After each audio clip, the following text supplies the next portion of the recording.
Fong was just a normal spirit farmer who grew fruits and vegetables that boosted magic and strength in those who ate them. His life was simple, selling his crops and making a living. But everything changed when, on his way home, he witnessed a necromancer killing someone. When the necromancer noticed him, he tried to kill Feng too, but Feng managed to grab his farm tool and break free. Because of the loud commotion and fearing the Awakener Association, the necromancer decided to take over Feng's body and rushed into him. But to his shock, Feng carried a god system inside him. It killed the necromancer instantly, and merged Feng's power with his, turning Feng into a necromancer farmer, awakened with a forbidden talent. Feng runs away from the scene to hide his powers and acted like a farmer to survive, but little did he know his life had already changed completely. It all starts 300 years after the Great Disaster. Magic spiraled out of control. The demon race descended from the skies and began a long, brutal war against humanity. After that war, the human population dropped sharply, and society collapsed. 10 powerful people awakened great magic and created huge protective barriers. These barriers held back the invading demons, letting humanity survive for a while. Humanity then entered a new age. When people reached adulthood, each person awakened a profession. The 10 original powerhouses turned their professions into inherited professions. Each of these inherited professions could exist in only one person at a time, becoming pillars for all of humanity. At Feishuan City, the sky was bright and clear. It was the year 335, April 1st, on the Cataclysm calendar. The profession awakening ceremony was about to start. A cart stopped in front of tall buildings, and someone called out that they had arrived. A young man named Feng stepped down from the vehicle and thanked his uncle Zhang. The large plaza was crowded. People gathered for the annual awakening test. Feng looked around in amazement, thinking, the annual awakening test truly lives up to its reputation. It's packed. When people reached adulthood, they took the awakening test. Professions had different ranks: N rank, R rank, S rank, SR rank, and UR rank. Higher rank professions had stronger combat power, and those who awakened rare professions could directly enter elite academies. Young people walked among tall statues of past profession holders, praying for good luck. Feng watched them quietly. A voice from the crowd prayed to one of the statues, asking the great berserker to bless them so they could awaken at least an SR rank profession. But another loud voice came from the crowd, telling the people in front to hurry because the speaker's test was coming soon. Nearby, Feng stood silently, watching the line. A girl prayed toward a statue, saying that she admired Lady Tianu since childhood, and asking her for a blessing to awaken the most noble inherited profession. Hearing this, others thought it was funny and wondered who would daydream like that in broad daylight. Seeing those students, Feng then turned to someone beside him and asked what the people were doing. The other person looked surprised and asked Feng if he didn't know. He explained that there was a rumor that this year's test would produce a new inherited profession holder. He added that there were currently 4 vacant inherited professions, so it was natural that everyone was praying hard. Hearing that, Feng felt that everyone's eagerness to advance seemed stronger than usual this year. To him, that meant business would be good. Suddenly, bright magical fireworks burst in the sky, signaling the start of the testing. Someone shouted for everyone to hurry, because the tests had officially begun. Inside the hall, the examiners read out the results one by one. They announced that Lin Hu awakened an R-rank profession at level 10 with 13 magic power. Then they reported Winsa as an N-rank profession at level 8 with 8 magic power. After that, they announced Gu Fai, who awakened an S-rank profession at level 34 with 55 magic power. And Gu Fai was accepted. A student with short hair was shocked to hear that Gu Fai actually had 55 magic power. And he wished he had that much magic power too. When Fen heard that, he immediately held up a bright red tomato and asked that short-haired man if he would like a tomato that could increase magic power. The short-haired man looked shocked at the offer. But he asked in disbelief if it was really a tomato that increased magic power. Fen explained that he was a spirit plant doctor, and this tomato was a premium variety he had carefully cultivated. He also said that each tomato increased magic power by 5% within 5 minutes, and that each one cost only 5 gold coins. He then showed a bag filled with different spirit plants: tomatoes, long cucumbers, sweet potatoes, and small yellow beans. He said that he also had hunger sweet potatoes that kept someone full for a whole day, fat-burning cucumbers, and strongman beans that increased attack power by 10%. Hearing that, 2 people nearby whispered among themselves. One of them wondered if this was a scam because he had never heard of spirit plants like these. Another person questioned how something could increase magic power and help someone lose weight. The short-haired man holding the tomato told them to just buy one and try it for themselves. He said they could check the buff effect after eating it, and complained that he was tired of eating energy bars every day. Pham leaned forward with a confident smile. He announced that it was first come, first served. He said the quantity was limited, and once they were gone, they were gone. Then he added that the first customer could try one for free. Hearing that, the short-haired man stared at the tomato in his hand with a doubtful face. He looked tense and unsure. He then took a bite of the tomato. His face was still hesitant, but he bit into it anyway. Right after eating it, his expression changed completely. He clenched his fists with excitement, as a bright glow of energy appeared behind him. He shouted that his magic power really increased and that his body felt lighter. A blond young man nearby stared in shock and asked if he was seeing things because he knew that the spirit plant vegetables were developed by the Extraordinary Academy's agricultural department, and he heard they were usually supplied to SR rank professions. Tham told that man that this was a special promotion for the test convention, since everyone here had the potential to become academy students. Hearing that, the blond man's eyes lit up, and he quickly asked Fem to wrap all of the vegetables for him. Hearing that, a small crowd gathered around to buy those vegetables and grew angry. One person complained loudly, saying he was here first. Another shouted that he wanted 10. Someone else praised the tomatoes, calling them extraordinary produce. Another excited person said that his magic power really did get a boost. Feng watched the scene with a small smile. He thought about his situation. He knew that even though he had only a farmer profession, ever since he maxed his level, all the vegetables and fruits he grew gave beneficial buffs. He admitted to himself that he used some marketing tactics, but the effects of his produce were real. After selling all of his vegetables, Feng sat alone in front of a certain shop. He was packing his bag quietly, and was about to leave, but suddenly noticed someone coming toward him. When he looked up, he saw that same blond man from before approaching. Seeing that blond man, Feng listed the things he sold. Chestnut pumpkin seeds for 5 gold. Flower rhino manure for 7 gold. Grape wine making sugar for 10 gold, and some magic power boosting potions worth 257 gold. After listing everything, he handed over 10 gold to that blond man and said it was his payment. This blond man was Feng's friend, who helped him sell his vegetables by boasting about them as a customer. As the blond man accepted the coins, Feng complained that he didn't have enough money left to buy premium fertilizer for improving his fields. The blond man thanked him, calling him Brother Feng. He said the spirit plants were very useful and asked why he didn't grow more. Hearing that, Feng got annoyed and hit the blond man, asking if he thought growing spirit plants with such effects was easy. Later, the two of them walked together under a clear blue sky. The blond man said it was a shame because Feng had high talent since childhood. Yet he was only, but before he could complete his words, Feng interrupted and told him to hurry home, saying Aunt Zhou was waiting for him. Then Fen Story walked alone under a bridge thinking about what that blond man was saying. Although people called him a genius since childhood, he only awakened the N-rank farmer profession. He recalled that when he went to burn paper offerings for his deceased father who had been an archdruid, he was scared his father might jump out of the coffin. Thinking positively, he said that maybe this was karmic balance, since he had a herbalist mother and an archdruid father, yet he became a farmer. But in truth, he was satisfied with his peaceful life. He felt relieved that he did not have to go to the battlefield and die like his father, and that his mother would not have to worry. As he walked forward, he said that even if it was only for his mother's sake, he must take care of their family farm properly.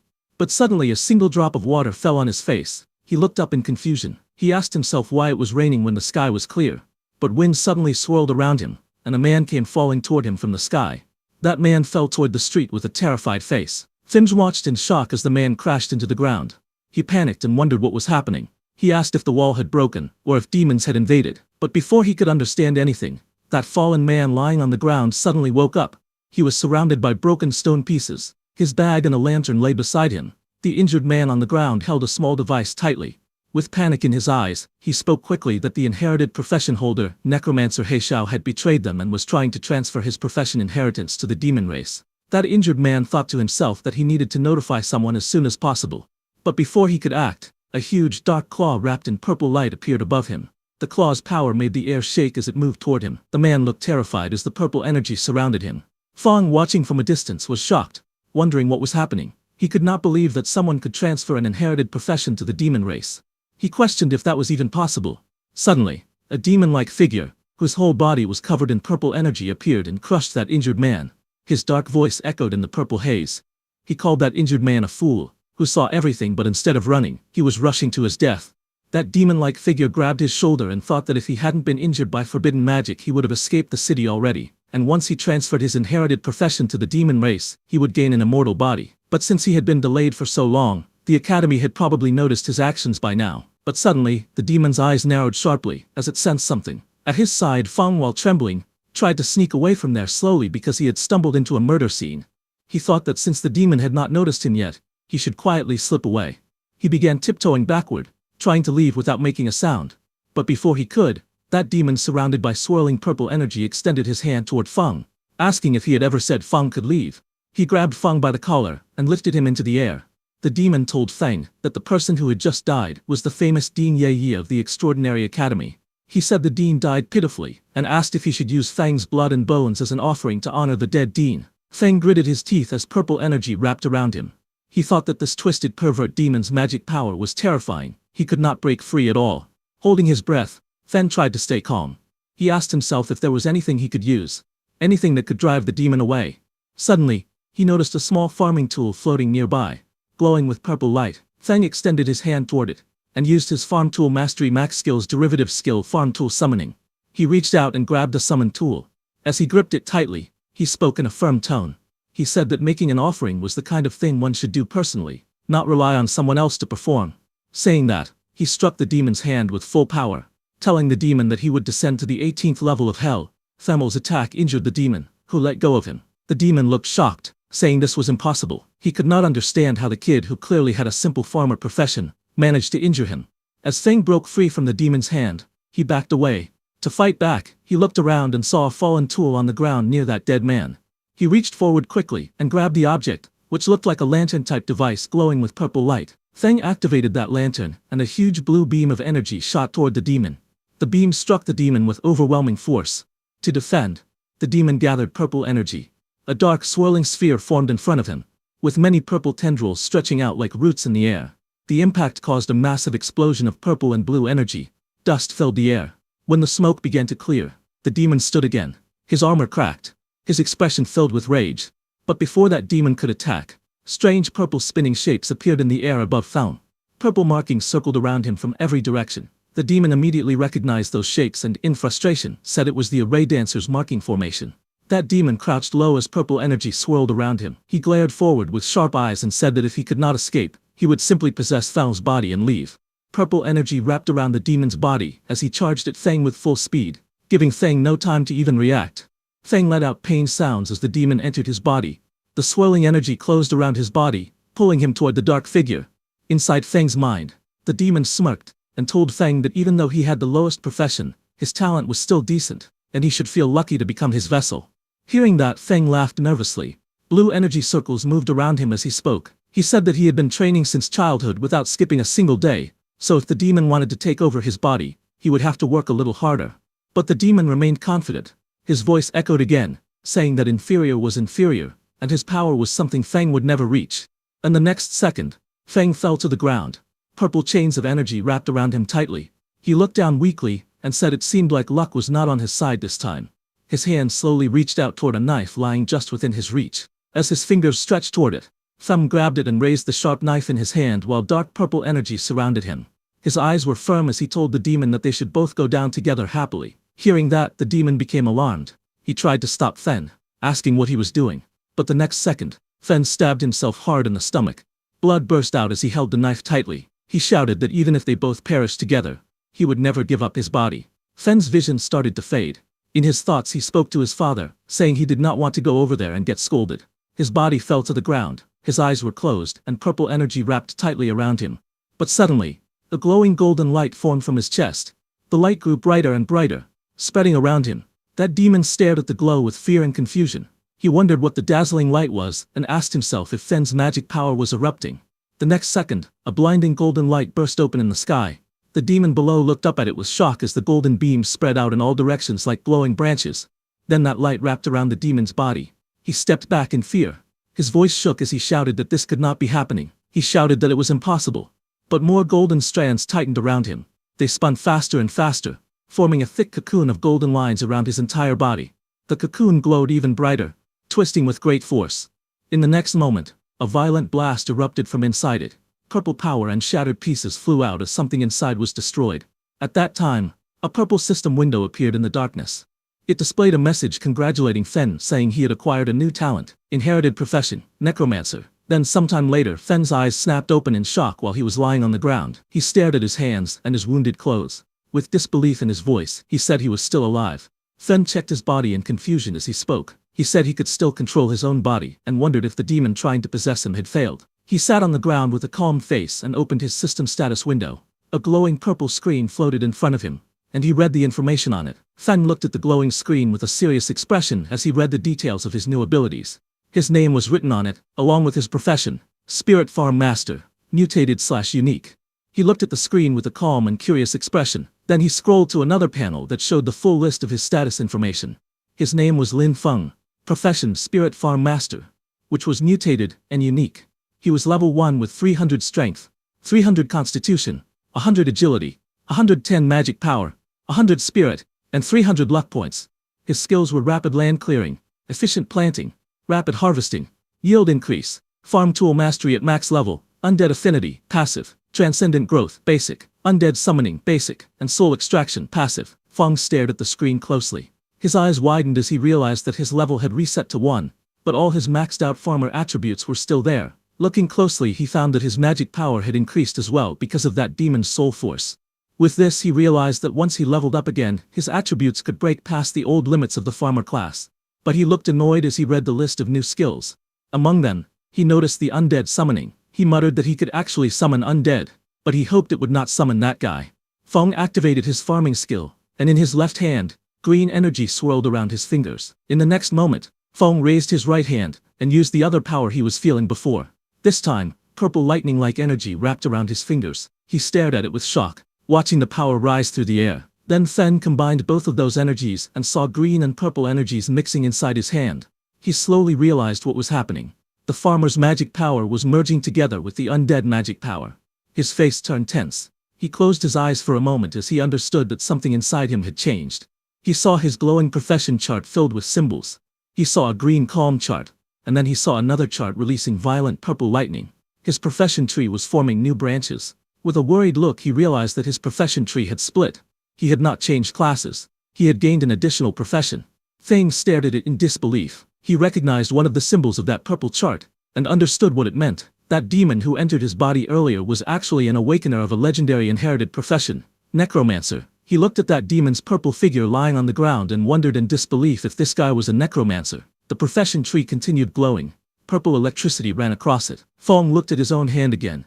A swirling green-purple power pulsed inside his palm. He could feel that the power still did not belong to him. He became anxious. He knew that if he couldn't tame this energy and fully turn it into his own power, something dangerous would happen. His farmer profession would collapse, disappear, and his consciousness might be devoured by that demon again. Feng covered his face, embarrassed. He glanced at the profession tree, and thought that the yellow color on his own farming icons looked dirty and earthy. Feng stood inside a glowing purple magic circle. Purple runes floated around him as he raised his hand and activated the skill Undead Summoning. Right after that, purple energy cracked the ground as the space around him shook. Broken pieces of the ground floated into the air as purple lightning hit the necromancer and the human he killed before. The purple energy swirled wildly as something began to appear inside the circle. Two figures slowly formed from the purple light. One had a body shining like a pale blue phantom. He was Yue Ye, level 1 undead sage. The second figure appeared glowing bright purple with sharp armor and long hair.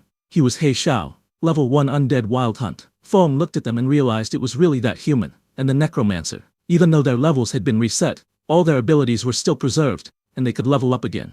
After all that commotion, he knew the law enforcement squad was on the way, so he needed to leave quickly. He immediately turned to leave because he also understood that no one would believe an ordinary farmer could kill two extraordinary individuals. Instead, if anyone found out about his current situation, it could bring serious danger to him. So Feng walked away with his backpack. But he was determined and said that the urgent priority was to find a place that could give him protection, resources, and high-tier land. He wanted a place where he could test and control his dangerous new power, and turn his dad's theories into reality. Then one day later, Feng went to his family farmland, which was clear and bright. Feng walked along the open fields. Looking troubled, he thought about how a full day had passed. Yet the necromancer's influence on his profession still had not faded. But leaving that aside, he opened his laptop to watch the news. A man in a suit appeared on the finance channel. He greeted the audience and announced that the day marked the birthday of a veteran agricultural teacher. Back on the farmland, Feng inspected a young plant in his hand. Purple lightning wrapped around his fingers as he examined the sprout closely. He noticed that every crop affected by his new power was turning strange. Around him, the mutated plants grew unnaturally. Green vines thickened, stretching under a sky filled with purple energy. The stems twisted into complex shapes, forming net-like structures that shimmered under the sun. Soon, one plant swelled into a large cabbage-like bulb. Purple energy pulsed from within its leaves. The bulb shook and then burst open, releasing thick smoke. Suddenly, a long dark vine shot out and grabbed a small bird mid-flight. Sharp purple spikes rose from the plant as the bird struggled in the air. Feng looked at it in shock. His mouth hung open as he stared at the monstrous plant spreading across the field. He raised his voice in disbelief. wondering what he was even looking at. Panic crept into his face as he realized the danger. If people saw these strange creations, he feared they would mistake it for a demon invasion. Feng immediately grabbed a shovel and started digging, saying that he needed to dispose of the mutated crops as fast as possible. He stared at the cabbage he had just disposed of, and thought about how his new magic power had caused terrifying mutations in ordinary plants. He wondered if, by guiding this power properly, he could use it to grow crops on purpose. Thinking about it, he believed that if he learned to control this power, he might create the special plant varieties his father had imagined but never succeeded in cultivating. He imagined growing high-value crops that could raise a person's profession level. While he was thinking all that, urgent news suddenly appeared on the television. A serious-looking news presenter announced that inherited profession holder necromancer He Xiao had started a rebellion the previous day, and had killed Dean Yue. The anchor stated that He Xiao's crimes were severe. He also said that anyone with information would be rewarded, and helping him in any way would be treated as a crime. Feng watched the screen quietly. He thought to himself that things had unfolded exactly as expected. He reminded himself that he must never let anyone find out he possessed the necromancer's undead power. He looked around at the equipment stacked against the wall, and thought that he needed to give proper names to his undead servants so they could pass inspections. Otherwise, there would be trouble. Suddenly an idea popped up in his mind, his eyes lighting up as if he had just come up with a clever idea. He said that he would simply call his undead servants farm servants, because his profession panel already listed him as a spirit farm master. To him it sounded completely normal for a farm master to have a few servants. Just as he was thinking, the news reporter announced that in order to deal with growing demon pressure, the Extraordinary Academy was expanding its enrollment. The reporter explained that anyone who passed the assessment would receive resource support from the Academy, and would even be given private estates capable of producing high-tier crops along with special subsidies. The reporter added that enrolled students would be able to hire farmers to help them grow high-recovery crops. Hearing this, Feng thought that the Academy's land was safe, fertile and well supported with resources. He realized that this was exactly what he needed right now. He thought about his own situation. His necromancer identity was a dangerous secret, like a ticking time bomb. But Spirit Farm Master, to everyone else, that was just a harmless farmer. He told himself that he had to get into the academy, no matter what. Then some days later, at the Extraordinary Academy Registration Plaza, inside the registration hall, a row of examiners in black suits sat behind a long desk. One of the men asked for the next applicant's information. He looked up and said in a flat tone that they needed the applicant's name, age, awakened profession, and level. Feng stepped forward. He carried his backpack and calmly stated that he was 18 years old, and that his profession was Spirit Farm Master, level 1. Hearing that, one of the examiners repeated the words Spirit Farm Master with confusion. He scanned the documents in his hand and frowned. He said he had never heard of that profession, and assumed it was another non-combat job trying to sneak in. He told Feng to release his profession aura. Feng lifted his hand, and a green aura formed around it, swirling like spiritual energy. The examiner stared at it with disdain. He leaned back, unimpressed, and called it the garbage aura of a farmer profession. He waved dismissively, and told him not to waste his time, then shouted for the next applicant. Nearby students began laughing loudly. One mocked the name Spirit Farm Master, asking if Feng had made it up himself. Another joked that it was hilarious for a level 1 farmer to even think about applying. They told him to go back to farming. More voices joined in, saying that Instructor Li was right, and that someone like Feng would only drag down the school's standards. They said they wouldn't even hire him to work their own fields. But Feng stood facing them without reacting. He looked toward Instructor Li and spoke steadily. He explained that his profession was a mutated profession. He asked the instructor to give him a chance. He added that his fundamentals were solid, and that he would not disappoint. But the instructor grew angry, and shouted that solid fundamentals meant nothing for someone who was only level 1. He said a level 1 person couldn't possibly have any real foundation. Then he ordered the security guards to throw Feng out. Hearing that, Feng stepped forward calmly, and reminded the instructor of the rules. He said the recruitment notice clearly stated that all professionals were allowed to take the test. He warned the instructor to be careful, saying he might even report him. Fen Chun then held up his phone. With a smug look, he pretended to call the supervision bureau, and said there was a teacher refusing to let him take the academy exam. Hearing that, the instructor panicked. He rushed forward, and grabbed the phone from Feng's hand. His face twisted in anger as he shouted at Feng. He threatened him, saying that if Feng dared to report him, he would make him regret it. He also said he didn't believe a level 1 farmer could ever pass the exam. Nearby students whispered to each other. Some said that even if Feng was a farmer-type profession, the instructor's attitude was too much. Others said Instructor Li's behavior seemed excessive. One of them mentioned hearing that the instructor failed a promotion exam and could only work at the admissions office now. Hearing them talking, the instructor shouted loudly at everyone. He told anyone who didn't want to take the test to get lost. His voice full of irritation as the crowd watched. Then sometime later, the group began walking behind the instructor. Feng followed among the other students. Soon they arrived at a huge building covered with giant twisted wooden roots. Many people stood outside it. The instructor looked back and spoke, telling Feng that he could still admit defeat now if he wanted. But Feng walked forward calmly, and thanked the instructor for leading the way. The entrance was covered with wooden boards marked with warning signs. 2 glowing portals appeared on the ground and Feng stepped toward them with the others. Inside the structure, Feng flew through the air, bouncing between the thick wooden roots. He managed to land on one of the roots and caught his balance. Feng narrowed his eyes and said that it was time to let the horned rabbits experience the terror of industrialized farming.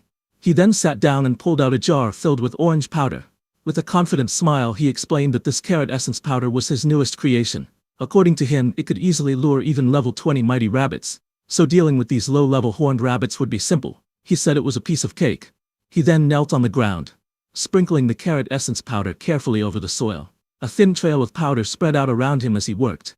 Then immediately carrots grew on the ground. A few minutes later, a small pink horned rabbit appeared. It sat happily among the grass with several carrots lying in front of it, looking excited as it stared at the food. But suddenly, Feng's powerful undead, covered in dark purple energy, rushed forward. Their attack hit the rabbit instantly, knocking it away with a burst of lightning-like force. Feng stood before his 2 summoned warriors. One was dark and sharp with blue and black armor, the other wrapped in glowing purple energy. He told them that waiting for rabbits was too slow and instructed them to listen carefully. He ordered both of them to make sure no one else saw them and to kill every horned rabbit that had been lured nearby. He looked determined and said they should kill as many as possible. Right after that, the 2 undead warriors burst out with bright blue and purple energy, shooting forward through the giant wooden roots. The purple undead used its massive sword and cut down many horned rabbits in one slice. Meanwhile, many horned rabbits flew into the air, trapped inside glowing blue bubbles. The dark blue armored undead floated among them, controlling the swirling energy around the captured rabbits. And then, with a flick of his finger, he killed all of them. Feng watched them and whispered to himself that the 2 undead following him were still incredibly strong. Even though they were only level 1, he felt he had really gotten lucky. But suddenly, a loud bell rang, and a voice announced that time was up. Outside, Examiner Li in a black suit stood before the big tent, and ordered all examinees to come out and hand in the rabbit horns they had collected. Students lined up to submit what they gathered. Examiner Li shouted at each person harshly. Someone who brought 2 horns failed. Someone with 3 also failed. Another person with none was told to get as far away as possible. Some students complained that rabbits were usually easy to find, wondering why they were so rare this time. Another student said that getting 4 horns was decent because many people didn't find even one and would have to wait for the next recruitment. Then Fang stepped forward. Examiner Li looked at him with annoyance and called him trash, saying he probably didn't have a single horn and should hand over whatever little he had. But instead of answering, Fang raised his hand, and a glowing green magic circle formed around his fingers as he opened his inventory with a confident smile on his face. The next moment, a huge wave of pink-horned rabbits came crashing into the tent like a tidal flood. Dozens upon dozens of fluffy bodies piled up, burying the rude examiner under them until only his arms and legs stuck out. Other students stared in shock as the rabbits kept tumbling forward, filling the entire space. Fang stood calmly in the background, watching the chaos he had created. Examiner Li and the staff member beside him looked at those rabbits in shock. Fang smiled slightly, and told them that he had a total of 500 horned rabbit horns. He politely asked if they wanted to count them. The examiner's face twisted in disbelief. He stuttered in panic, and accused Feng of cheating. But suddenly the teaching director appeared. He stepped forward with a stern expression and scolded the examiner, asking how someone his age could still bully a child. The examiner froze and nervously asked why the director was there. The director said that if he hadn't come, all of his pet rabbits would have been wiped out by people with no professional ethics. The director then looked at Feng and told him that he had passed the preliminary test. Hearing that, Feng bowed deeply toward him and thanked him for being fair. But when the director saw Feng's face, he got shocked. He stared closely at Feng and said that Feng gave him a familiar feeling, and asked if Feng knew why. Hearing that, Feng's eyes narrowed slightly. A tiny bead of sweat slid down his cheek. He stayed silent, but his expression showed clear unease. He walked back as his thoughts surfaced. He wondered if he had been exposed. His face hardened with worry as he looked ahead, unsure of what the director had figured out. The teaching director stood in front of Fen with a calm expression. He looked down at Fen and asked what his relationship was with Professor Lin Xie. Hearing that, Fen's eyes shifted slightly. He sighed, thinking to himself that it seemed the director hadn't discovered his class ability. Fen then relaxed and calmly said that Lin Xie was his father, and asked if the director knew him. Hearing that, the director's expression softened. He leaned forward with interest, and said that Feng was the son of an old friend. Judging from the situation, he assumed Feng was planning to enroll in the school. The director then asked if there were any difficulties, and, as his uncle offered to pull some strings for him. But before he could continue, a woman with long pink hair stepped forward. She wore glasses and a white dress. She coughed and told the director that everyone was watching. Hearing that, the director turned around and saw a group of students standing behind him, staring and whispering among themselves. The director muttered that he was only expressing his thoughts. He then looked back at Feng and said that he had some business to handle. He promised that once Feng enrolled, he would personally show him around the school. The director walked away, and the next second his body was surrounded by swirling smoke and he disappeared. Feng watched him leave, a bead of sweat trailing down his cheek as he wondered why the teaching director gave off such unreliable vibes. Then that pink-haired teacher stood in front of the gathered students. She raised both arms and announced that the students who passed the prelims should follow her. She then told the ones who didn't pass not to be discouraged, promising that there would be more chances next time. The scene then shifted to a large meeting room inside the Extraordinary Academy's solar branch. Several people in suits sat around a long table while a man at the front prepared a briefing. A man with long hair stood before a large display board filled with silhouettes and images. He explained that Dean Yu Ye and He Shou had gone missing at the same time. He said Dean Yu Yi had likely discovered He Shou's secret and had been spotted during the pursuit. He continued, saying the two eventually perished together, but there was still an unknown mastermind who had taken He Shou's legacy talent. With growing excitement, he declared that if they found the person who took the undead talent, they would uncover the truth behind everything. He pointed at the display board and insisted this had to be the answer. Hearing him, another man grabbed his head in frustration. He told the excited man named Tuka that they understood he wanted to earn merit, but asked him to stop making brainless guesses. Hearing him, Tuka slammed the table. His voice shook with anger as he shouted that none of them believed him. He warned them to just wait, because he would definitely find the evidence. Across from him, the two people seated at the table stared back nervously, sweat dropping down their faces. As Tuka left the room in anger, a woman asked her companion if it wasn't bad to let Tuka leave like that, since he was connected to the Duke. Hearing that, the man turned to her in surprise. But suddenly the teaching director stepped forward through swirling white energy. He said it was better that the troublemaker was gone, because the Solar Academy existed to train real elites, not to give out empty positions. The director then explained that a mission had been issued from above. Once He Shou was found, he must be killed on sight. He asked if the two officers understood. The woman hesitated, and asked what they should do if He Shou was already dead. The director looked away, and said that maybe He Shou had changed his appearance. So anyone who used necromancer skills, he said coldly, would be wiped out completely. Meanwhile, in the mission hall of the Extraordinary Academy, many students gathered under the bright lights. A glowing blue portal floated behind the podium, casting light across the room as students chatted and waited. Then suddenly that pink-haired teacher came out of the portal, and stood at the podium and began announcing the mission. She stated that the re-examination task required all new students to clear a level 5 special dungeon called the Magic Horned Beast Lair, located outside the city. She also announced that the time limit for the mission was only 3 hours. Hearing her, the crowd in front reacted with shock. Some students panicked, saying they were only level 4 or 5, wondering how they could possibly finish such a dungeon in such a short time. One boy asked if anyone could actually do something that difficult. Another said grinding down the final boss might be possible, but completing everything within 3 hours seemed too hard. The pink-haired instructor smiled calmly. She told them that they were not required to clear it solo. She explained that they were allowed to form parties, but each team could not exceed 5 members. After forming a group, they had to return and register their starting time. Hands immediately shot up throughout the hall. Some shouted that their team of 4 needed one strong frontline warrior. Others called out that they were elemental mages with explosive damage. A girl introduced herself as Zhao Nanyang, and asked if any strong seniors would be willing to carry her. Among the lively crowd, Fen stood off to the side. Carrying his backpack, he looked down at a glowing system screen in front of him, reading the mission details displayed on it. While Fen was standing quietly, suddenly a pair of red high-heeled boots stepped toward him.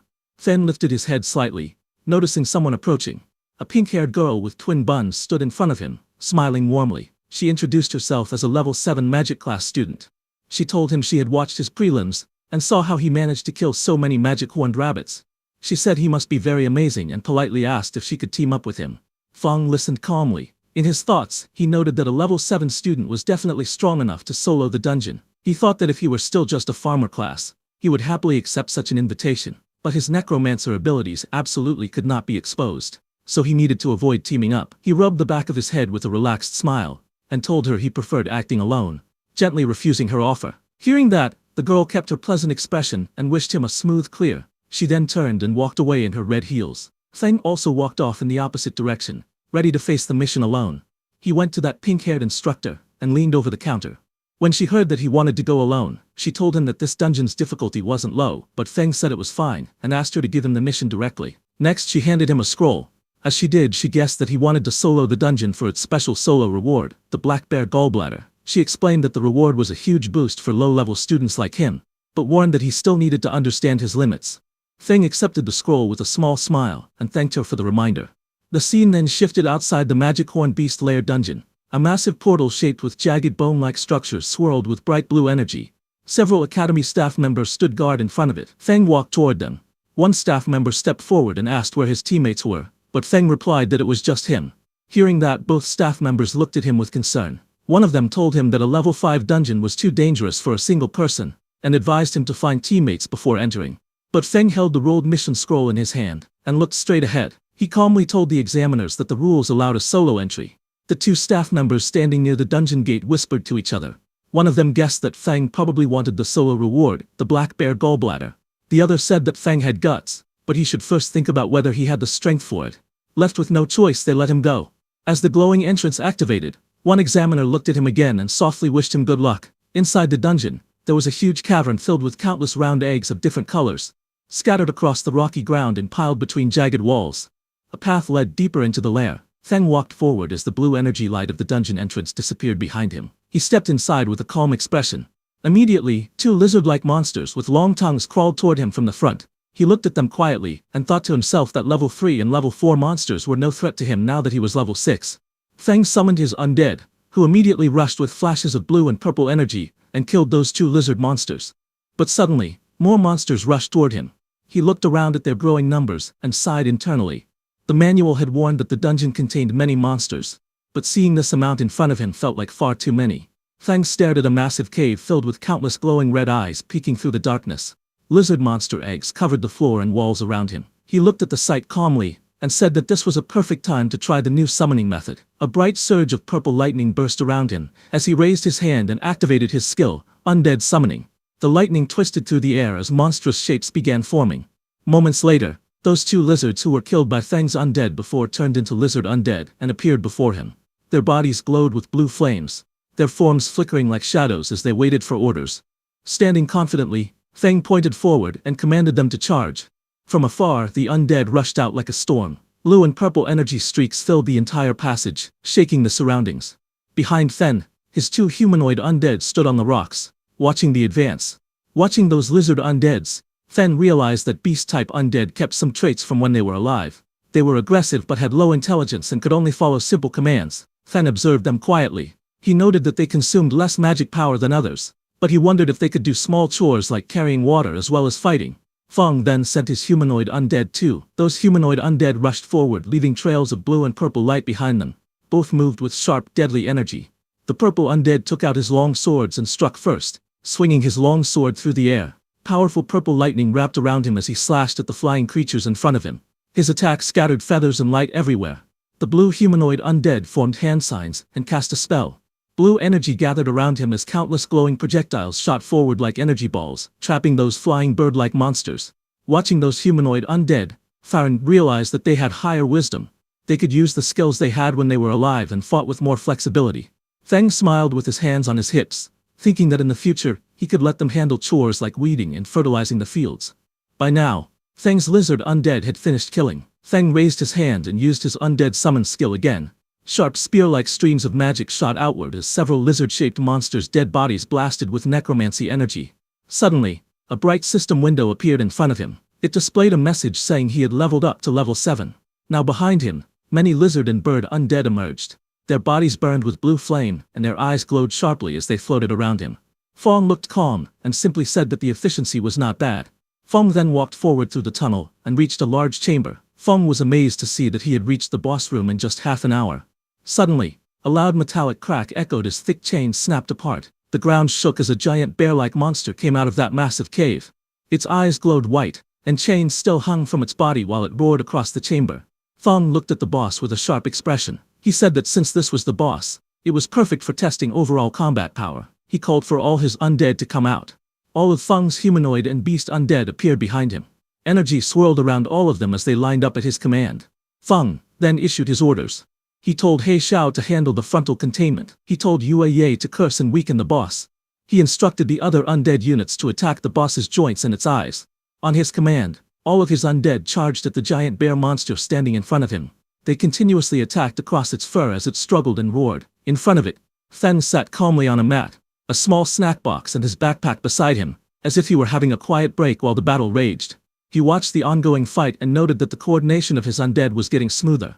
He was eating grapes, and system notification points popped up saying his magic power had recovered by 666 points, and it kept increasing as he ate more and more grapes. Then Fang's purple undead lunged at the chained boss. The boss monster swung its claws, but it did no damage to the purple undead, and it got closer to the boss.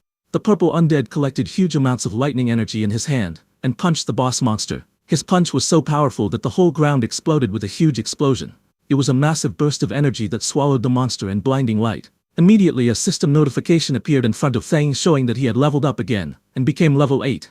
Just as the bear monster died, a pile of glowing reward pouches appeared on the ground, shining with warm golden light. Fang immediately crouched down and examined one of the rewards in his hand. It was a strange red organ floating above his palm. Looking at it, he frowned in disappointment. He commented that the reward only increased his constitution by 10 points. To him, that was useless. Nowhere near the improvement he could get from the supercrops he grew himself. But suddenly another system notification popped in front of him. It stated that the system was calculating the dungeon rewards. It confirmed his current classes, farmer and necromancer, and would distribute rewards for both. Immediately, 2 golden chests emerged before him, glowing with brilliant light. Feng was shocked to see them, and realized that the dungeon settlement had actually given him 2 sets of rewards. He wondered if it was because he had dual classes. Then a sudden idea flashed through his mind, and a confident smile formed on his face. He said that if dungeon settlements could give double rewards, then there might also be a way to manipulate the crops he planted to receive even more benefits. Then after clearing the dungeon, Feng left the dungeon. As he walked out, everyone there, all the hunters, were shocked to see him. One of them muttered in shock, asking if he had really finished the dungeon alone. 2 of the hunters whispered among themselves, their voices filled with doubt. One shouted that it was impossible. Everyone knew how dangerous the inside of that cave was. There was no way he had cleared it alone. He claimed that Feng must have hidden inside just to save face and never gone deeper. Another hunter added that it didn't make sense. His clothes were spotless. There was no way someone that clean had fought through a swarm of magic beasts. But Feng didn't care what they said. He went to the mission center and handed over the mission scroll to that pink-haired teacher, saying he was there to hand in the mission. The pink-haired teacher checked the dungeon scroll in her hands, and a green confirmation mark appeared on the screen, confirming that he had completed the mission. Seeing that, the pink-haired teacher's eyes widened in shock. She couldn't believe that he had actually passed, and that he had done it completely solo. Feng smiled softly. His expression remained composed, confident, and quietly satisfied with his achievement. Inside the academy's mission hall, the pink-haired instructor took the mission completion scroll from Feng. Her expression was calm yet serious as she spoke to Feng standing across from her. She said she would submit the scroll to the academic affairs office but warned him that clearing a dungeon alone was still far too reckless. She added that if a freshman were to die in a dungeon right after entering the school, it would become a serious problem. Feng listened quietly, his usual composed smile returning. He nodded, and replied respectfully, that he understood and thanked her for the reminder. The instructor adjusted her glasses and smiled softly. She told him that the final instructor interview would soon begin in the academy auditorium, and advised him to take some rest before then. Feng nodded again, and turned away, walking down the bright hallway with his hands in his pockets. Behind the glass walls, a few upperclassmen noticed him leaving. They whispered among themselves, watching curiously as he disappeared around the corner. Seeing those upperclassmen watching Feng, the pink-haired instructor sighed lightly and pushed up her glasses again. She thought to herself that she hoped this experience would teach Feng a lesson. Being too bold or impulsive in the academy could easily lead to trouble. Outside, Fens walked through the academy's forest path. Sunlight streamed through the tall trees as a faint light barrier shimmered between the woods. Fens walked quietly through the forest path when he suddenly sensed something behind him. His eyes narrowed slightly as he realized that someone was following him. Behind the trees, a group of 3 boys hid awkwardly, each holding a cloth in front of themselves as they tried to stay concealed. Fen kept walking forward, lifting his hand casually as a faint purple magic circle appeared around his fingers. A little farther back, the 3 boys whispered nervously among themselves. One of them frowned and said that since Fen could clear a dungeon alone, his strength must not be simple. He worried they might mess up. Another one waved it off. He said that no matter how strong Fen was, he was still under level 10, so his strength had limits. The third added that Fen had just finished a dungeon, so his energy consumption must be high. None of them had seen him recover yet. Their confidence slowly returned. One of them smirked and said they would crush him with numbers. Another reminded the group how badly they wanted the demon bear gall that increased stamina by 10. When they saw Fen walking away, one of them urged the others to hurry and catch him. They shouted at him from behind, calling out, "Hey you farmer, stand still!" Feng stopped and turned his head slightly. With a calm expression, He asked if they were shouting at him. The group stepped forward with aggressive confidence, surrounding him. One of them mocked him, asking if he wasn't afraid of bursting from taking so many rewards by himself. Another insisted he must have gotten lucky inside the dungeon and found something valuable by accident. He demanded that Feng hand over the demon bear gall and the skill scroll. All of them flared their combat energy, their bodies glowing with blue light. One boy pointed at him and warned that if he didn't act sensibly, they would show him the true power of a combat class. Meanwhile, Foam stood still, facing them quietly. Foam looked at the group surrounding him and asked calmly why, out of so many examinees, they had chosen him. One of the boys stepped forward, pointing at him with an exaggerated expression. He asked if Foam really didn't know the reason, or if he was pretending. Another student explained that the exclusive reward for a solo dungeon clear, the demon bear gall, was a valuable item that added 10 stamina. He said that something so good was not something a farmer like him should be holding. Hearing that, Feng did a comparison in his mind of the demon bear gall, which increases stamina by 10, with his stamina watermelon, which also increases stamina by 10. Feng squinted slightly and wondered if something that added 10 stamina was really that amazing. He thought about the watermelons he grew every summer, which also added plus 10 stamina without needing to fight through a dungeon. Then he lifted his hand and took out the demon bear gall from his inventory. Red energy curled around his fingers as he showed the item in his palm. He asked if the thing they were talking about was this. Seeing that, the man with the short hair immediately lunged forward with an angry expression. He stretched out his hand toward Feng and shouted for him to give the item to him. But suddenly a fireball exploded between them the moment he reached out. A violent blast of fire and smoke burst outward, filling the area with heat and golden light. The shockwave pushed the short-haired man back as he stared at the spreading flames in surprise. In the next second, a pink-haired girl rushed in. She held her staff in front of Fen and glared at the troublemakers. She demanded to know what they were planning to do. She reminded them that private fighting was forbidden in the academy, and warned them that they could be disqualified. The short-haired man raised his weapon and tried to explain. He insisted that the matter had nothing to do with the pink-haired girl, and that it only concerned Fen behind her, but the girl stepped forward without hesitation. Her eyes narrowed as she said that if she couldn't stand what she saw, then it absolutely had something to do with her. She lifted her staff, flames swirling around her as she made her final threat. She told them to leave immediately, or she would report everything to the instructor and see who would suffer more. Hearing that, the man with the fierce grin looked straight ahead, his expression full of arrogance. He spoke with confidence, saying that reporting the matter would only work if she even got the chance, and since she insisted on protecting the farmer, they would deal with her as well. He raised his voice and shouted to his group. He ordered his brothers to attack quickly, telling them to finish the battle fast. 2 of his men rushed forward together, each holding a weapon glowing with blue energy. They charged toward Feng and the pink-haired girl standing in front of him. As they came closer, Feng quietly observed the girl. He noted that she was currently a level 7 class user, which meant she should be quite strong. He wondered if she was capable of handling all these small fry by herself. The girl, however, glared forward with clear anger in her eyes. She said that their methods were truly dirty. Then she turned slightly and asked Feng beside her if he would like to join forces. But before she finished speaking, she spun around in surprise. Feng was already running away at full speed through the forest, leaving her behind without hesitation. As she watched him escape, Feng threw something toward her. It was the red glowing demon bear gall. She reacted instantly and caught the demon bear gall smoothly with one hand. Her eyes widened slightly as she stared at the item she now held. The red energy curled around her fingers. Feng raised his hand with a bright smile on his face. He thanked the pink-haired girl politely and said that the thing he gave her now belonged to her. Before the pink-haired girl could even react to what had just happened, those 3 men rushed toward her with furious expressions. Their bodies glowed with blue energy as they leapt forward. Seeing that, the pink-haired girl shouted loudly, wondering why everything had suddenly turned into her being robbed when she had just come to help Feng. The scene then shifted to a quiet room. It was a temporary independent restroom. Inside, Feng sat on a sofa with a towel around his neck. He took several scrolls out of his backpack and wondered why the skill scroll he got from the dungeon was useless to him. He paused for a moment. His eyes narrowed as an idea struck him, and he wondered if it could be like that. Feng then held the scroll between both hands. Green and purple mana surrounded it, as he injected his energy into the scroll. That energy swirled around it like flames, and in the next second, a system window suddenly appeared, stating that he had realized a new skill called Special Cultivation. Another window explained the skill. It was a beginner-level special cultivation skill that allowed him to use mana and certain materials to strengthen undead summons. It said there was a chance to increase their level, their quality, or give them new skills. Seeing the system notification, Feng jumped in happiness, saying it really worked. He explained that the scroll required mana from both of his classes at the same time in order to activate. Thelm then summoned all his undeads. The tall shadowy figure of the largest summon stood in front of Thelm, its body wrapped in purple and blue lightning. Thelm stood shirtless in front of them. He lifted his hand with confidence and told them that it was time to test the new skill. Green energy flickered around Feng's fingers as he focused. His expression stayed calm, as if he already knew the result. The tallest summoned Heikui was the first to react. Purple flames burst from its body as its power rose sharply, and a glowing message appeared beside it showing that it had advanced from level 6 to level 8.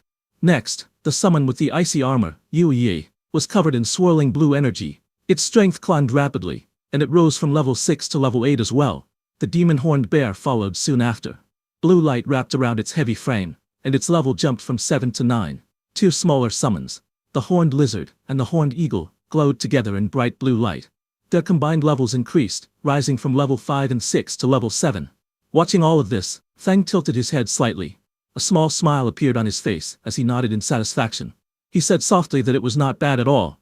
He stood facing his newly empowered summons. Purple and blue energy stormed around their bodies. The huge figures of Heikui and UNDEAD towered in front of him, both stronger than before as they waited for his next command. Watching them, Feng lowered his eyes, and a quiet thought formed in his mind. He said that the only bad thing was when he would be able to obtain new fields, because he couldn't bring himself to ruin the fields at home just to experiment on new crops. Then sometime later, he walked out of his room, wearing casual clothes and a backpack. He stepped through the doorway with his hands in his pockets. But as he was closing the door, suddenly that pink hair appeared and called out to him. She brought up the demon bear gall. Fenton slightly, and lightly smiling, told her that the demon bear gall was hers. Hearing that, the pink-haired girl's eyes widened. She held a small package tightly against her chest, and shouted that the item was very valuable. Hearing that, Feng stared at her with a tired expression, his eyes half open. He muttered that there was no need to treat such rotten material like a treasure, and after saying that, he left from there. The girl froze. She repeated his words in disbelief, and asked if she had heard correctly. Rotten. Feng left the resting area and walked deeper into the forest where tall trees covered the area. He was very deep in the woods. He looked left and right, and thought that there shouldn't be anyone around. After confirming that no one was around, Feng activated his skill and purple energy gathered around his hands. He wondered what effect the new skill had on crops. The purple energy spread toward two nearby plants, wrapping around them. The plants reacted as the power hit them, growing in some strange way. Feng looked at the plants with a confused face, and commented that they looked no different from before when he used his skill on his farm. But suddenly, his eyes widened as he realized something was different. In the next instant, the plants exploded into a huge transformation. A monstrous flower burst upward with sharp teeth and vines, rising high above him as purple energy shot around the forest. Feng's expression was filled with surprise as he looked at the plants in front of him, asking if these two crops could actually move. His eyes were wide, and he seemed unable to believe that the crops could really move on their own. Elsewhere in the forest, another figure sprinted across the treetops with great speed. The spirit energy detector in his hand glowed, and he shouted that the energy reading was getting closer. That man was Tuka, who landed on another high branch. He checked the readings again, and said that his guess was right. There was the aura of a necromancer somewhere in the area. A moment later, Taka reached the forest path. Just as he walked forward, he noticed Feng with a backpack passing by. Taka suddenly stopped and turned around quickly, staring at Feng. Then he reached out and grabbed Feng by the shoulder, stopping him. With a suspicious look, he asked if Feng was a farmer, because he looked like one judging by his clothes.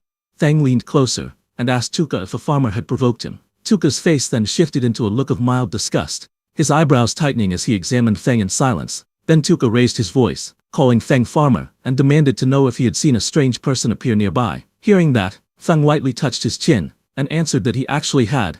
Hearing this, Tuka leaned forward in excitement, and urgently asked where the person was. Feng lifted his hand and pointed directly at Tuka standing in front, saying the strange person was right there. Hearing that, Tuka froze for a moment. Then his expression turned red with anger. Flames rose behind him as he shouted, asking how dare Feng humiliate him. He angrily declared his status, an elite of Sunwheel Academy, and the nephew of the Iron Lion Duke. His rage only grew stronger. He yelled that a lowly farmer dared to be rude to the nephew of a duke. Fire wrapped around his arm as he swung his fist forward, shouting that he would kill Feng. Tuka transformed into a wolf man, his body surrounded by violent green energy. He shouted that the lowly farmer would pay for his stupid words and actions. The green aura surged wildly around his body as rocks and debris were thrown into the air. Feng was pushed back by the impact. He crossed his arms in front of his chest and planted his feet firmly on the ground. Stones shattered, and dust burst upward around him. But he remained standing. His expression was calm, and his eyes were cold. He stated that the farmer Tuka looked down on could defeat him with one hand. Tuka laughed and lunged forward with glowing green energy swirling wildly around his body. His claws were raised as he charged straight toward Feng. He shouted for him to taste his attack. However, Feng's expression remained calm. As he noticed something strange, he thought that although he didn't know why the aconite from his field had changed after being corroded by undead magic, it had gained a paralytic effect. He said that the last time he tested it, he had been numb and stuck in bed for an entire day. He added that grinding the aconite into powder really worked as a narcotic. Tuka's face twisted as he inhaled the narcotic. Dark particles and green energy clung to his fur. Moments later, his eyes spun, stars circling above his head. His body swayed unsteadily, and his whole body started feeling dizzy. He looked down at his own body in panic and demanded to know what had been done to him, shouting angrily as he asked why his strength had suddenly disappeared. Feng stood calmly in the forest. He raised his fingers to his nose casually as he walked forward. With a calm expression, he said that it was just some common aconite powder from the fields. Then he leaned forward, green energy flowing around his arm. With a calm but sharp expression, he said that this was the kind of power farmers had. In the next moment, green streaks burst forward. The attack struck the beast directly, slamming into its body and overwhelming it before it could react. Later, the scene changed. The former elite Tuka hung helplessly from a tree, his hands tied above his head. His shirt lay discarded on the ground, and he was left wearing only his shorts. His body looked weak, and his eyes were dull. Not far away, Feng stood quietly and mocked him, saying that he could not even beat a farmer, yet still dared to call himself an elite. As he turned to leave, Feng calmly told him to enjoy cooling off there for a while. He added that when someone eventually found him, he should consider it a lesson learned. Just then, an announcement echoed through the area, calling all candidates to gather in the auditorium for the instructor interviews. Standing in the forest, Feng paused. Realizing the interviews were starting, he muttered that he needed to hurry. The scene then shifted outside the Extraordinary Academy auditorium. Groups of candidates stood around, quietly whispering among themselves. As Feng walked forward calmly, voices followed him. Someone whispered that he was the one who had solo cleared the level 5 dungeon. Another voice replied that they heard he only ran away and leeched off women. Unmoved by the whispers around him, Feng continued walking toward the auditorium with an indifferent expression. Among the gathered candidates, someone spoke in a low voice, saying that compared to Shi Yan and Bogu, he was far worse. Another voice followed, saying that he might be strong compared to normal candidates, but as level 5 elites, they already had the advantage. Nearby, a pink-haired girl stepped forward and handed something to Feng, telling him that it was his.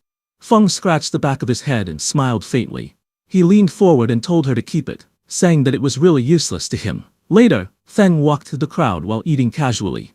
A notification appeared above him, showing temporary stamina +2 twice. Looking confused, he thought to himself that he truly did not understand why people treated that kind of thing like a treasure. Inside the auditorium, the scene was marked as the instructor interview site. Several instructors sat behind a long desk, watching quietly. A voice explained that during the interview, instructors choose students, but students also choose instructors. It was said that students and instructors bring out the best in each other. The instructor then announced that he would call students by name to come forward. He called out the first name, Shi Yan. Shi Yan stood up among the seats and introduced himself. He said that his name was Shi Yan, and that he was a level 6 Earth-type warrior.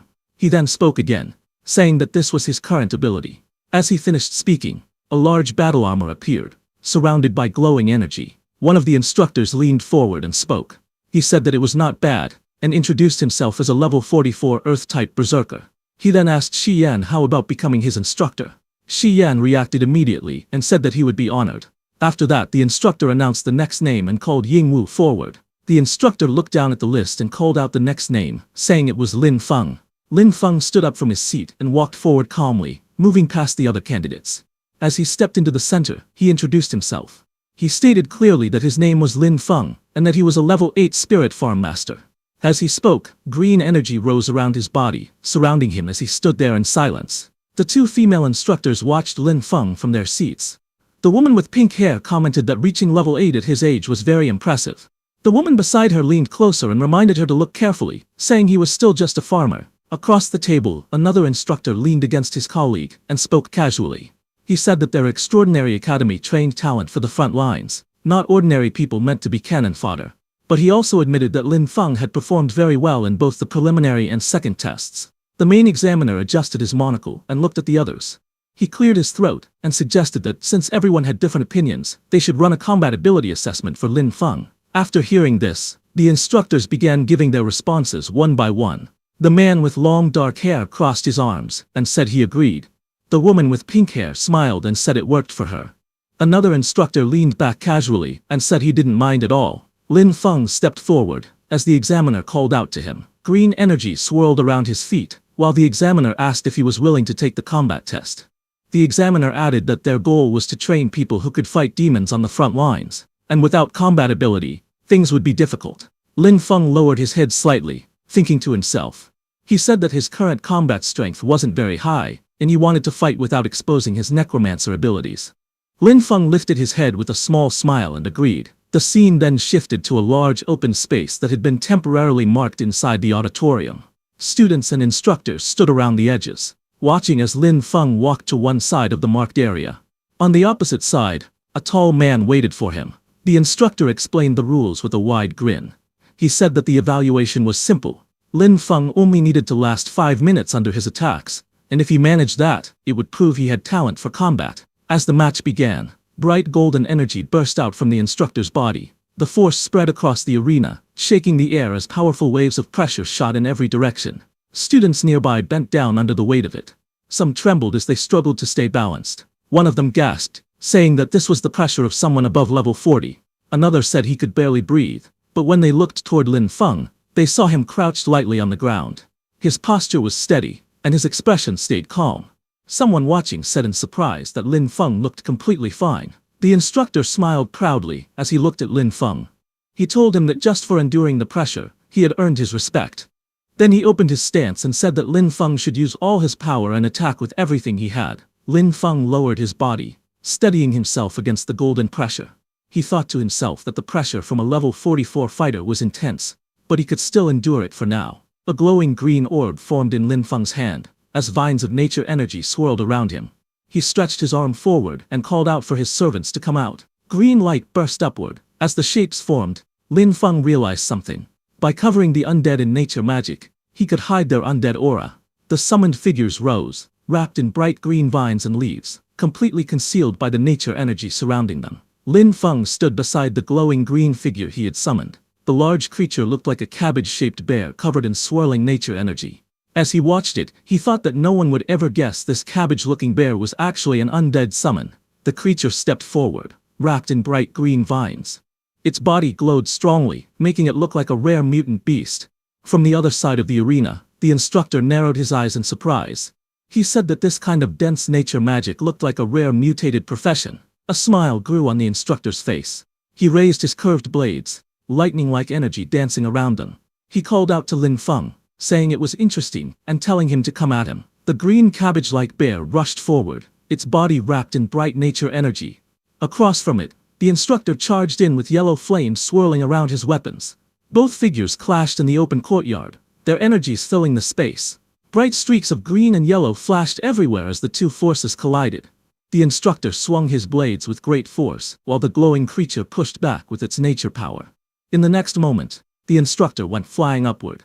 His face twisted as he let out a loud scream and charged straight at the cabbage-like bear. Bright yellow sparks burst around the green creature, as the instructor's attacks struck it again and again. Even while taking heavy blows, the glowing cabbage-like bear stayed standing, its body shaking from the impact. One of the instructors watching from a distance looked surprised. He said that any normal summon would have disappeared by now, but this one was still holding on. The green creature then roared and rushed forward, pushing through the attacks. Yellow and green energy clashed wildly as it charged straight at the instructor, refusing to fall no matter how badly it was hit. One of the instructors looked at the battlefield with sweat running down his face. He asked calmly if Old G was starting to get tired. Lin Feng stood nearby with a relaxed expression. He thought that his summons were undead, so they didn't feel pain or complain. He said that small injuries could be healed easily with a bit of magic. Old G watched Lin Feng and wiped away sweat. He admitted to himself that he originally wanted to show off in front of the students, but now he realized Lin Feng had real talent. He thought that he would need to get serious. Old G then looked directly at Lin Feng. He told him that he would compensate him for the destroyed summon, and asked him to watch closely. The instructor explained that normal summoner professions had to pay a price to make a contract with their summons. If the summon was destroyed, it disappeared, and the contract ended. The instructor activated a powerful skill. Golden energy exploded around him as the words Berserk Skill Bloodthirst appeared. He rushed forward with overwhelming force and struck Lin Feng's green summon. The impact shattered the creature's body. Pieces of green energy scattered everywhere as the instructor stood in the center of the blast, holding his curved weapon. After the attack finished, the instructor stood proudly with his arms crossed. Golden flames wrapped around his entire body. He looked completely confident, satisfied with the result of his strike. The instructor looked at Lin Feng and spoke with a mocking smile. He said that losing a summon must hurt, and told Lin Feng to go ahead and cry. He added that he liked straightforward, emotional students the most. Green energy slowly rose around him. His face turned calm and blank, showing no sadness at all. The instructor stared at Lin Feng in confusion. He wondered why the boy didn't look upset at all. He questioned if Lin Feng was so overwhelmed that he had gone past the point of showing emotion. Just then, green energy suddenly spread out from Lin Feng's body, stretching across the ground like long twisting shadows. The green energy then rose sharply, wrapping around the instructor. The vines and shapes tightened around him, lifting him slightly as he shouted in surprise. He complained loudly, asking how many summons Lin Feng actually had, and accusing him of playing dirty. The atmosphere turned tense. A burst of golden energy exploded around the instructor. He destroyed the green energy wrapped around him, and the force pushed him backward.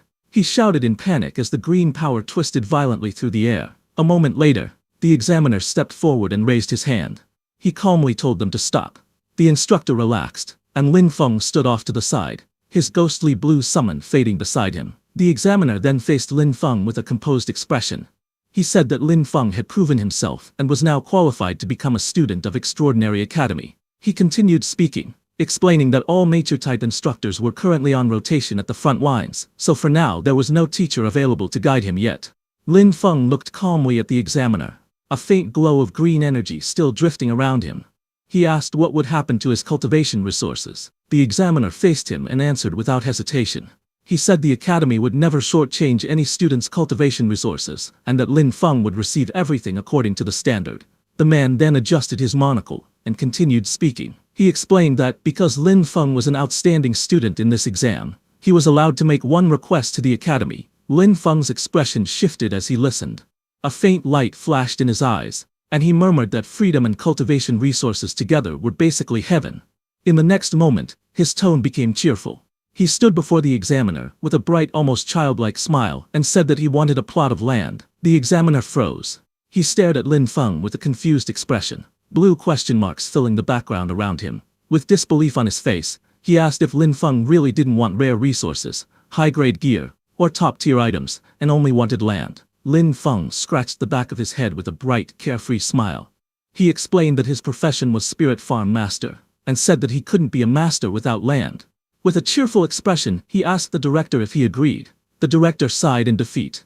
He stood with his hands in his pockets and said there was a training wasteland on the west side of the city that had been unused for a long time. He told Lin Feng he could do whatever he wanted with it.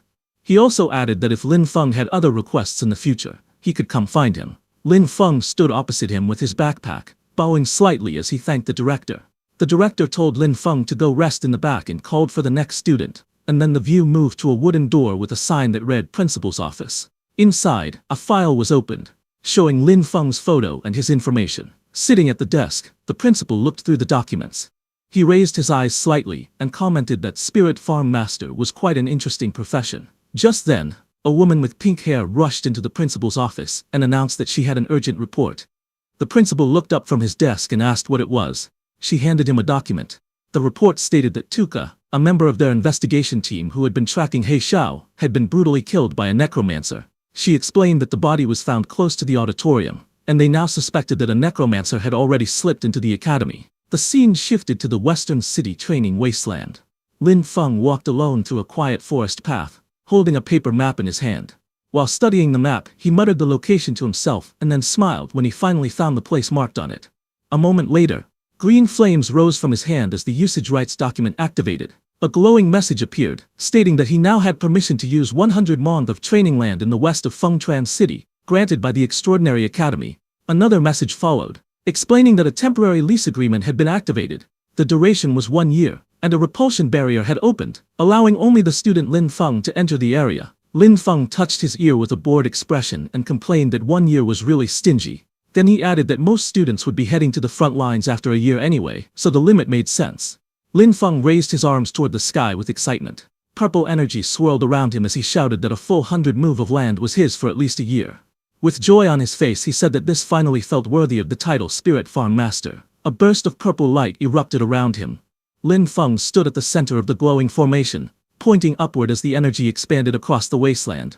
One by one, powerful spirit creatures appeared within the purple mist, towering shadow figures, glowing armored beings, and various small floating sprites. They surrounded Lin Feng, filling the sky with bright energy. Lin Feng looked at them with confidence, and stretched out his hand. With a fierce smile, he pointed forward and declared that everything was ready. It was time to get to work. A dark, shadowy spirit released a violent burst of purple energy. The force shook the ground and sent rocks flying in all directions as the creature landed with immense power. Not far away, another summoned spirit, one made entirely of blue water, rose into the air. Waves erupted around it as it flew forward, controlling the water beneath it. On the field, a large fluffy beast with a horn rushed across the soil. Its body glowed with bright energy as it dashed ahead, followed by several small floating spirits carrying tools. The scene then shifted to Lin Feng relaxing under the sun. He lounged on a chair with sunglasses on, eating a slice of watermelon. With a satisfied smile, he commented that magic really did change life, and said the ancients hadn't lied. Lin Feng rested in the shade, calmly drinking from a straw. A small blue spirit tapped his shoulder to get his attention. Without changing his relaxed expression, he spoke softly and said that the land had been reclaimed. Hearing this, Lin Feng looked surprised. He turned around while holding a slice of watermelon and stared at his summons behind him. He said they were far more proactive than he expected. One of the undead let out a strange laugh, its glowing mouth curling in an eerie smile. Lin Feng looked at the ice-armored undead standing beside him. With a helpless sigh, he said that expecting undead to have their own consciousness might have been asking too much. Lin Feng finished eating and walked toward the doorway. Meanwhile, the ice-armored undead watched him leave. Its glowing eyes followed him quietly, its expression calm and unreadable. A faint smile slowly formed on its face, the cold blue light around its body flickering softly. Lin Feng walked along the narrow path beside the long row of greenhouses. A faint glow surrounded him as he placed his hand on the glass, checking on the crops inside. From above, the greenhouse roof revealed rows of planted soil beds. Lin Feng stood among the neatly arranged crops, looking up as soft blue light filtered through the glass. Different plants filled the space, some shaped like budding yellow lotuses, others like purple cabbages. Lines of text floated above them, showing their effects: permanent stamina, +1, temporary speed +1, permanent attack +1, all labeled as not yet mature. Lin Feng looked at them with satisfaction. He said that other people had to gain strength through bitter and exhausting training, while he improved himself through crops, balanced nutrition, and a solid foundation. Lin Feng stood inside the greenhouse, turning his head to look at the glowing crops behind him. He said it was a shame that only his crops could produce these effects. He added that if his yield were larger and everyone could improve through these plants, then the demons would become nothing more than weak chickens. Lin Feng walked through the narrow glass corridor holding a shovel. Sunlight filtered through the greenhouse walls as he stopped and thought about his situation. He said he couldn't plant only special crops. He needed enough normal crops outside to hide them. Otherwise, the strange plants inside the greenhouse would be discovered too easily.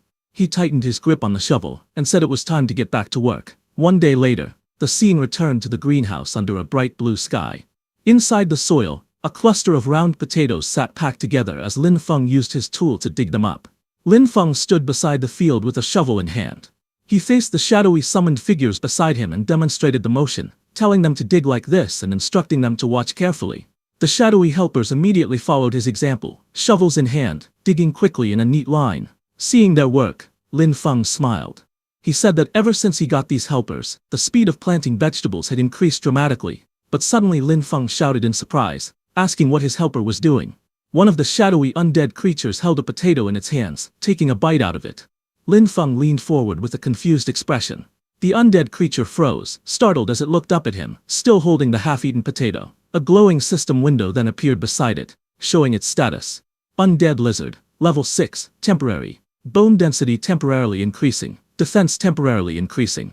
Lin Feng stared silently at the notification, looking down in thought. He thought that all of his undead lizards came from the dungeon, and the only difference was that this particular one had eaten a potato. Lin Feng then raised his hand to his chin, thinking seriously. A burst of realization formed in his mind as he wondered if the original crop effects could also work on undead creatures. In the days that followed, Lin Feng continued running systematic experiments. He carefully recorded how different crops affected the undead he controlled.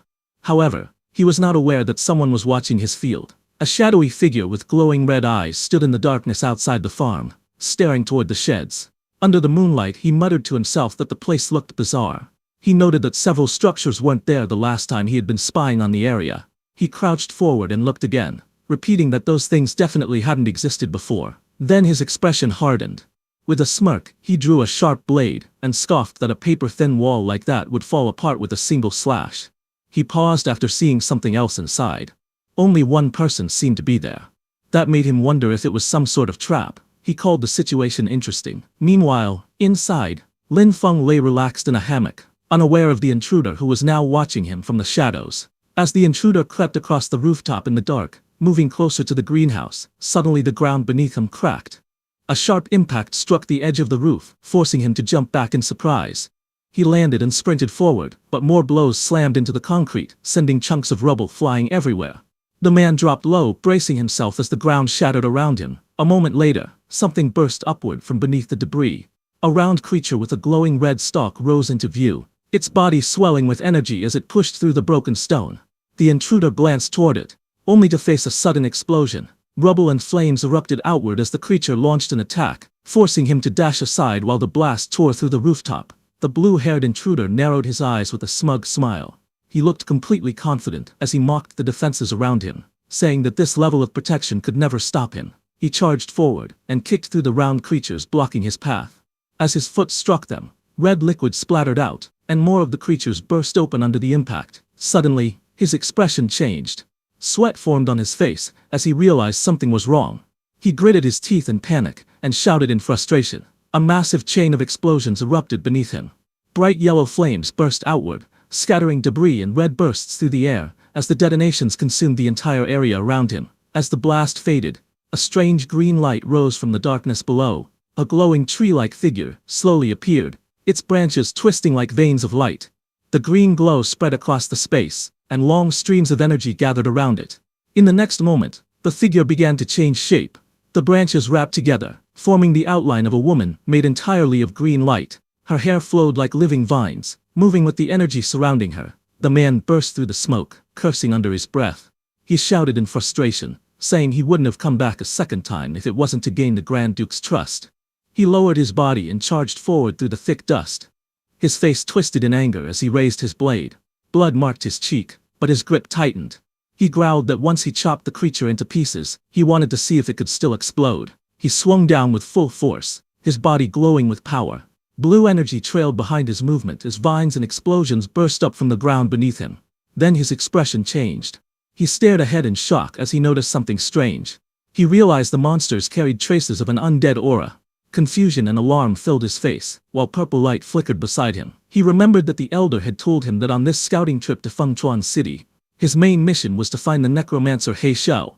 He explained that He Xiao had disappeared right after their last contact, even though he had made a deal with their clan.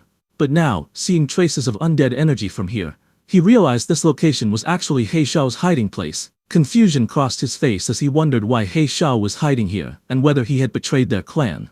He continued walking forward with a knife in hand.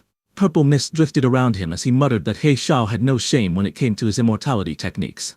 Finally, he looked up toward the moonlit sky and decided he shouldn't stay in this place any longer. Finding He Xiao was what mattered most, so he jumped away from the area. The next day, Lin Feng stepped out of the building with a hoe over his shoulder. He wiped his face and said that he had already catalyzed and fertilized most of the plots yesterday. He added that he only needed to take care of the remaining areas. But when he saw his field, his expression suddenly changed. Sweat ran down his face as he looked toward the distance in shock. He rushed forward and saw a collapsed greenhouse surrounded by broken rocks and shattered ground.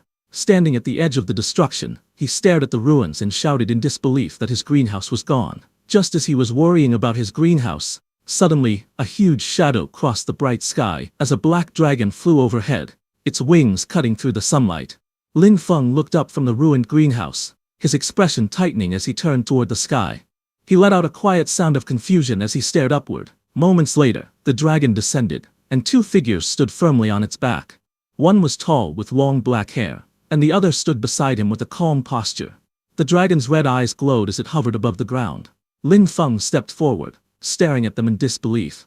He wondered aloud why law enforcement officers had appeared here. The two law enforcement officers stood side by side, red energy swirling around their bodies. The man holding a folder looked at his device and reported that the magic detector showed the source of the magic aura was right here. The tall man beside him listened with a serious expression as the other wondered how a place that used to be a training wasteland had turned into something like this, questioning whether a demon might be hiding there. A small device floated in the air, displaying a message that the land had been leased. The officer with glasses read from his notes and said that although someone had already rented the land, they still couldn't rule out demon activity. He reminded his partner to stay cautious. The two law enforcement officers stood outside the barrier. One of them raised his hand and greeted Lin Feng inside, saying they were from the law enforcement team. Inside the barrier, Lin Feng looked confused and wondered why the law enforcement team had come here. The officer with glasses stepped forward, holding his device. He explained that their instruments had detected a magic aura in the area and asked Lin Feng to open the barrier so they could inspect it. The two officers waited as the barrier glowed between them. The taller officer said they didn't know the exact situation yet. Lin Feng stared at them through the barrier and questioned how there could be magic aura on land he had only rented a few days ago. Meanwhile, outside, one of the officers grew impatient and complained that even getting a farmer to open a barrier took this long. The tall officer then spoke again, saying that Tuka had just been killed by demons, and now demonic energy had appeared here as well. Flames rose behind him as he stepped forward, his eyes glowing red. He looked toward the barrier and declared that, in his opinion, the man inside was clearly a demon spy. Inside the barrier, Lin Feng stayed silent, a drop of sweat running down his cheek as he watched them with a tense expression. Outside the barrier, Haru shouts at Lin Feng, ordering him to surrender. Lin Feng looks up calmly, his expression steady. Nearby, two law enforcement officers watch the situation. One of them says that Haru acted too impulsively. The other adds that Tuka has just died, and now demonic energy has appeared here. Because of that, Lin Feng looks very suspicious. He steps forward and speaks directly to Lin Feng. He tells him to cooperate with the investigation and asks him to open the barrier. Hearing that, Lin Feng looks to the side and thinks that he needs to find a way to make them leave. He then speaks innocently. He says that his profession is lowly and that no one has ever truly respected him. He explains that he only wanted to find a quiet place and work hard on his cultivation. But now even the law enforcement team wants to place suspicion on him. One of the men beside Captain Haru looks at Lin Feng with hesitation. He touches the captain's shoulder and says that Lin Feng already looks very pitiful. Hearing that, the captain's expression changes. He loses his temper and explodes in anger, saying that anyone can pretend to be pitiful. The captain clenches his fist in anger, then suddenly rushes forward and throws a punch at Lin Feng with full force. His punch lands, creating a loud impact and sending waves of power through the air. But Lin Feng staggers slightly and grabs Captain Haru's hand. A drop of sweat runs down his face. He realizes that this is bad. His body has been strengthened so much that the captain's punch did not even hurt him. Lin Feng narrows his eyes and thinks to himself that he will have to act a little to get out of this situation.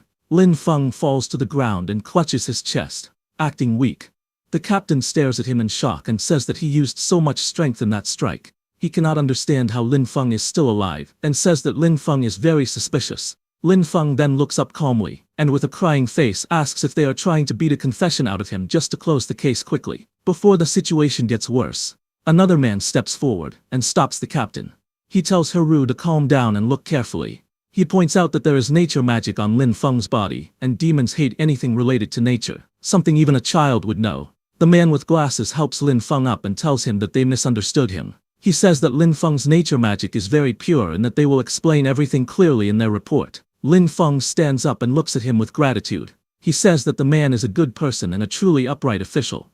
The man answers calmly that it is just his duty. Nearby, the captain clenches his teeth in anger and glares at them. In the next moment, power explodes around him as he raises his hand again. Lightning-like energy flashes through the air as he prepares to move. Before anything can happen, the two officials move at the same time and step in front of Lin Feng, blocking the attack and stopping the captain from acting further. The captain stays silent, his teeth clenched, unable to say anything. After that, the law enforcement officers ride on their dragons and leave. Lin Feng watches them quietly. After a moment, he lowers his gaze and thinks to himself that this is troublesome. He realizes that just farming is not enough anymore, and that he will need enough strength to protect himself as well. Just then, golden light flickers in the air, and paper cranes slowly come toward him. One stops right in front of him, and a voice comes out. Lin Feng hears an order telling him to report to the academy training ground the next morning to take part in the freshman ability test and ranking battles. Attendance is mandatory. After delivering the message, the paper cranes disappear. Lin Feng looks at the empty air and lets out a soft sigh, wondering why it is so hard to live a peaceful life. Not far away, two figures stand together under a tree and watch him leave. One of them quietly remarks that Lin Feng's nature magic is incredibly pure and powerful. The woman looks at the man beside her and asks if Lin Feng is really just a farmer. The man, who is the Extraordinary Academy's principal, replies that he is not sure. He says that the system shows the boy's registered profession as Spirit Farm Master. The principal narrows his eyes and wonders if even the great level 50 nature Archmage Vela is tempted. The woman says it sounds like a mutated profession. She also feels that the boy is hiding another secret. She adds that this display of nature magic alone is enough to clear him of any suspicion of working with demons, as demons could never fake such life energy because it disgusts them too much. The principal agrees, and says this should silence some people for now. He adds that the real show is still ahead. After that, green nature energy rises and spreads around them, and in the next moment they teleport away. Then the scene shifts to the Extraordinary Academy freshman training ground, where many new students have gathered together. Some of them look confused and complain that the interviews are already finished, and they have even chosen their instructors. They do not understand why there is another test. Others agree and say they thought classes would start right away. One student lowers his voice and says he has some insider information, but then laughs and refuses to tell anyone. Lin Feng stands quietly at the side, listening to their chatter without saying a word. His expression remains calm as he looks ahead, waiting for what will happen next. Just then, the pink-haired instructor steps forward and tells everyone to be quiet. She says she knows they all have many questions. She explains why the academy is holding an academy-wide entrance test after the instructor interviews. She says that yesterday, urgent military news arrived from the front. Demon attacks have become stronger, and the fortress outside the third barrier is close to collapsing. She announces that the academy has received orders and must quickly send a group of fresh forces to support the front lines. Hearing this, the students react in shock. Some shout that they have just started school and ask why they are being sent to the front so soon. Others question whether they were not supposed to study and cultivate first. The instructor speaks coldly and says that when a nest is overturned, no egg survives. If the fortress falls, the demon army will march straight toward Fengchuan City. She asks if anyone really thinks they will still be able to cultivate safely then. She ends by saying that this is not a request, but a conscription. In humanity's time of crisis, no one can stand aside. Meanwhile, a pink-haired student stands among the crowd with a young boy beside her. The boy looks up at her and tries to speak, calling her sister, but hesitates. Not far away, Lin Feng stands quietly with his backpack on his shoulder. His expression is calm, and he looks straight ahead without reacting to the noise around him. The pink-haired girl turns back to the boy and gently tells him that it is okay and not to worry. She glances in Lin Feng's direction, her cheeks slightly red, and quietly says that he is very outstanding. She wonders if he will be chosen in the draft. After that, the pink-haired instructor raises her voice and orders all freshmen to enter the training grounds and prepare for live combat testing. The crowd begins to move forward. Lin Feng walks with them, his hands in his pockets. He quietly thinks that as a farmer-type profession, he probably will not be sent to the front lines at a time like this. Otherwise, his farming plan will be disrupted. Soon, the test begins. Lin Feng stands on the field, facing a female student holding a staff. She looks at him and calls him a Spirit Farm Master. She says she has heard that he is good at dodging. The girl suddenly raises her staff and tells Lin Feng to turn to ashes as she attacks. Flames burst out and rush toward Lin Feng. The pillar of fire roars forward, but Lin Feng calmly steps aside. The flames miss him completely. Lin Feng looks at the attack without any panic. He says calmly that it is too slow and that her magic is not condensed enough. He adds that the fire could not even roast the sweet potatoes in his field. Hearing Lin Feng's taunt, the black-haired girl becomes furious. She frowns and begins chanting, speaking of a flame spirit sleeping at the end of the world. She raises her staff and says she will command it. While she is doing that, Lin Feng watches her quietly without saying anything. He gets bored, and before her spell can finish, he suddenly moves. Green light flashes around his arm as he strikes. He tells her calmly that her casting time is far too long. The blow lands. The girl cries out as she is sent flying backward, crashing into the ground. Green energy spreads across the arena as the dust settles. A voice announces the result of the match. Lin Feng is declared the winner. Then Lin Feng's results are displayed one after another. Lin Feng defeats opponent after opponent, and every match ends with his victory. Lin Feng scratches the back of his head and thinks that beating this many people should be enough. He feels that he can lose the next few matches on purpose. While he is thinking that, the black-haired woman steps forward and hands him some water. Lin Feng looks up at her and politely thanks her. The woman smiles and tells him that with his talent and potential, he is more than qualified to aim for a much higher stage. Lin Feng looks slightly surprised and asks what she means by a higher stage. She explains that if he earns enough credits and passes the assessments, he can be promoted into the more advanced Sunwheel Academy. The woman explains that the Advanced Academy has better cultivation techniques, stronger instructors, and even chances to obtain legendary weapons or powerful mounts. Lin Feng listens quietly, then calmly says that he appreciates the offer, but remembering the law enforcement incident, he tells her that he does not really need any of that. The woman looks surprised and asks what he wants instead. Lin Feng smiles lightly and answers that he only wants a bigger and better piece of land so he can farm in peace. Hearing that, the woman looks at him and says that he misunderstood her. She explains that she meant his final goal, what he plans to do after finishing those fields. Lin Feng answers honestly. He says that he plans to farm even more land, so more people can have land to work on. He wants everyone who wishes to farm to have fields. Hearing that, the woman smiles slightly and thinks that wanting more land means wanting to reclaim all the land. She calls him an ambitious child. Just then, the principal walks over and asks if Lin Feng is not already developing the wasteland in the west of the city. He asks if that is still not enough. Lin Feng laughs loudly and scratches his head. He says that when it comes to farming, the more land there is, the better. Just then, there is a new announcement calling out the next match. The next match is Lin Feng versus Ai Ling. Lin Feng raises his hand slightly and smiles, saying that it is time to go. As he walks toward the arena, the principal, watching him, comments that Lin Feng is very straightforward. The black-haired woman beside him calmly says that if Lin Feng wants something, they should just give it to him. Hearing that, the principal asks the black-haired woman if she plans to take Lin Feng as a student. The woman looks at Lin Feng's back as he walks away and says that he is quite an interesting boy. The announcer calls out and tells them to prepare for battle. Ai Ling, the pink-haired girl, stands across from Lin Feng and says that she really did not expect to fight him. Her grip tightens as she says that she will give this match everything she has.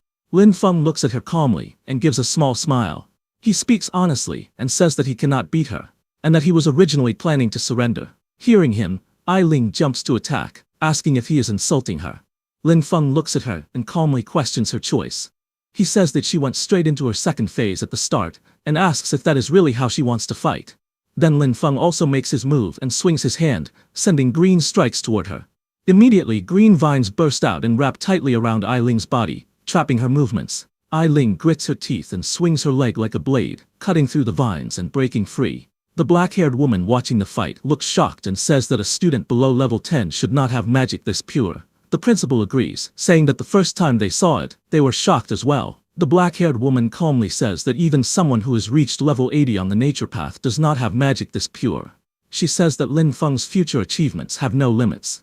On the battlefield, Ai Ling releases a powerful attack, but Lin Feng stands calmly behind massive green vines that block everything. The two observers agree that talents like this are extremely rare. With the right teacher guiding him, his growth will be terrifying. After watching for a moment, the woman makes a firm decision. She says that she has decided to take him as her teacher. Hearing that, the principal looks at her and says that it would not be bad if she became Lin Feng's instructor. However, he suddenly pauses and says that she said it backward. The woman looks at him seriously and says that she did not misspeak. She explains that she wants to take Lin Feng as her teacher. The principal turns to her in shock and asks if demons have burned her brain or something. The woman smiles calmly and replies that even if that were true, she still wants to become Lin Feng's disciple. At the Extraordinary Academy's freshman drill grounds, the arena explodes with movement. Lin Feng and Ai Ling clash in a whirlwind of blue energy. Their bodies spin through the air as the force of the attacks shakes the entire platform. Ai Ling charges at him with incredible speed, her weapon striking the ground hard enough to crack the stone. Lin Feng narrowly dodges, the air bursting around them. In the middle of the fight, Lin Feng stays calm. He thinks that he has already shown enough of his strength. He decides that he should pretend to be weak, and then admit defeat. But then a voice echoes across the arena. It warns Lin Feng that if he keeps slacking off, the academy will take back the land in the west of the city and use it for something else. Hearing this, Lin Feng slowly turns his head and looks back. The one who said that was none other than the principal. Lin Feng's expression changes as a spark of blue light flashes in his eye. He refuses immediately. In his mind, he shouts that they cannot take back his land. Absolutely not. That land is everything to him. Ai Ling's eyes widen as she watches Lin Feng. She feels his aura shift completely. Before this moment, he had only been defending calmly, letting her attacks come to him. But now, she can tell he is finally starting to fight seriously. Green light bursts around Lin Feng as he moves his arm. Energy gathers at his palm like a swirling storm, glowing brighter and stronger with every passing second. His expression is focused and sharp, Across the arena, Eiling steps back. Flames burst from her body as she prepares her strongest spell. Fire wraps around her arms, her staff, and even her legs, rising higher and hotter as she begins chanting. She thrusts her weapon forward, and a massive ball of fire erupts from her magic. The fireball shoots across the battlefield with explosive speed, lighting up the entire arena and tearing into the ground as it travels toward Lin Feng. But before the fireball hits, Lin Feng rushes toward it without slowing down at all. His green energy splits the explosion apart, creating a path straight through the flames, shaking the arena and sending debris flying everywhere. Dust and flames rise in a huge explosion. Lin Feng leaps forward with power exploding from his body. Green light surrounds his fist as he jumps at Ai Ling. He shouts one line as he throws his punch, telling her to take his serious punch. His fist glowing with pure green energy drives forward toward Ai Ling with force great enough to shake the arena. Ai Ling's eyes widen in shock as her head jerks back from the blow. She gasps loudly, stunned by how strong the punch is. She shouts in disbelief, saying that the power he released is incredible. But right before hitting her, Lin Feng stops. He lands gracefully and smiles at her. His expression is calm and relaxed, as if the fight had never been difficult for him. He tells her softly that she let him win. In the audience, the students stare at him with their mouths open. One of them shouts that Lin Feng, the farmer, must have been hiding his true strength all along. Another student compares himself to Lin Feng and says that he is the one who looks like a farmer now. That woman with bright green eyes watches with excitement. She points out that Lin Feng's control over the power of nature is extremely rare. She says he commands it as easily as moving a finger, and that his mastery is close to the very origin of nature's power. Then Lin Feng stretches his hand toward Ai Ling as the announcement rings out clearly. The winner is Lin Feng. After the match ends, Ai Ling stands with Lin Feng's help, her cheeks flushed. She gently holds his hand and looks up at him with admiration. She tells him that he is strong and that she accepts her defeat completely. Lin Feng looks down at her calmly. He tells her that she is the one who is truly strong, and that he only has a lot of physical strength, nothing more. After saying that, Lin Feng lets out a sigh of relief while sweating nervously. In his mind, he mutters that he almost had his land taken away, and that things were dangerously close. Suddenly the principal appears behind him in a cheerful tone. The principal pats Lin Feng proudly on the back and says that he did well, this is how he should be acting. Lin Feng bows his head slightly and thanks the principal for showing mercy during the evaluation. The principal waves his hand and tells him to keep working hard. He says he is looking forward to watching Lin Feng grow stronger. As the principal walks away, a mischievous smile forms on Lin Feng's face. In his mind, he grumbles that the old man dared to threaten him with his land. He quietly tells the principal to just wait. As Lin Feng walks away from the training grounds, he mutters under his breath with an annoyed expression. Behind him, that green-eyed woman walks toward a tree. Lin Feng rubs the back of his neck, deep in thought. Behind him, the woman moves behind the tree, and suddenly there is an explosion of white fog. The next second, the woman comes out with a new appearance. She then approaches Lin Feng. She turned into a girl with long green hair. She wore a green dress, and her bright green eyes sparkled with excitement. She stopped in front of Lin Feng, and with a cheerful smile, she called out to him. She asked student Lin Feng to please guide her in her cultivation. Lin Feng froze for a moment. His hand rested on his chin, and his eyes widened in confusion. He stared at her, as if he had misheard. He asked her if she was okay, and wondered out loud why a combat class student would ask a farmer like him for guidance. The girl quickly introduced herself. She said her name was Vera, and that they had never met before. She explained that she had just watched his entire match. She spoke passionately. She said his use of natural mana was unbelievable, simple, perfect, and filled with life and strength. She admitted she had never seen anyone command the power of nature the way he did. Her bright eyes softened as she confessed something more personal. Vera said she had been stuck at her current cultivation realm for a long time. She believed that observing Lin Feng's path might give her the inspiration she needed. Hearing that, Lin Feng scratched the back of his head awkwardly. His eyes were wide and confused as he looked at the green-haired girl. He asked her if she was also a nature-type student. He explained that the nature-type instructors were still away on the battlefield, and suggested she wait a little longer. He added honestly that he only knew how to farm. Vera held her hands together and spoke with seriousness. She said that the skilled were the true teachers. She did not expect him to formally accept her as a disciple. She only hoped to occasionally visit his fields to observe and learn. She bowed deeply toward him, almost pleading.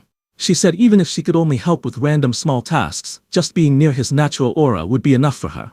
She begged him to allow it. Lin Feng flinched and panicked internally. But in his mind, he repeated that he couldn't let people know what he was growing in his fields. It was too dangerous. and it would be too easy for his secret to be exposed. He turned his head slightly, and spoke with calm politeness. He apologized, and said that, as a farmer, he had nothing he could teach her. He insisted that he only had a lot of physical strength, and was not good at fighting. But before he could say more, the principal suddenly appeared beside him, placing an arm around his shoulder. The principal leaned in and whispered that since Vera was begging like this, Lin Feng should just agree for his sake. Lin Feng stared at the principal in shock. The principal brought his mouth close to Lin Feng's ear, and whispered a long string of censored words, clearly explaining something privately. Lin Feng slowly responded that whatever the principal had just said sounded not very good. His expression showed immediate hesitation and worry. After hearing the principal's whispered advice, Lin Feng's expression softened. He let out a small sigh and then agreed. He said that if things were like this, then it was settled. Hearing him, Vera's face lit up instantly. Her eyes sparkled with joy as she thanked him excitedly. She promised she would never disturb him and spoke his name with sincere gratitude. Unable to hold back her excitement, she suddenly rushed toward him and hugged his arm tightly. She asked in a stuttering voice if she could visit tomorrow or no, even right now. Lin Feng looked to the side, embarrassed, but answered calmly. He said it depended on her, and explained that his land was on the west side of the city. Soon after, they arrived at the West City training wasteland, just outside his greenhouse. Vera, now in work-style clothes, moved around energetically. She asked if there was anything she could help with. Lin Feng watched her quietly, and thought to himself that at least her attitude was very serious. But he also reminded himself that he could never let her see the crops growing inside his greenhouse. Trying to keep her busy, he pointed outward and told her to look around outside for now and get familiar with the place. He explained that he was currently giving some special attention to the newly bred seedlings. Vera turned her gaze toward the greenhouse. Her eyes widened slightly, as if sensing something unusual. A thought rose in her mind. These crops seemed extraordinary. She observed the fields in front of her, and realized something shocking. She thought that the crops here had been nourished entirely by pure natural manna. These were high-grade plants, capable of giving temporary attribute boosts. As she stood there in awe, Lin Feng walked further into the greenhouse area, his back facing her, completely unaware of the amazement spreading across her face. Vera leaned forward slightly. A soft smile formed on her face as she looked at Lin Feng's plants and said that Lin Feng was making her more and more curious. Then, 1 hour later, Lin Feng returned.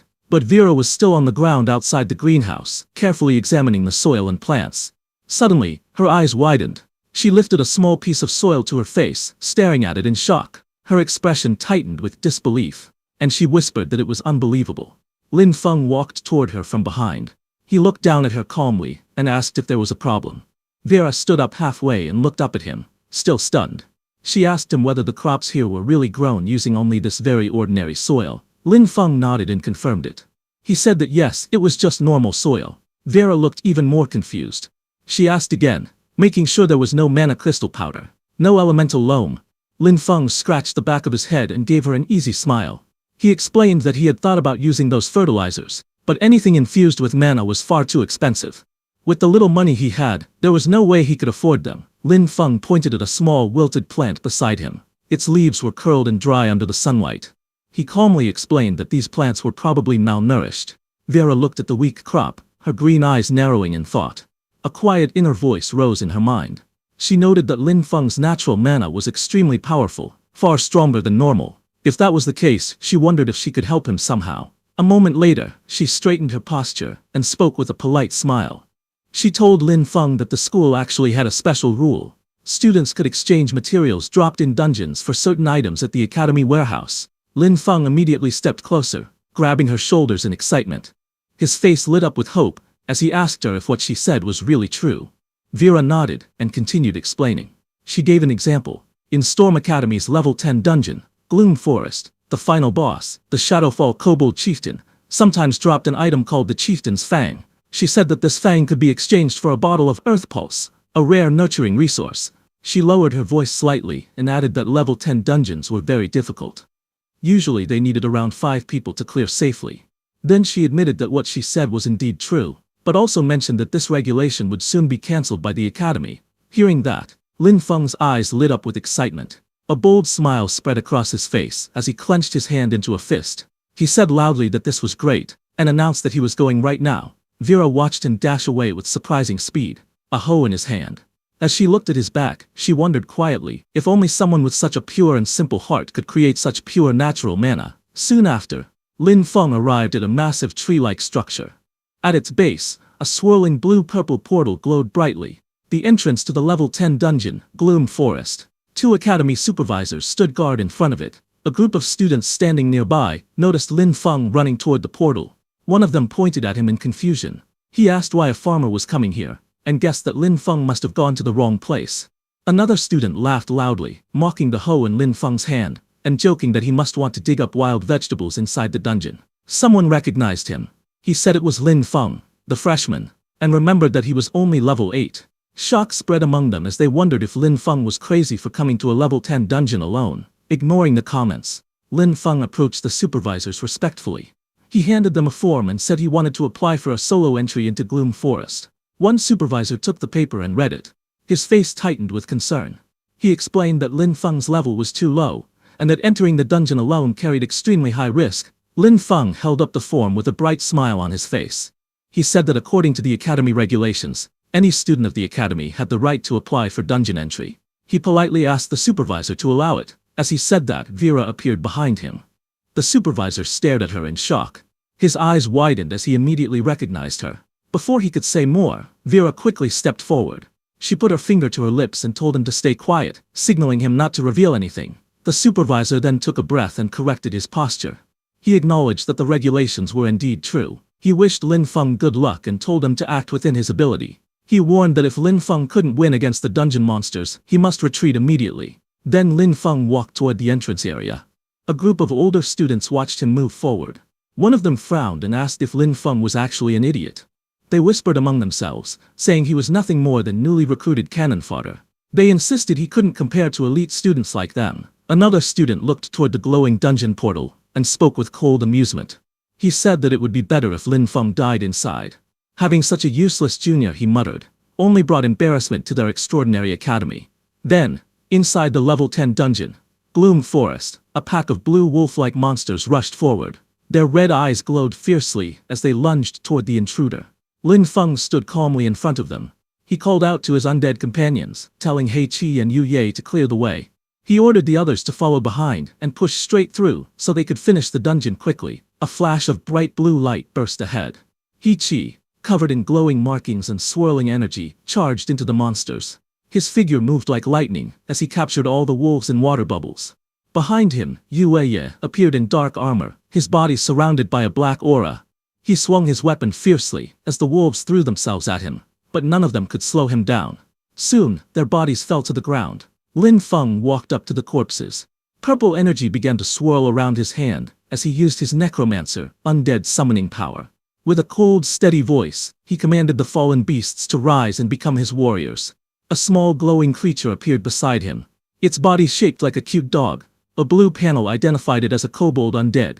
Deeper inside the dungeon, the largest chamber opened before Lin Feng. A towering monster stood there. The Shadowfall Kobold Chieftain, level 12. The creature was massive, with long claws, sharp fangs, and red streaks of energy running across its body. Lin Feng looked up at the boss monster without fear. He placed one hand in his pocket and spoke casually. He said this was the final boss, but it didn't seem like much. It looked like this dungeon wasn't anything special either.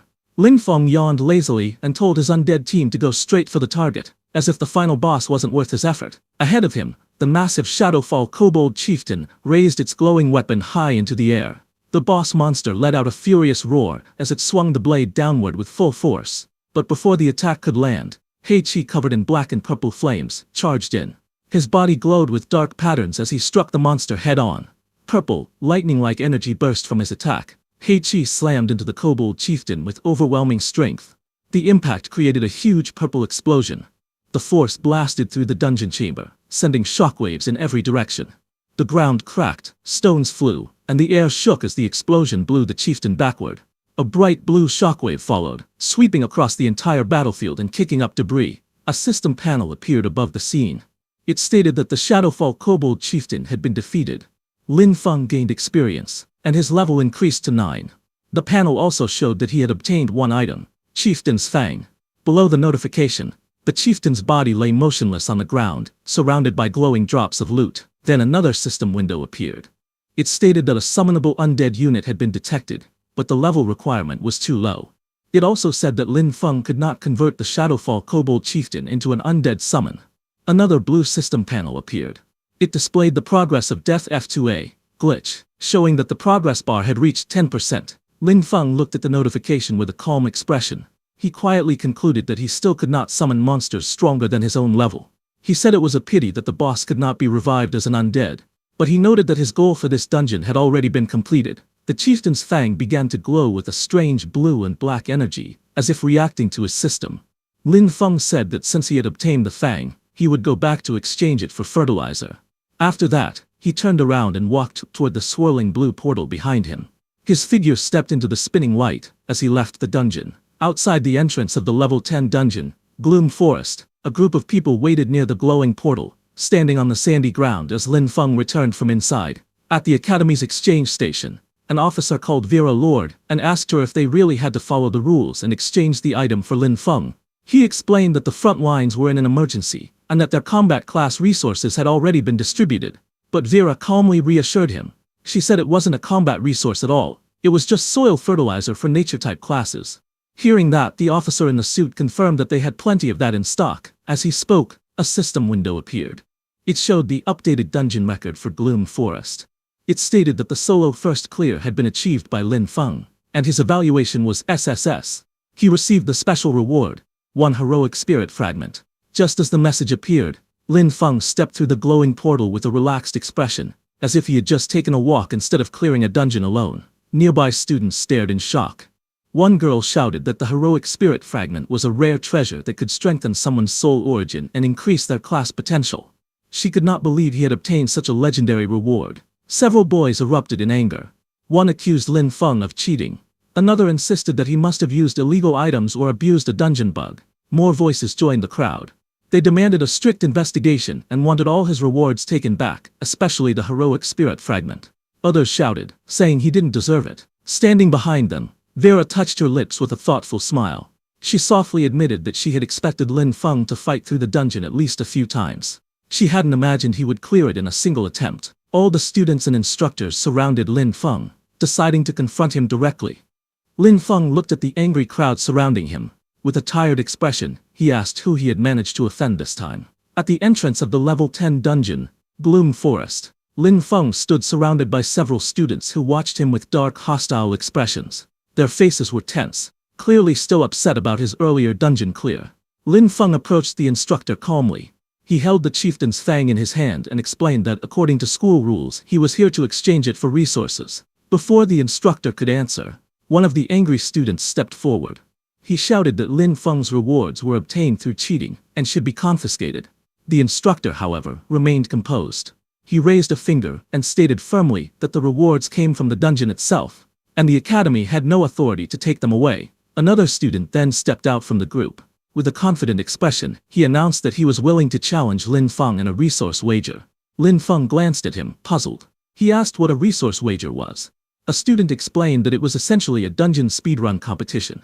With teachers supervising both sides, the two challengers would enter the dungeon separately and see who cleared it faster. The winner would take all rewards from both participants, while the loser would lose everything. The explanation caused murmurs among the surrounding students.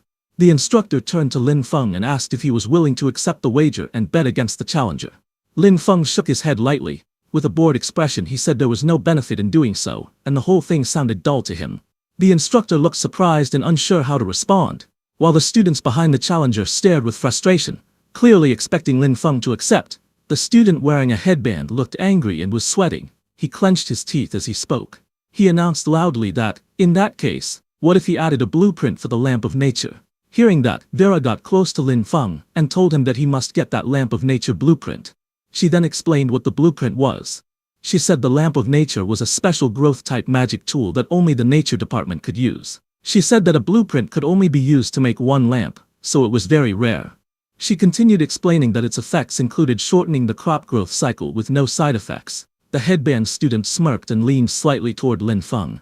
With a mocking smile, he asked if Lin Feng was done asking, and how he felt about the proposal, and whether he wanted to bet.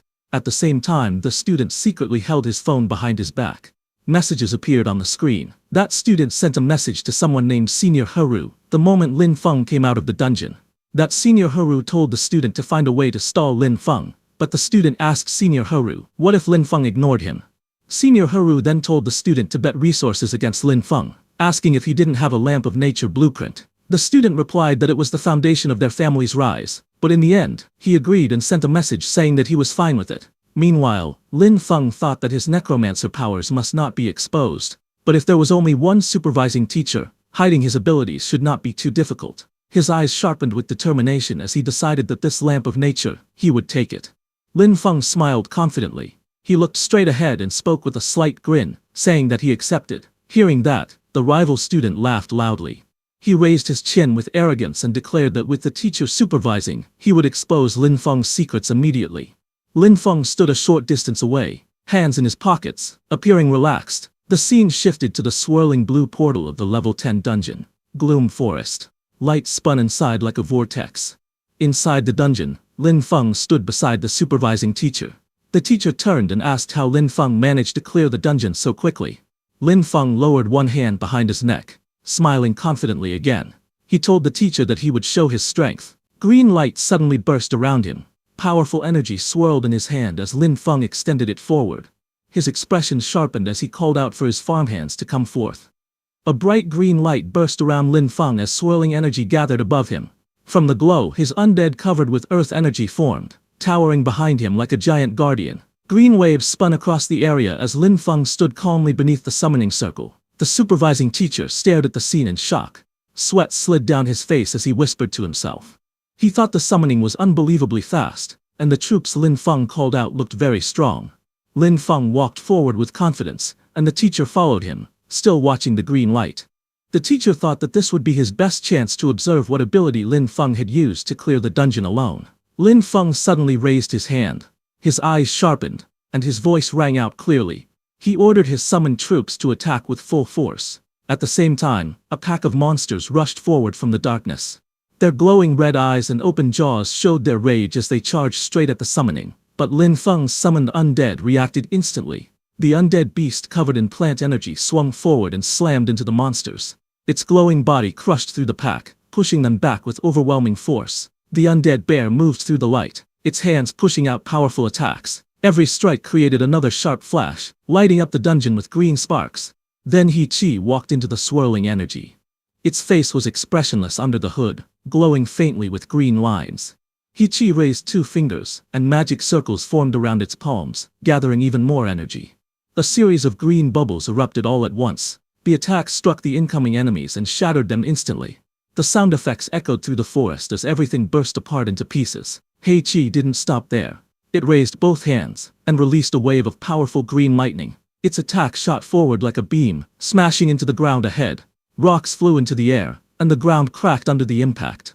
Pieces of stone scattered everywhere as the blast landed with tremendous force. The teacher stood frozen, his eyes wide and his mouth slightly open. He looked shocked as he watched the scene before him. He muttered to himself that it had taken less than a minute for Lin Feng to completely wipe out a kobold patrol squad of the same level. Cold sweat slid down the teacher's face. He stared at Lin Feng's power, unable to believe what he had just witnessed. In his mind, he wondered if this terrifying strength came from some special class, because the power felt far too overwhelming for an ordinary student. Ahead of him, Lin Feng stood calmly in front of a pile of shattered glowing rocks, the remains of the defeated kobolds. Lin Feng turned slightly and spoke in a relaxed tone. He told the teacher that the kobold patrol squad had been cleared, and now he was preparing to clear the boss room next. Hearing that, the teacher's expression stiffened again. He almost couldn't speak as he followed Lin Feng with his eyes. Suddenly dark energy gathered in front of Lin Feng. A swirling purple and blue vortex began to open before him. Inside the twisting tunnel of the portal, something moved. A moment later, a dark figure shot out of the vortex at high speed.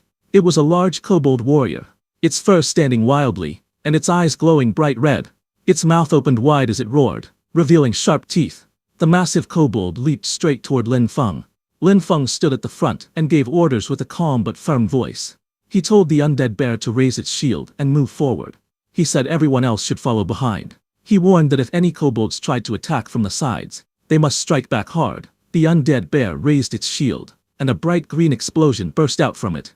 Green energy spread everywhere as Lin Feng's undead bear rushed forward. The kobold warrior with glowing red eyes leaped out of the shadows. It roared fiercely and charged straight at the green figure standing in front of Lin Feng. Little did it know that this was Lin Feng's warrior undead, UAE. UAE moved quickly. Its body flashed with swirling light as it prepared to attack. It swung its arm, and bright green power shot forward. Its punch landed directly on the chest of the giant kobold. The energy formed a wide circular blast that pushed the monster backward with great force. The impact sent the kobold flying backward. Waves of energy spread across the ground, shaking the stones and blowing dust into the air. The teacher stared wide-eyed. His face filled with shock as sweat rolled down his cheek. He shouted that someone with such amazing war potential had to be reported to the principal immediately. Then green light spiraled across the battlefield, as Lin Feng stood at the center of the glowing vortex and called back all his summons. The teacher slowly walked forward, stunned by the sight in front of him. The monster's huge body lay lifeless on the ground, completely immobilized. Lin Feng stood calmly beneath it, surrounded by swirling green light. From behind, the teacher stood on a large rock, looking up at Lin Feng, who towered above him in the middle of the shattered battlefield. Lin Feng turned his head with a confident smile. He asked the teacher if he had finally proven himself. The teacher replied without hesitation, telling him that without a doubt student Lin Feng had proven himself. Later, the two of them walked side by side across the battlefield's broken ground. Lin Feng had his hands in his pockets while the teacher glanced at him from the side. The teacher then asked if student Lin Feng wasn't going out. Lin Feng said the dungeon's scenery was nice, and he wanted to walk around a bit longer. Hearing that, the teacher prepared to leave through the glowing portal. But before leaving, the teacher reminded him that the dungeon would reset 30 minutes after being cleared and told him to watch the time before stepping out through the portal. After the teacher left, Lin Feng walked toward the huge fallen boss lying on the stone floor. The giant beast's body was motionless. Lin Feng looked down at it and muttered that earlier, his level had not been high enough. He clenched his fist and wondered if things would be different this time. Then he stretched out his hand toward the corpse and used his necromancer summon power. Immediately, dark purple energy burst from the ground. Lightning-like arcs wrapped around Lin Feng's arm as he knelt beside the beast. His eyes were steady and confident as he repeated the command. Arise! A purple silhouette began forming, rising from the creature's corpse. The shape slowly became clear, glowing eyes, sharp fangs, and a huge beastly outline made of pure shadow and purple light. The monster's shadow form towered over Lin Feng, its presence powerful and overwhelming. The giant beast stared down at Lin Feng with glowing violent eyes. Lin Feng stood straight with one hand in his pocket, looking up at the newly summoned creature without fear. Sometime later, at the dungeon entrance, soft blue light shone on the ground as footsteps slowly approached. Lin Feng walked out from the glowing portal, his hands casually in his pockets. The swirling gate behind him flashed with bright blue and purple waves. Outside, several students were gathered. One boy pointed in surprise and said that the fierce guy had finally come out.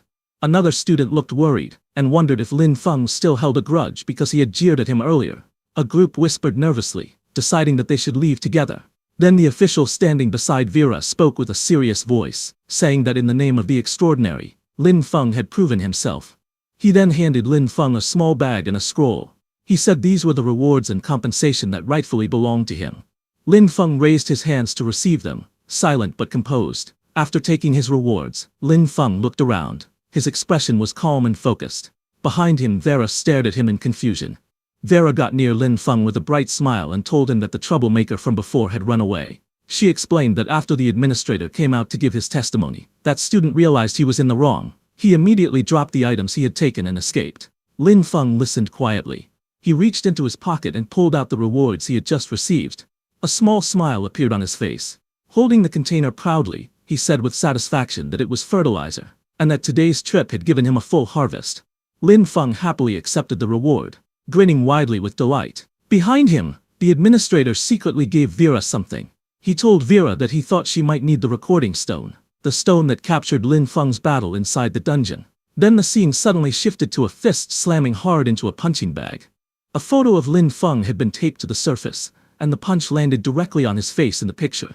It was inside Sunwheel Academy, in Haru's room. Haru continued to strike the bag angrily. His muscles tensed as he shouted in frustration. He cried out that Lin Feng, just a lowly farmer, had humiliated him again and again. Breathing heavily, Haru finally stopped and sat down. He rubbed his forehead with a troubled expression. He admitted that using force wouldn't work, and even the Academy's own rules couldn't punish Lin Feng. After a long moment, he muttered to himself that he would need to use another method. Haru narrowed his eyes sharply. His expression hardened as he muttered to himself, saying that Lin Feng was only showing off because he relied on a bit of nature magic and summons. In that case, he held out a sealed envelope. His voice turned firm as he ordered his subordinate to immediately send the letter to the front lines, addressed to his uncle, the Count. He added another command. He ordered that the mentors from the nature department, who were currently on rotation at the battlefield, must return to the academy as soon as possible. Hearing that, nearby, his subordinate, the same student who had just challenged Lin Feng, looked surprised as he held the envelope. He asked if Heru was planning to use the nature department mentors to suppress Lin Feng. Heru crossed his arms confidently. He smirked as he explained that the old mentors valued the purity and rules of nature magic above everything else. He said they would never tolerate anyone breaking those principles. With a cold glint in his eyes, he added that letting those mentors deal with Lin Feng would be the perfect solution. He wanted to see whether Lin Feng could still act so arrogantly once they intervened.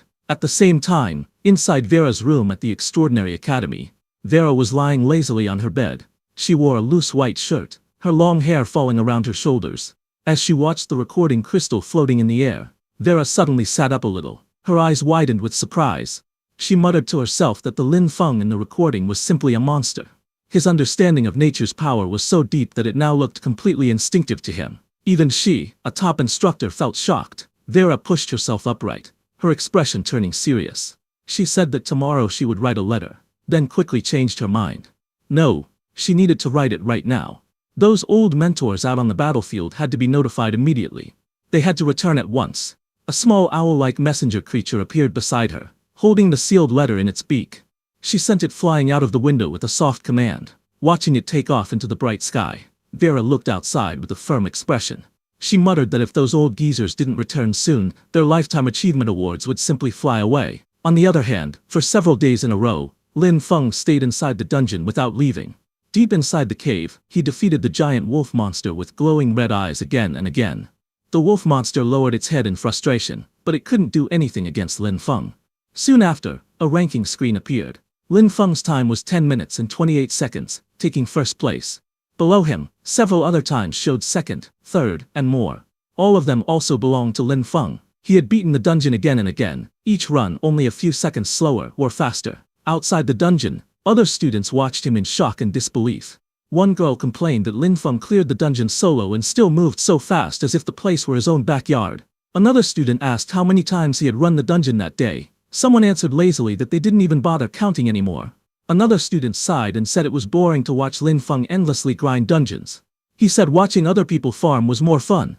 A moment later, Lin Feng walked up to Teacher Chen, holding a box full of sharp wolf fangs. He smiled and said he wanted to exchange them for fertilizer. Instructor Chen looked at him seriously. He told Lin Feng that he had already earned enough credits to apply for a promotion. He said staying in the lower academy no longer made sense for someone like him, and suggested that Lin Feng apply to move up to the upper academy. Lin Feng was surprised to hear that. His eyes widened a little as he repeated the words he had just heard. He asked what it meant to be promoted to the upper academy. The instructor explained that the Extraordinary Academy was divided into two parts: the upper academy and the lower academy. He said the lower academy was meant to train basic talents, just like the Storm Academy where Lin Feng was studying now. The instructor continued. He said that Sunwheel Academy was where elites from all the lower academies gathered. That place was recognized as the upper academy. And once someone entered Sunwheel Academy, the rewards they could earn were far greater in both quality and variety than anything offered in the lower academy. He added that a place like that was exactly where a genius like Lin Feng should go. Lin Feng listened silently, his eyes narrowing thoughtfully. He quietly repeated the name, Sunwheel Academy, the upper academy. Then he smiled slightly and thanked his teacher for explaining all that to him. The scene then changed to the academy mission hall. Lin Feng arrived there and walked up to the counter, speaking politely. He said that he wanted to apply for promotion to Sunwheel Academy. The woman sitting behind the desk looked up at him with a relaxed smile. She asked for his name, department, and credit voucher. He handed over his credit slip, and she took it to check. A screen appeared in front of her, displaying his information. Name, Lin Feng. Department, Nature Department. Affiliation, Storm Academy. Current credits 30,135. A few students nearby noticed it and began whispering. One of them said in surprise that Lin Feng actually had 30,000 credits. Another recognized him, calling him the guy who had crazily farmed Gloom Forest again and again. They wondered aloud how many times he must have cleared it to reach that number. The woman behind the desk finished checking his information. She told Lin Feng that his credits were verified and handed him a promotion mission scroll. She explained that once he completed the mission and passed the final review, he would officially become a member of Sunwheel Academy. Lin Feng accepted the scroll. Then he asked calmly if, after his promotion, he would be able to exchange for gold-grade supplies. The red-haired woman explained that since Lin Feng was still part of Storm Academy, he could only exchange his credits for supplies ranging from bronze grade to silver grade. The blue-haired woman sitting at the table added on. She said that after Lin Feng completed his promotion, he would be able to exchange his credits for gold grade, to even platinum grade rare supplies. Hearing this, he nodded politely and said his thanks. Lin Feng then walked through the academy mission area. He was surprised to see that his mission only required going to the defensive line area outside the city to look for something. Lin Feng thought that the location was close to the manor, so the task shouldn't be difficult. However, before he headed there, he said he needed to pick up something first. Lin Feng then walked alone through the academy's bright corridors and open walkways. Light reflected off the white buildings as he entered a nearby room. Inside, an older man with a blunt, straightforward tone handed Lin Feng a glowing star-shaped object. The man told him that although the Lamp of Nature was only a silver-grade item, its effects were not weaker than many gold-grade items. He warned Lin Feng to maintain it properly and be extremely careful not to let it touch or absorb necrotic energy. Lin Feng smiled calmly and thanked the senior for the reminder. His expression was relaxed and confident as he held the glowing lamp in his hand. After that, Lin Feng went outside and checked left and right to see if anyone was following him as he walked across the grass near the academy. Lin Feng walked deeper into the forest. As he walked between tree trunks and bushes, a thought appeared in his mind. That blacksmith had said that the Lamp of Nature could not be corrupted by necrotic energy. Even though the blacksmith had said that, Lin Feng still felt something strange in his heart. He didn't know why, but he had a strong urge to test it. Soon he sat on the ground and took out the Lamp of Nature which floated in front of him. Soft green energy circled around the crystal lamp as Lin Feng watched quietly. He then extended his hand toward it, and a purple energy went toward it. The green nature energy of the lamp got mixed with the sudden purple necrotic energy. The next second, a huge undead skull appeared behind the lamp, glowing bright purple with fierce eyes. Bone-like structures formed around the lamp, turning it into something terrifying. Lin Feng was shocked as purple flames surged around him. He stared at the lamp closely. He then understood what had happened. The Lamp of Nature had completely changed. It had transformed from a nature-type item into an undead-type item. Lin Feng then infused natural energy into the lamp. The forest lit up with a bright flash of green light bursting through the trees. As the green energy calmed down, Lin Feng appeared sitting on the ground with the lamp returned to its green crystal form. He quickly hid the transformed item before anyone could notice. After hiding it, he immediately stood up beside the giant trees, brushing off leaves from his hair. He acknowledged that he was lucky. The item seemed to be sentient. By channeling nature-type mana into it, he could restore it to its original state as the Lamp of Nature. Otherwise, explaining its sudden transformation would have been impossible. The scene shifted to the outskirts of the city, showing the broad exterior of Lin Feng's farm. Inside the large greenhouse-like structure, Lin Feng stretched his arms upward as he hung the restored Lamp of Nature from a wooden beam overhead. Sunlight filled the place, casting warm reflections across his back. He stepped back afterward. His expression was calm as he examined the lamp now suspended high above him. Just as he did that, he looked at the vegetable fields outside. Rows of giant healthy cabbages started growing very fast, illuminating the crops in soft bright light. Lin Feng stood quietly watching this. He said that the power of the Lamp of Nature was truly terrifying. Even on the first try it could make crops grow extremely fast. As he got dressed, Lin Feng mentioned that the extraordinary academy would surely have even more things like this. He said he needed to finish the upper academy promotion mission as soon as possible. After putting on his clothes, Lin Feng rushed forward, wrapped in a bright blue energy aura as he sprinted out of the farm. Just as he left, inside the farm, Lin Feng's blue undead came out near the wooden doorway of the greenhouse. It looked at the place where the Lamp of Nature was with confusion. Slowly, the blue undead raised its hand and took hold of the Lamp of Nature. Meanwhile, far away at the edge of the abandoned watchtower, the cracked pink tower stood under the light, surrounded by drifting smoke. As Lin Feng arrived at the site, he stared up at the towering pink watchtower covered in cracks. Mist and strange lights surrounded the entire area. He narrowed his eyes and muttered that this was indeed the mission location. He stepped forward carefully. Because it was a search mission and the mist was thick, he reminded himself to stay cautious. The air was cold, and visibility was low. When he crouched down, he noticed something on the ground, a footprint. He examined it closely. The mark looked fresh. That meant someone had been here recently, maybe only moments ago. Surprised, Lin Feng wondered who would even come to such a strange and foggy place. Before he could think too long, he heard a sudden sharp noise echoing through the mist. He immediately looked up, alert and focused. At the top of the watchtower, two figures stood in the swirling fog. One of them shouted urgently for the other to hurry. Their young master had ordered them to steal the mission item before Lin Feng arrived so they could make him fail the task. A moment later, one of them laughed excitedly. He yelled that he had found the item. They were two men in suits, who stood inside the mist-filled watchtower. One of them had found the book that was Lin Feng's mission item. One man grabbed the thick book in his hands, while the other kept watch near the railing. The man holding the book spoke nervously. He warned his partner to keep his voice down, saying that Lin Feng could show up at any moment. The other man showed no fear. He scoffed, saying there was nothing to worry about. When the time came, they could just burn the book using fire-type magic. The man with the book looked at him in disbelief. The standing man shrugged, tossing the book casually into the air. He explained that if the item was destroyed, Lin Feng wouldn't be able to complete his mission either. Suddenly, a gust of energy burst through the area, and the book fell from the watchtower. Lin Feng below caught the book in his arms before it could hit the ground. His eyes narrowed as he secured the thick volume. He looked at the two intruders with a faint smirk, asking if they meant he should thank them for making it easier. Both men froze. Their faces twisted in panic as they realized Lin Feng was already there. One shouted in anger, blaming the other, and saying everything was his fault.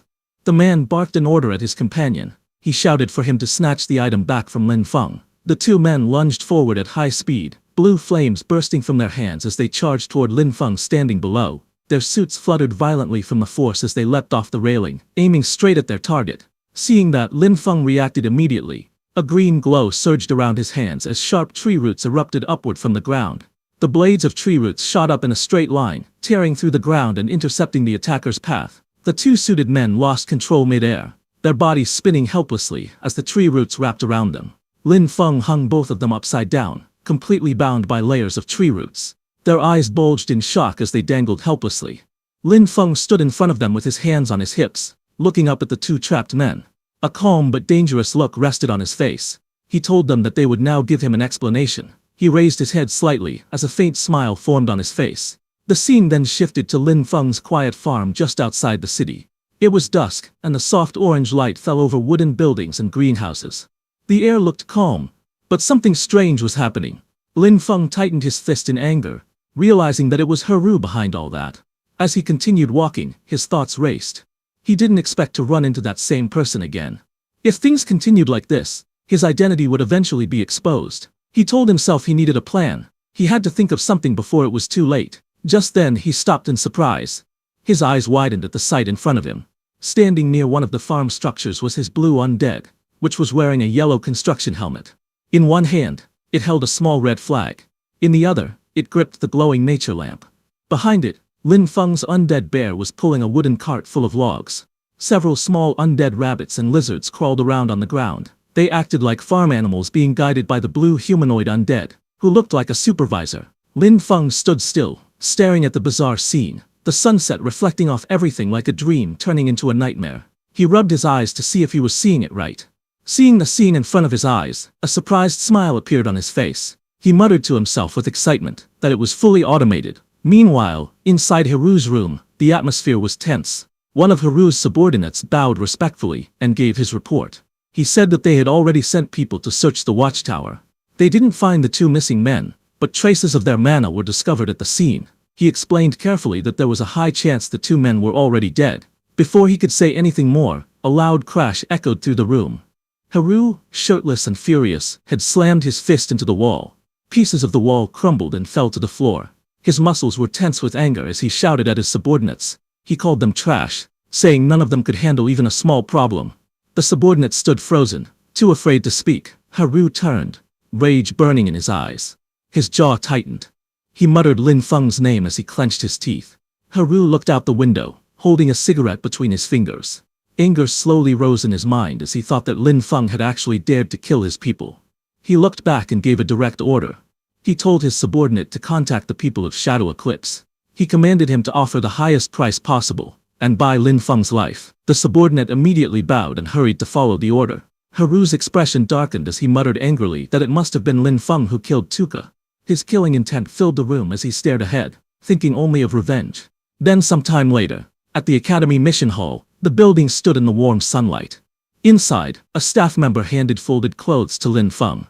The man congratulated him on officially becoming a member of Sunwheel Academy, and wished that he would always walk on the path of seeking truth. Lin Feng smiled as he accepted the uniform. The man told him that these were his new uniform, and his new student nameplate. Lin Feng looked happy as he held the clothes. He thought that after the promotion, he could earn more credits and get more planting supplies. Later, at the entrance of the level 10 dungeon called Gloom Forest, several people gathered near the glowing portal. Sunlight shone through the trees around them. Lin Feng took out his new nameplate and showed it to verify himself. Then he walked up to the dungeon entrance and spoke to the staff member. He said he wanted to apply for a solo entry into the dungeon. The staff member looked at him and replied that it was no longer possible. Lin Feng was confused. He asked why, saying it had been allowed before. The staff member explained the academy's rules. According to the regulations, to preserve enough promotion resources and opportunities for lower house students, upper house students were no longer allowed to challenge level 10 and other low-level dungeons. Hearing this, Lin Feng froze in shock. Sweat ran down his face as he asked why he couldn't grind dungeons anymore. He said that he had planned to grind a bit more before returning. As he walked away in frustration, the staff member watched him leave and sighed in relief. He thought to himself that if Lin Feng didn't leave soon, the warehouse at this place would have been emptied by him. Lin Feng walked down the path with a troubled expression. He thought seriously about his situation.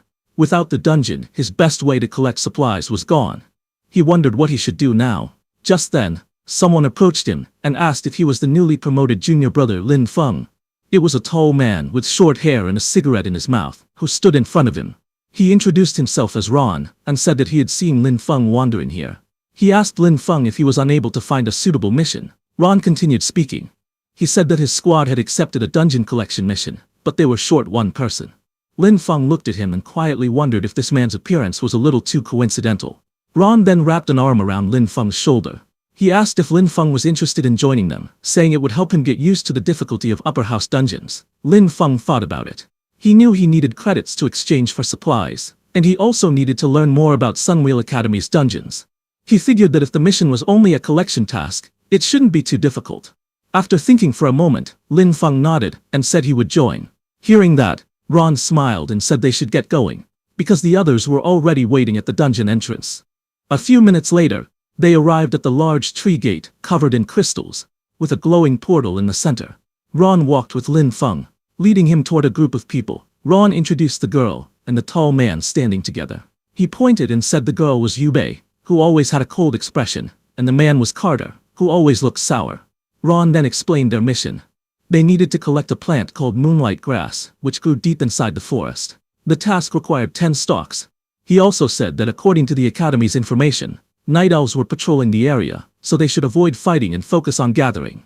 Finally, with Lin Feng included, the team of 4 stepped together into the glowing dungeon portal. Deep inside the shadow woods, the team walked together under the tall trees. Sunlight slipped through the leaves as they moved quietly. Soon, they spotted a tall plant with white bell-shaped flowers. A label appeared beside it. Moonlight grass. Ron quickly bent down and pulled out a bunch of the flowers. He smiled and said that this was their mission target, and he didn't expect things to go so smoothly. But suddenly, a loud rushing sound came from ahead. White smoke spread across the forest path near an old stone arch. Moments later, several sharp-winged creatures flew out from the smoke. They were night elf patrol soldiers. The group immediately stopped and got into fighting positions. Ron frowned and warned everyone that a night elf patrol had appeared, and they needed to prepare for battle. The night elf let out a sharp cry as her red eyes glowed brightly. Strange energy rippled around her body as she prepared to attack.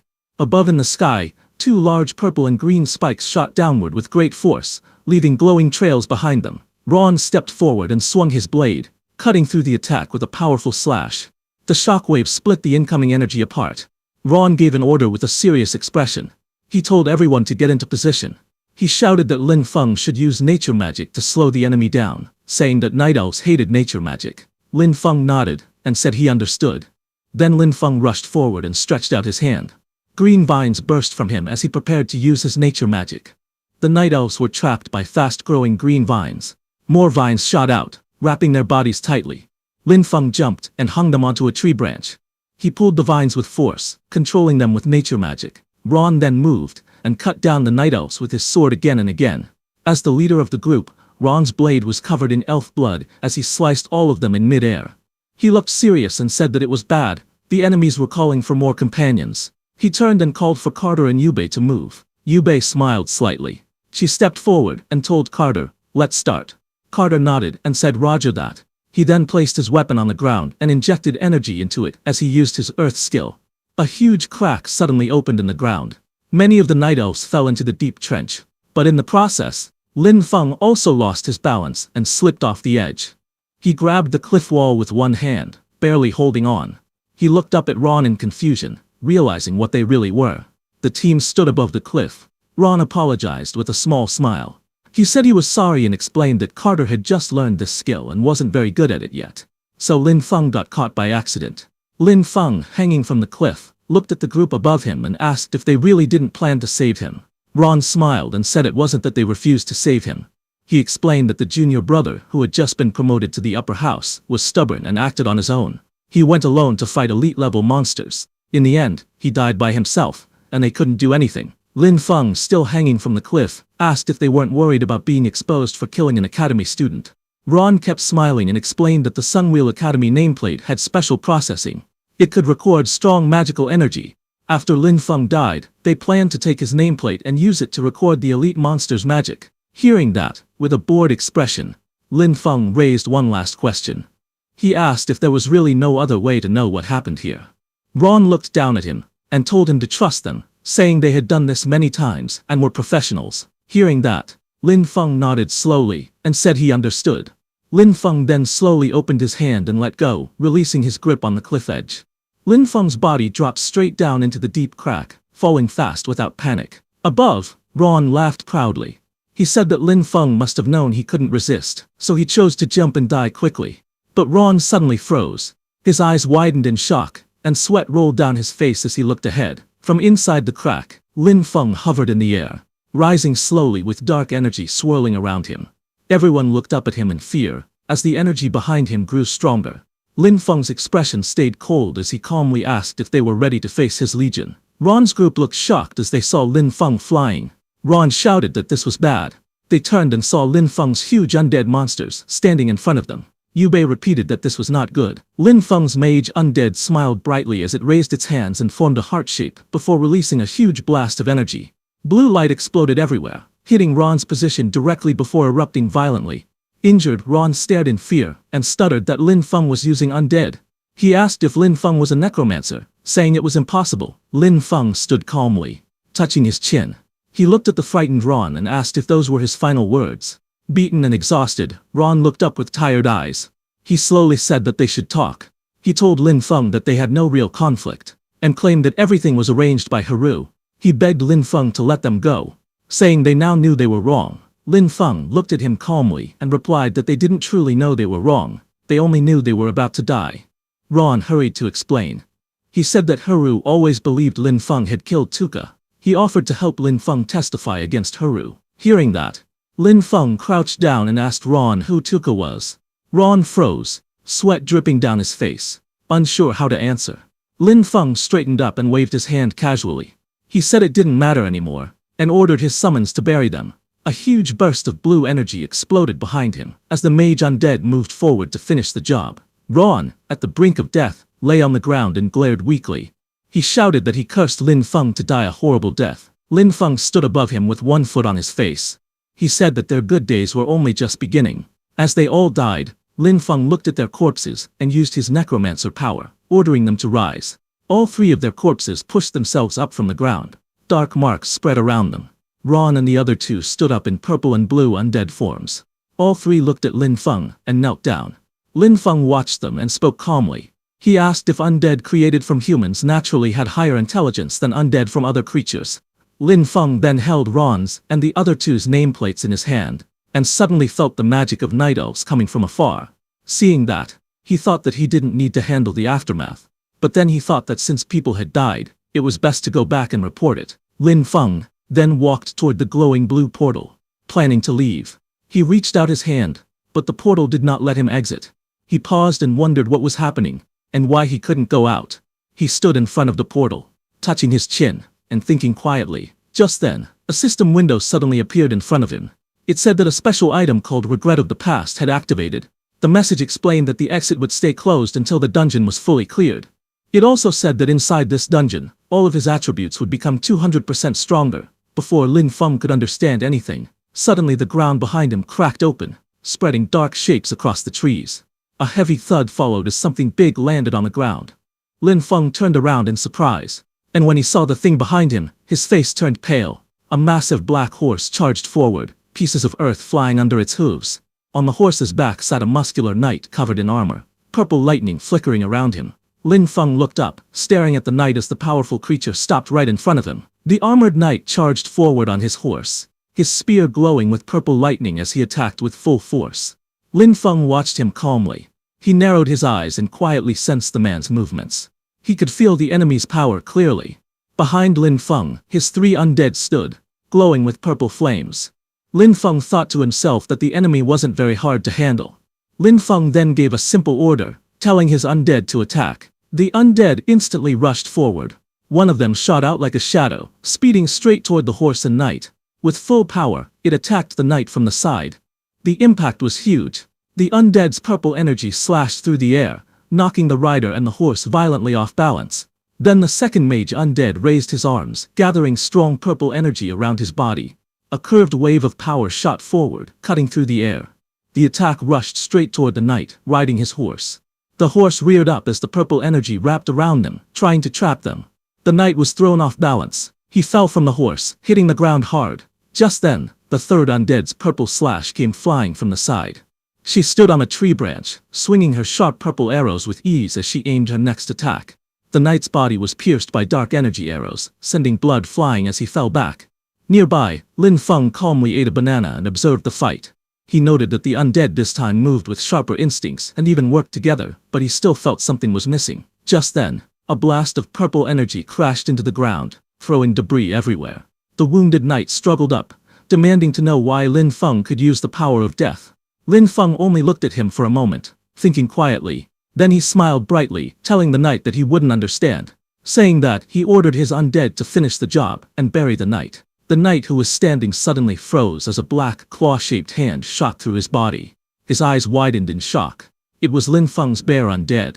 The knight dropped to his knees as several dark arrows were lodged in his back and chest, and a big hole was in the middle of his chest. Just then, Lin Feng's undead bear roared and jumped high into the sky, landed on the knight, and killed him instantly. A blue screen appeared in the air, showing that the dungeon clear progress was at 50%. Lin Feng looked at the system notification in surprise and muttered that this dungeon used a dual boss system. He realized he had to continue deeper. He walked forward into the forest's core, where giant purple mushrooms covered the massive trees, and the path grew darker as he went inside. As he moved deeper into the forest, Lin leapt swiftly across the giant purple mushrooms growing along the massive trees. Suddenly, his eyes widened as he saw something in front of him. Ahead of him, strange purple flames surged upward, wrapping around a giant tree whose roots curled over an ancient stone altar. A glowing mechanism sat at its center, radiating ominous energy. A pair of sharp green eyes opened within the flames. A woman with long purple hair slowly appeared, her expression cold and unreadable. She stepped forward, purple wings of energy flaring behind her. Her distorted voice echoed through the chamber, asking why a human had trespassed into this sacred land. Lin remained calm. He told her plainly that if she couldn't speak normally, he would begin the fight. Just then, a floating system screen identified her as an elf guardian, level 18. She stood tall in her dark dress, surrounded by swirling corrupted magic, preparing to face him. The elf guardian lifted her hand, purple flames gathering around her fingers. Across the chamber, Lin Feng faced the rising red energy that filled the hall. Light particles floated upward as he stood firm, ready for battle. Just then, a blue screen appeared before him, explaining the dungeon's combat rules. The spore domain would erode all non-undead and shadow creatures every few seconds, while his undead would regenerate mana on their own. Seeing this, Lin Feng realized that this meant his summons could stay active without draining his energy in this dungeon. A small smile formed on his face. He called the effect regret of the past a good thing. Then his undead figures appeared behind him, glowing with dark and pale energy. With confidence in his voice, he ordered them to crush the enemy. On the other hand, outside under the clear blue sky, Haru stood before the massive tree and the glowing dungeon gate which Lin Feng had entered. He spoke calmly, saying that even if Ron and the others failed, the dungeon still had a final boss waiting inside.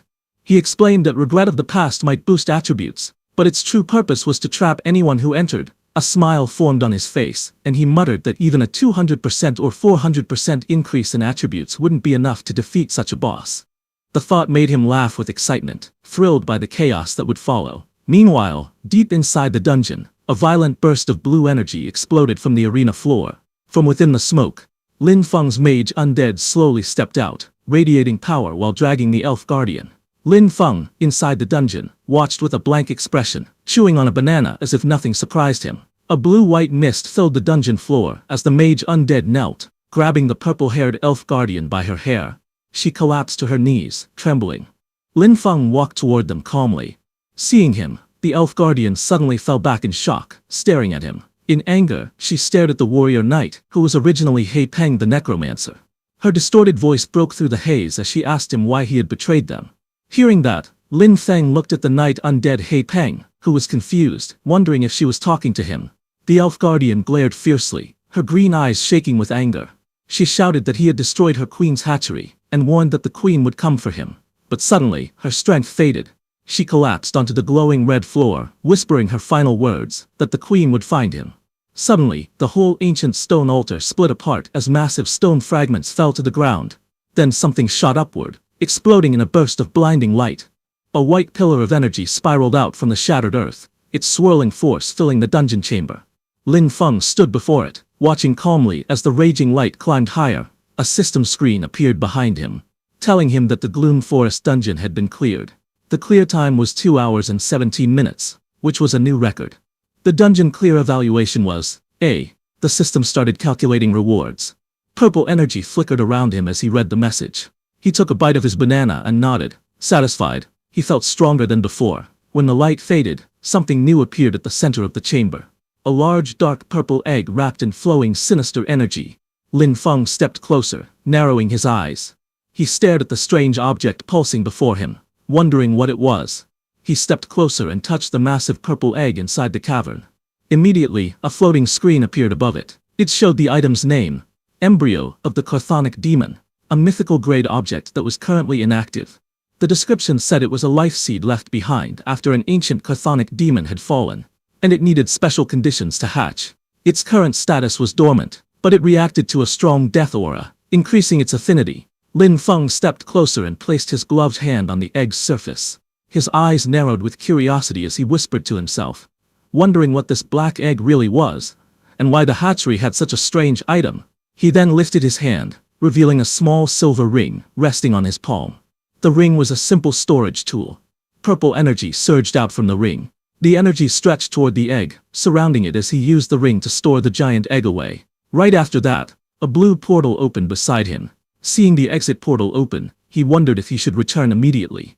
He stood still for a moment, thinking. Then he turned around and went back into the dungeon, leaving the dungeon exit portal behind. Lin Feng moved toward the fallen boss, a level 18 monster whose body lay cracked on the ground. He estimated that turning such a strong creature into an undead would consume a lot of energy, but once converted, it should reach the same level as Xiao He. With a faint smile, he raised his hand and spoke a single command. Arise. Dark energy wrapped around the corpse. The monster's form shifted and reshaped, turning into a sleek black and purple armored undead with glowing lines pulsing across its body. The undead slowly lifted itself from the rubble, landing lightly before him and looking down. Suddenly, its eyes opened. Sharp, bright, and intelligent. It declared in a cold echoing voice that she was the death executioner. Hearing that, Lin Feng's eyes widened slightly. He hadn't expected that it could actually speak. The purple armored undead stood before him, glowing with sharp violet light. Lin Feng asked if it could talk. The undead answered firmly, saying she was the death executioner. Lin Feng told her he knew who she was, but the undead cut off his words and repeated that she was the death executioner. Hearing that, Lin Feng stared silently for a moment, but the undead again said that she was the death executioner. Lin Feng sighed in frustration, realizing what was happening, and told it to stop talking. From the swirling blue portal, Lin Feng stepped out of the light, and returned to the outside from the entrance of the Gloom Forest dungeon, his figure emerging calmly from the gateway. Seeing him come out completely unscathed, Haru was too shocked and asked how this was possible. The students gathered outside the dungeon entrance were stunned, as news spread that Lin Feng had cleared the Gloom Forest alone. One student stumbled back in shock, unable to believe what he heard. Others whispered that the dungeon usually wiped out entire 5-man squads, yet Lin Feng had walked out unharmed. Lin Feng's principal stepped forward, surprised to see only Lin Feng emerge from the portal. He calmly asked where Ron, Carter and Yu Bei had gone. Lin Feng lowered his gaze and explained that their group had been ambushed by night owls while collecting moonlight grass. In the chaos they were separated. He handed their name badges to the principal, telling him that he barely escaped alive, accidentally triggered the boss fight, and survived by luck. A single tear slid down his cheek as he said the other three were likely in grave danger. Hearing this, the principal examined the traces of magic on their name badges and confirmed that the power lingering on them did indeed come from night owls. His expression darkened as the situation became clear. Haru's fist tightened, shaking with anger. His expression grew tense as he stood among the group, listening to what Lin Feng was saying. The principal then questioned Lin Feng, asking if he had faced anything unusual after entering the dungeon. Lin Feng explained that as soon as he entered, he received a strange effect called regret of the past. Hearing that, the principal frowned and asked if he had made any enemies recently. Not far away, Haru watched them in disbelief. He couldn't accept what he heard, thinking it was impossible for Lin Feng to defeat the dungeon's boss alone. He wondered how anyone could achieve something like that. Hearing the principal's questions, Lin Feng turned his head slightly, his eyes focused as if he were searching for someone. He saw the students standing together in the sunlight, dressed neatly in white shirts and ties. Among them, he immediately noticed Haru, who was tall and wearing a black shirt. Seeing Lin Feng looking at him, Haru's expression became tense, and sweat rolled down his face. Lin Feng lowered his head slightly, and acted as if he were thinking about any enemies he had made. Then he smiled politely, and told the principal he didn't know much, saying that he had just been promoted to Sunwheel Academy. Hearing that, the principal nodded seriously, promising to investigate everything and ensure justice. Lin Feng bowed gratefully, thanking the principal and saying he was counting on him.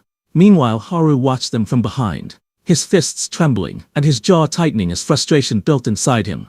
Suddenly his face turned pale with shock. His eyes widened as he realized something alarming. He panicked and immediately started running, his steps desperate as Lin Feng's ominous aura spread around him. Then at night, the farm building stood quietly under the sky. Inside, Lin Feng sat beside the large purple embryo, wiping sweat from his neck. He noticed something strange and thought that the embryo had been fine outside the dungeon. But the moment he returned to the farm, it suddenly became restless. He remembered Sadis's last words before dying, and wondered if the embryo had been placed inside the dungeon on purpose to be raised there. He touched the glowing shell, and was shocked when the light reacted to him.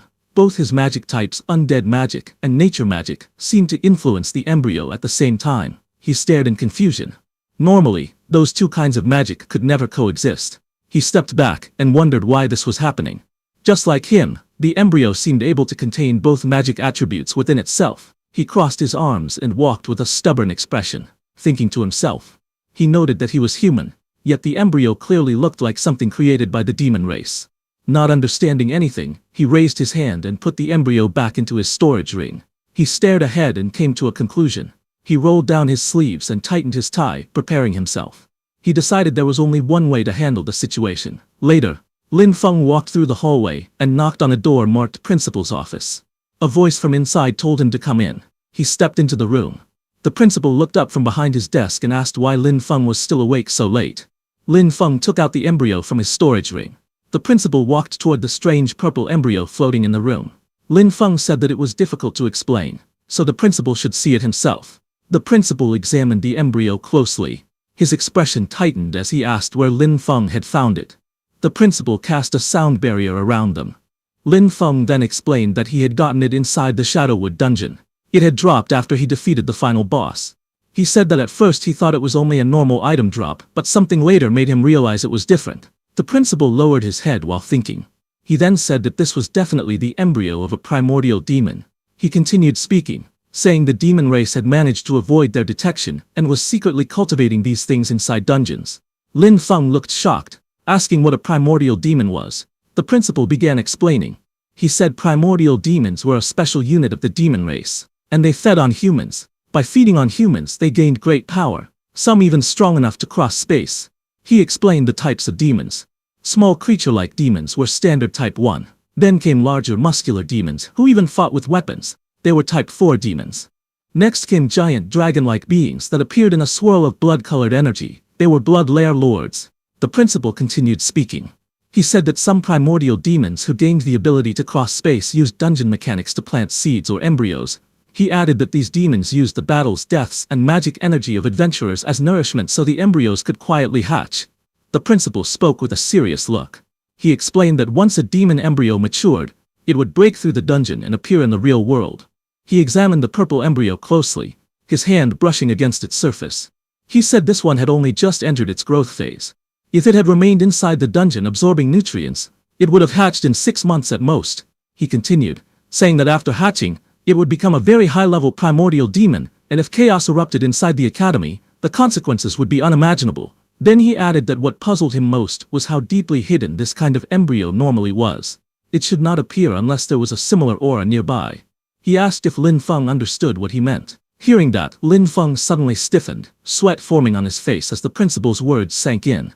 His eyes widened in shock, but then the principal smiled and told Lin Feng he was only teasing him. He said Lin Feng had done a good thing by handing over the embryo. For personal and professional reasons, he wouldn't punish him. He explained that everyone had secrets, and the academy respected that. As long as Lin Feng didn't harm the academy or break moral rules, geniuses like him would always be given room to grow. Then the principal became serious. He said he needed Lin Feng's promise. No matter what power Lin Feng gained, he must remember that he was a student of Sunwheel Academy, and a member of the human faction. Lin Feng nodded, and said he would remember. The principal was satisfied. He patted Lin Feng happily on the head. Next, a glowing item appeared in his hand, a small golden flag. The principal explained that it was a territory banner, given to Lin Feng both as a reward for turning in the embryo and as an investment in his potential. He said that if Lin Feng planted the banner on any land he found suitable, it would create a territory barrier with a 500-meter radius and even allow some modification of the terrain. Lin Feng held the glowing banner in his hands. He could feel the strong laws and energy inside it. His eyes lit up with excitement. He said that his farm needed this exact kind of power. The principal leaned back on the sofa and told Lin Feng that if there was nothing else, he could go rest. He said he would send someone else to handle the matter. Lin Feng nodded and replied that he understood.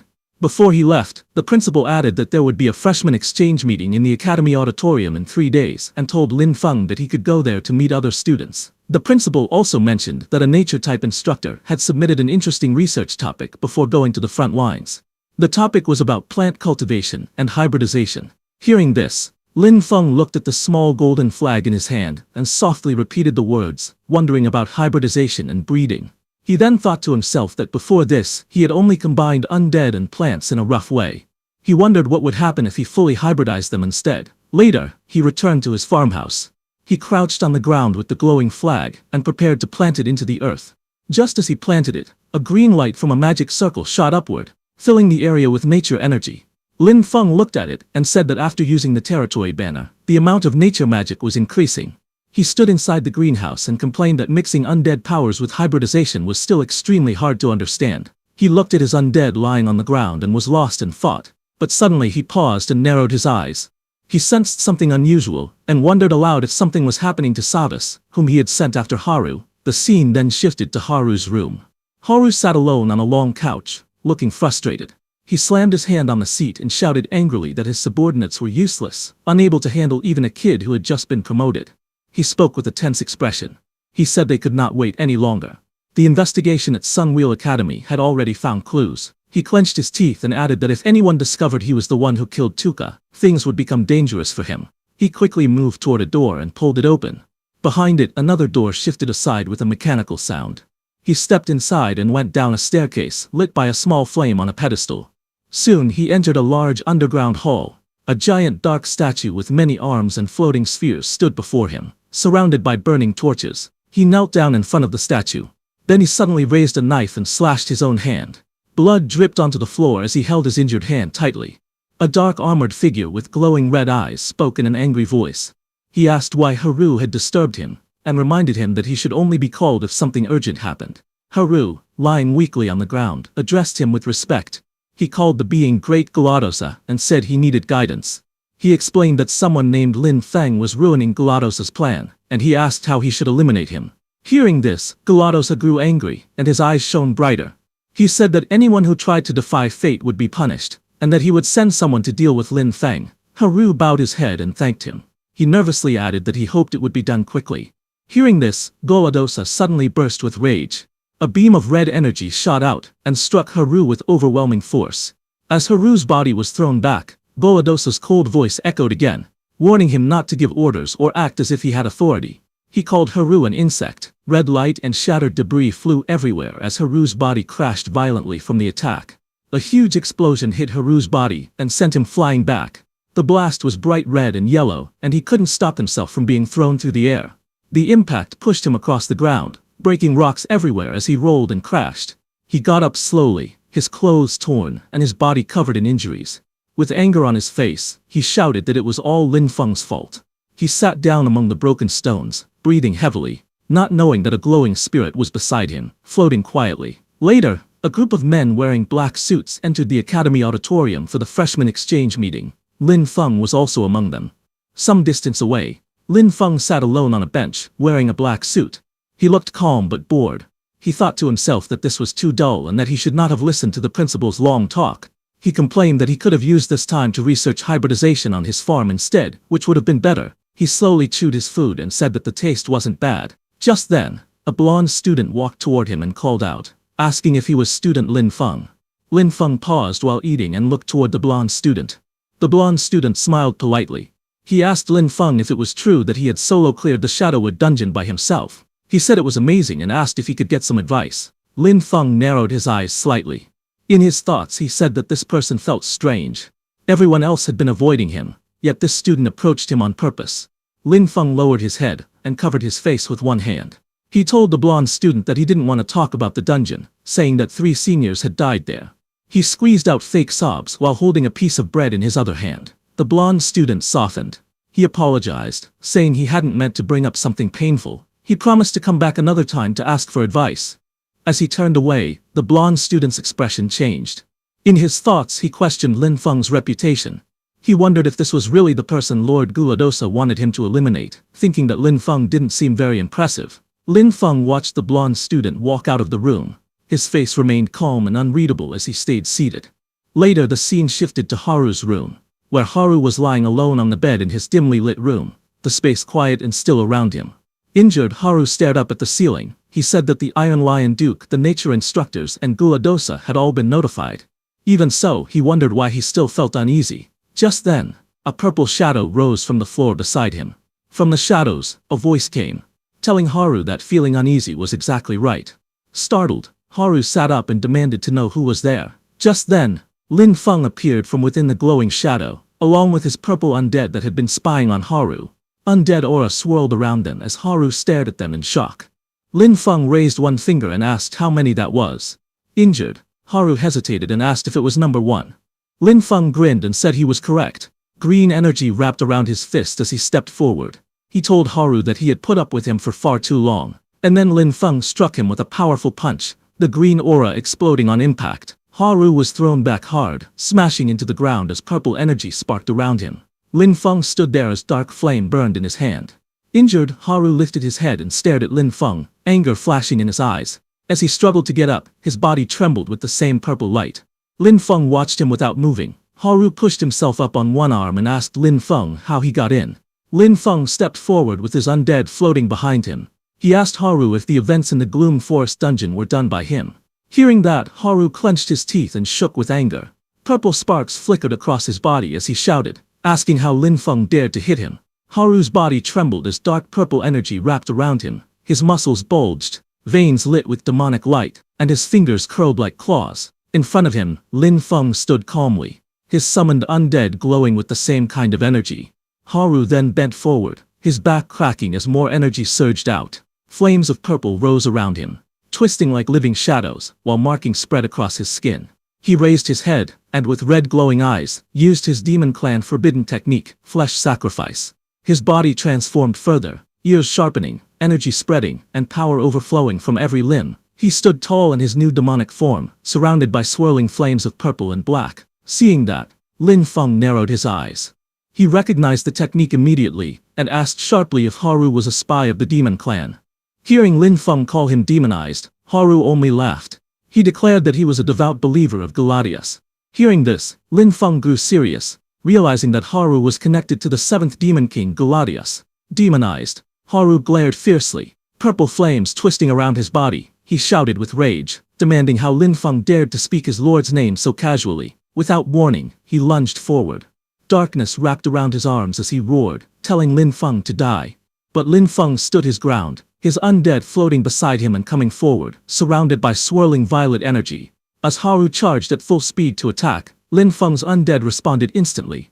She swung her glowing scythe upward, releasing a crescent slash of bright purple light that blocked Haru's attack. But Haru didn't back down and released more demonic energy, causing the female undead's scythe to start cracking. The next second, purple fire came out of Haru's hand, and fell on the female undead's scythe, shattering it instantly.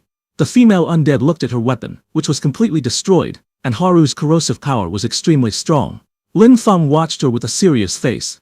In his mind he admitted that he had only wanted to test Haru a little, but now things had gotten bad. The female undead created and raised her huge scythe again, releasing huge amounts of necro energy to attack Haru. As that energy hit Haru, he let out a loud roar.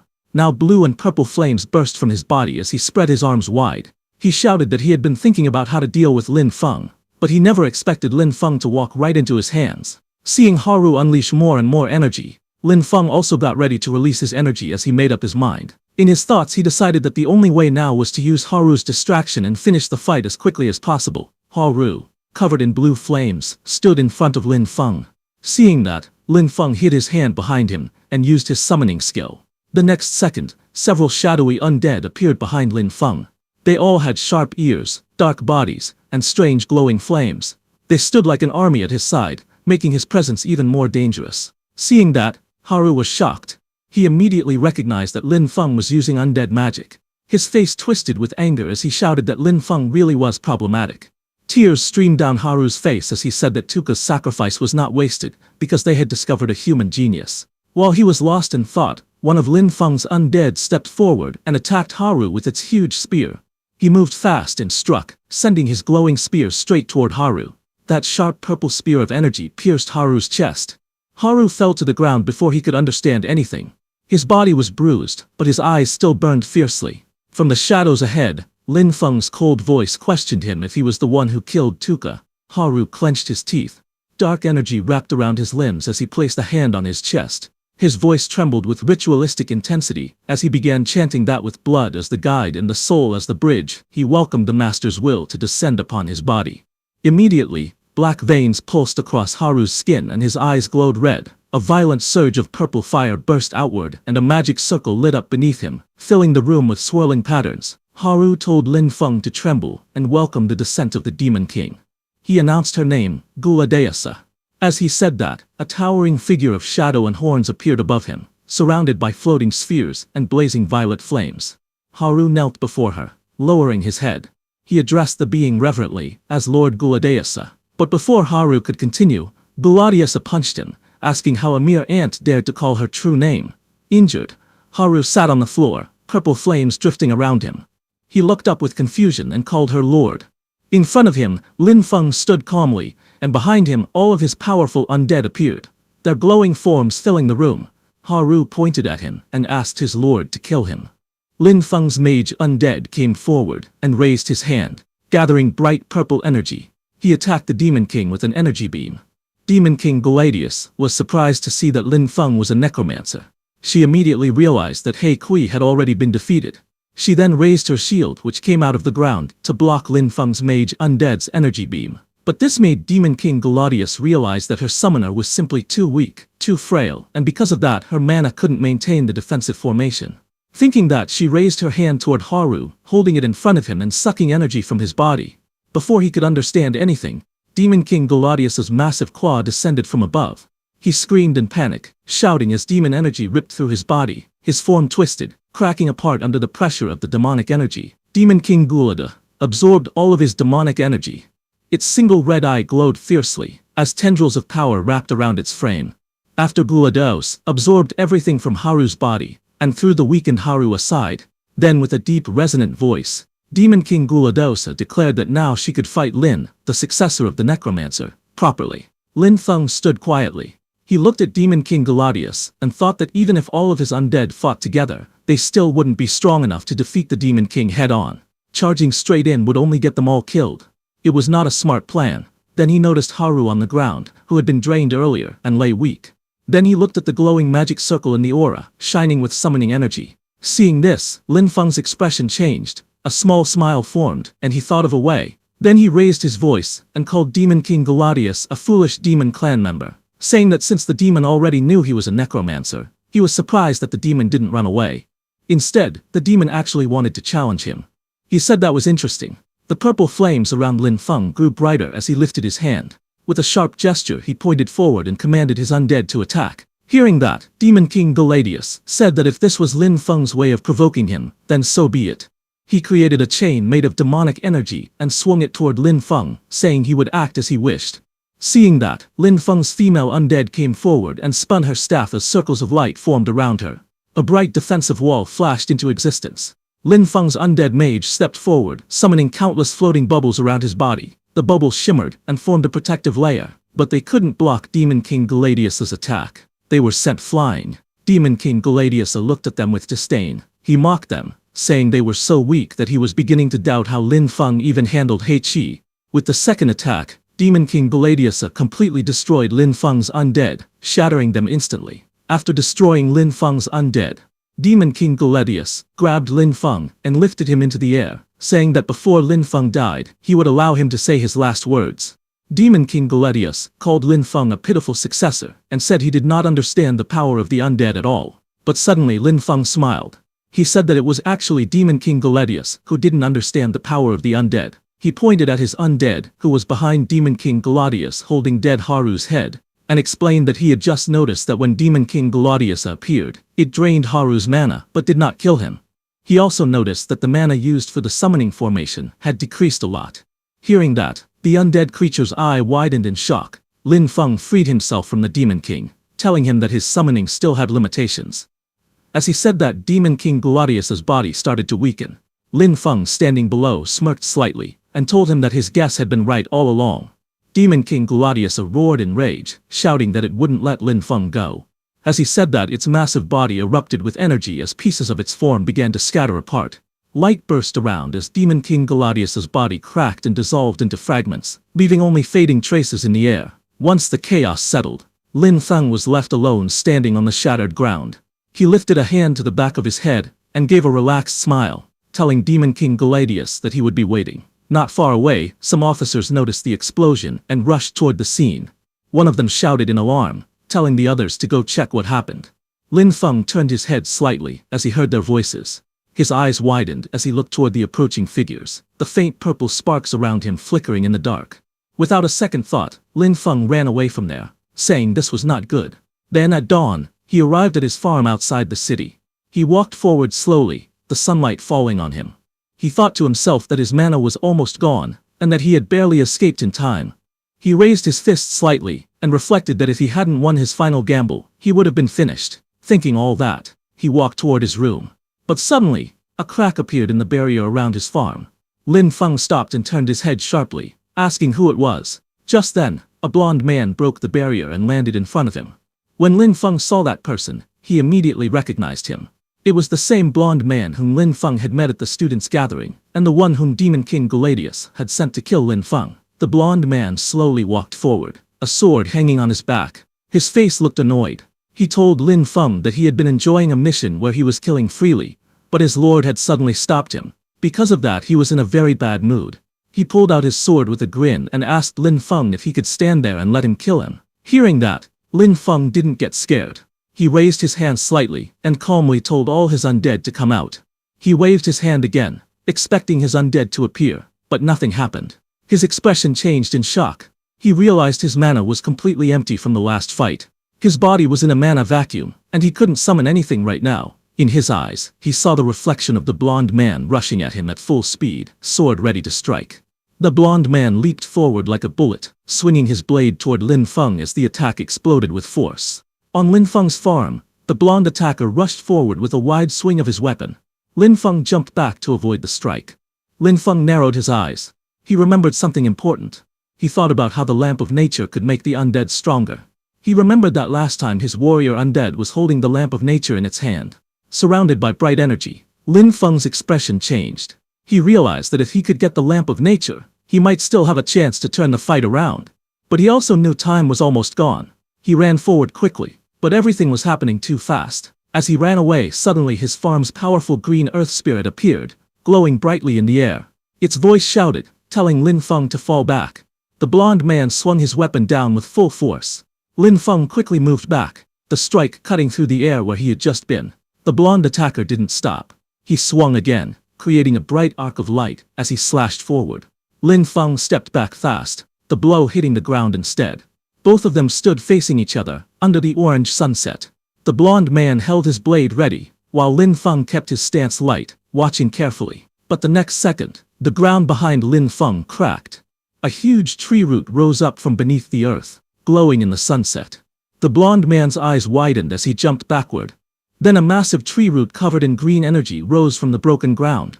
The blonde man turned toward it, shocked, as green light swirled around the giant body. The huge tree root attacked, smashing down on the ground and sending rocks flying everywhere.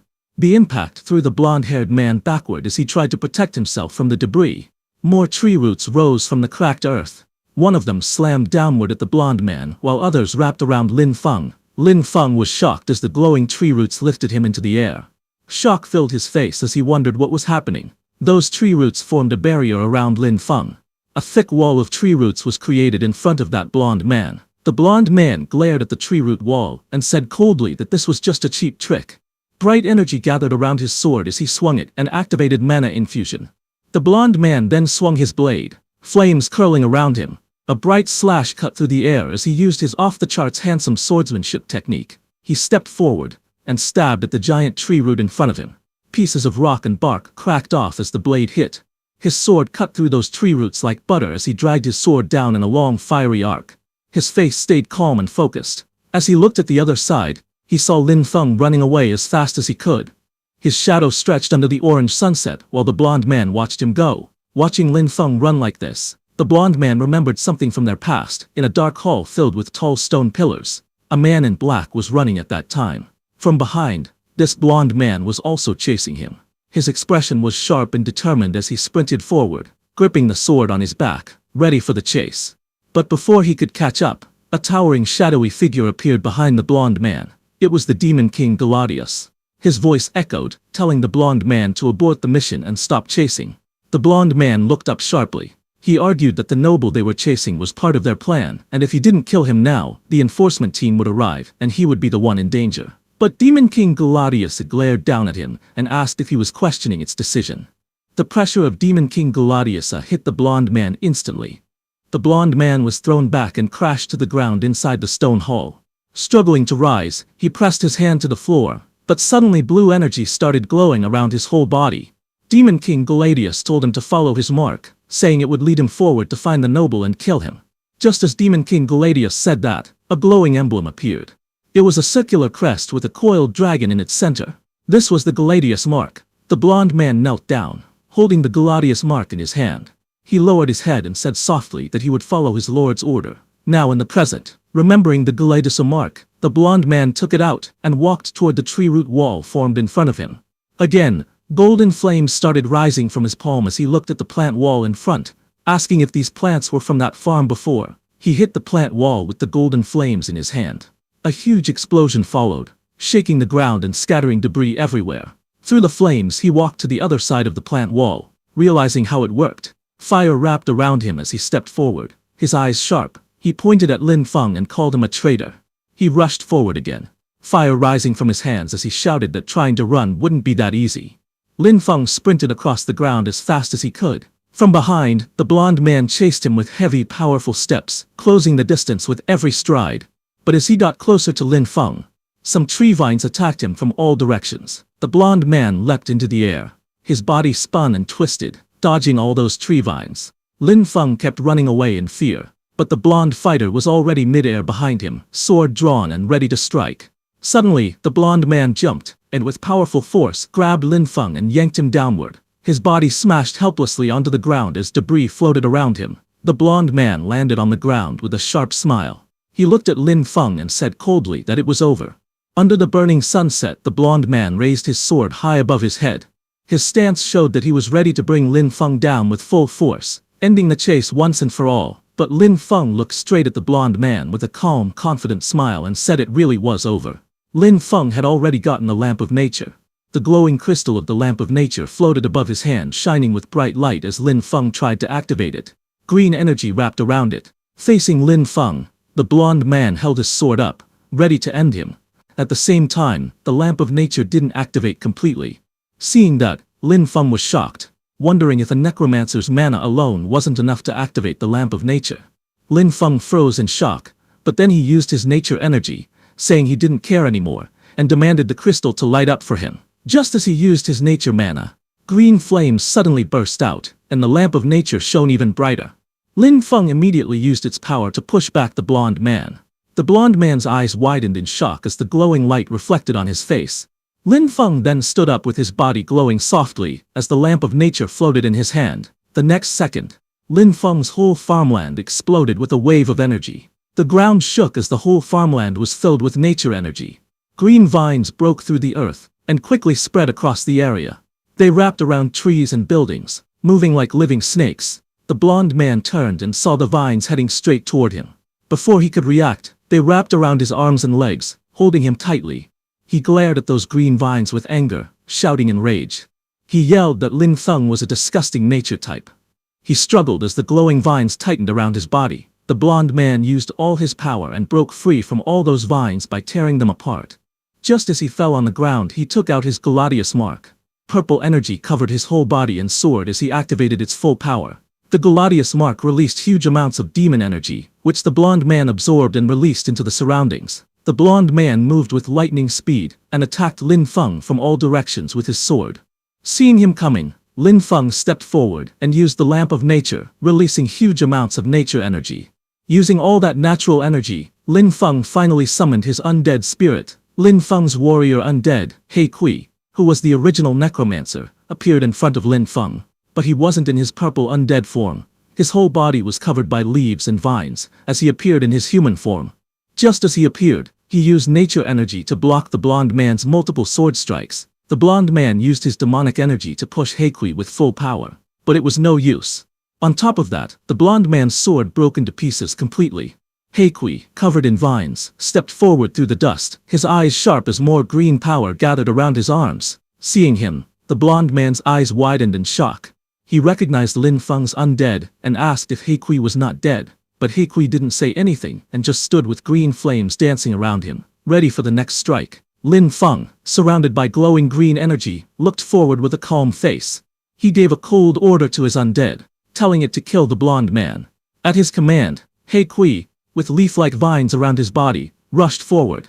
His arms swung out, green fire trailing behind him as he grabbed the blonde man and dragged him along. The blonde man's eyes widened in shock.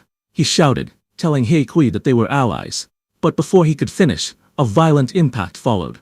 A huge splash of blood burst across the scene. The man He Kui had grabbed was smashed brutally. His broken body fell to the ground, blood leaking from it as green flames burned around him. After killing the blonde man, Lin Feng fell on his knees and coughed weakly. He was completely exhausted. The next second, Lin Feng lay on the ground as the glowing green flames started to fade from his body. He looked helpless and told He Kui that he was done for. In the next moment, he collapsed completely, falling over with no strength left. His body hit the ground hard. The lamp of nature crystal floated nearby, completely drained of its power. He Kui stood beside Lin Feng, watching him with a calm expression. He let out a slow breath, seeing that Lin Feng was just unconscious. Then He Kui's body started to change. Purple flames wrapped around him, climbing across his skin. His green vine-like armor shifted and disappeared under the rising dark energy.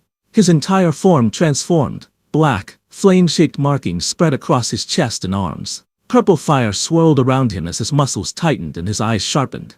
He completely transformed into his undead form.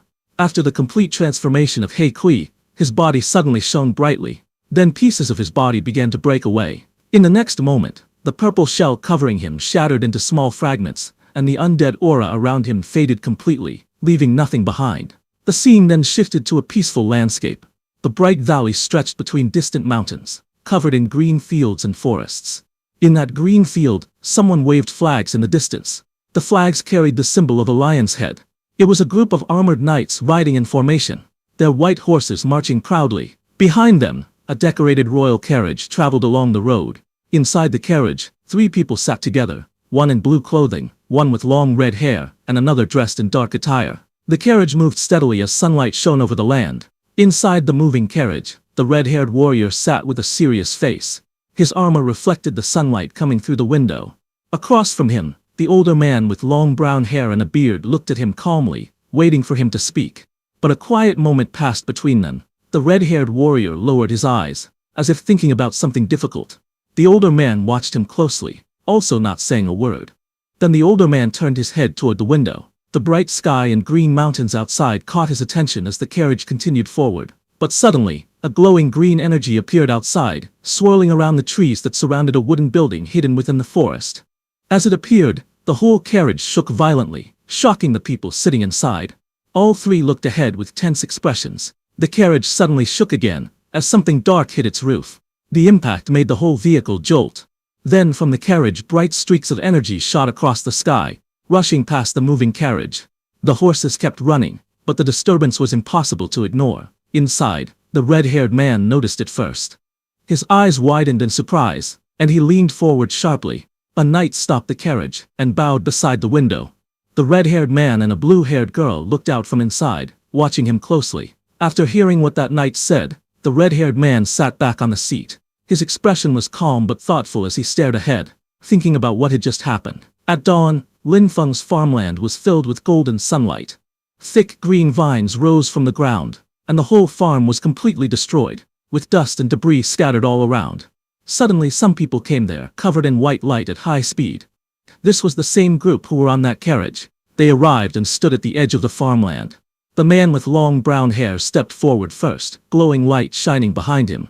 His expression was serious as he looked around. He observed the scene and spoke with amazement, saying it was pure nature magic. Behind him, others examined the vines, crouching near the thicker ones.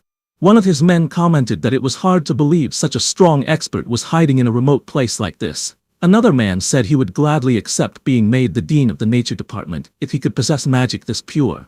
One of the younger men studied the surroundings. He pointed at the damaged ground and floating stones, saying it looked like there had been a battle with the demon clan. Just then, that brown-haired man noticed Lin Feng collapsed on the ground, unconscious, and the lamp of nature lying beside him. The brown-haired man stepped closer and looked down at Lin Feng. He recognized the lamp of nature. The brown-haired man raised his head, understanding what had happened. His eyes widened as he said that Lin Feng must have suffered backlash from forcefully activating the lamp of nature. Green energy rose around his hands as he knelt beside the unconscious Lin Feng. He pressed both hands on Lin Feng's chest, sending soft glowing nature magic into his body to stabilize him. On the other hand, inside Lin Feng's consciousness, everything shifted.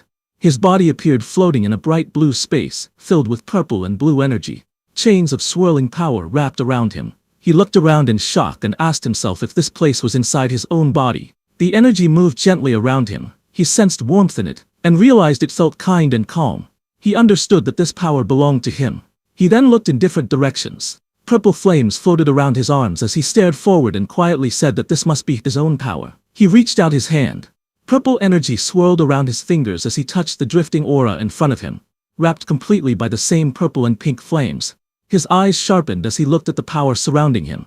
He wondered aloud if this was necromancer power. Suddenly, the swirling force around him exploded outward and sent his body tumbling through the space of light and colors.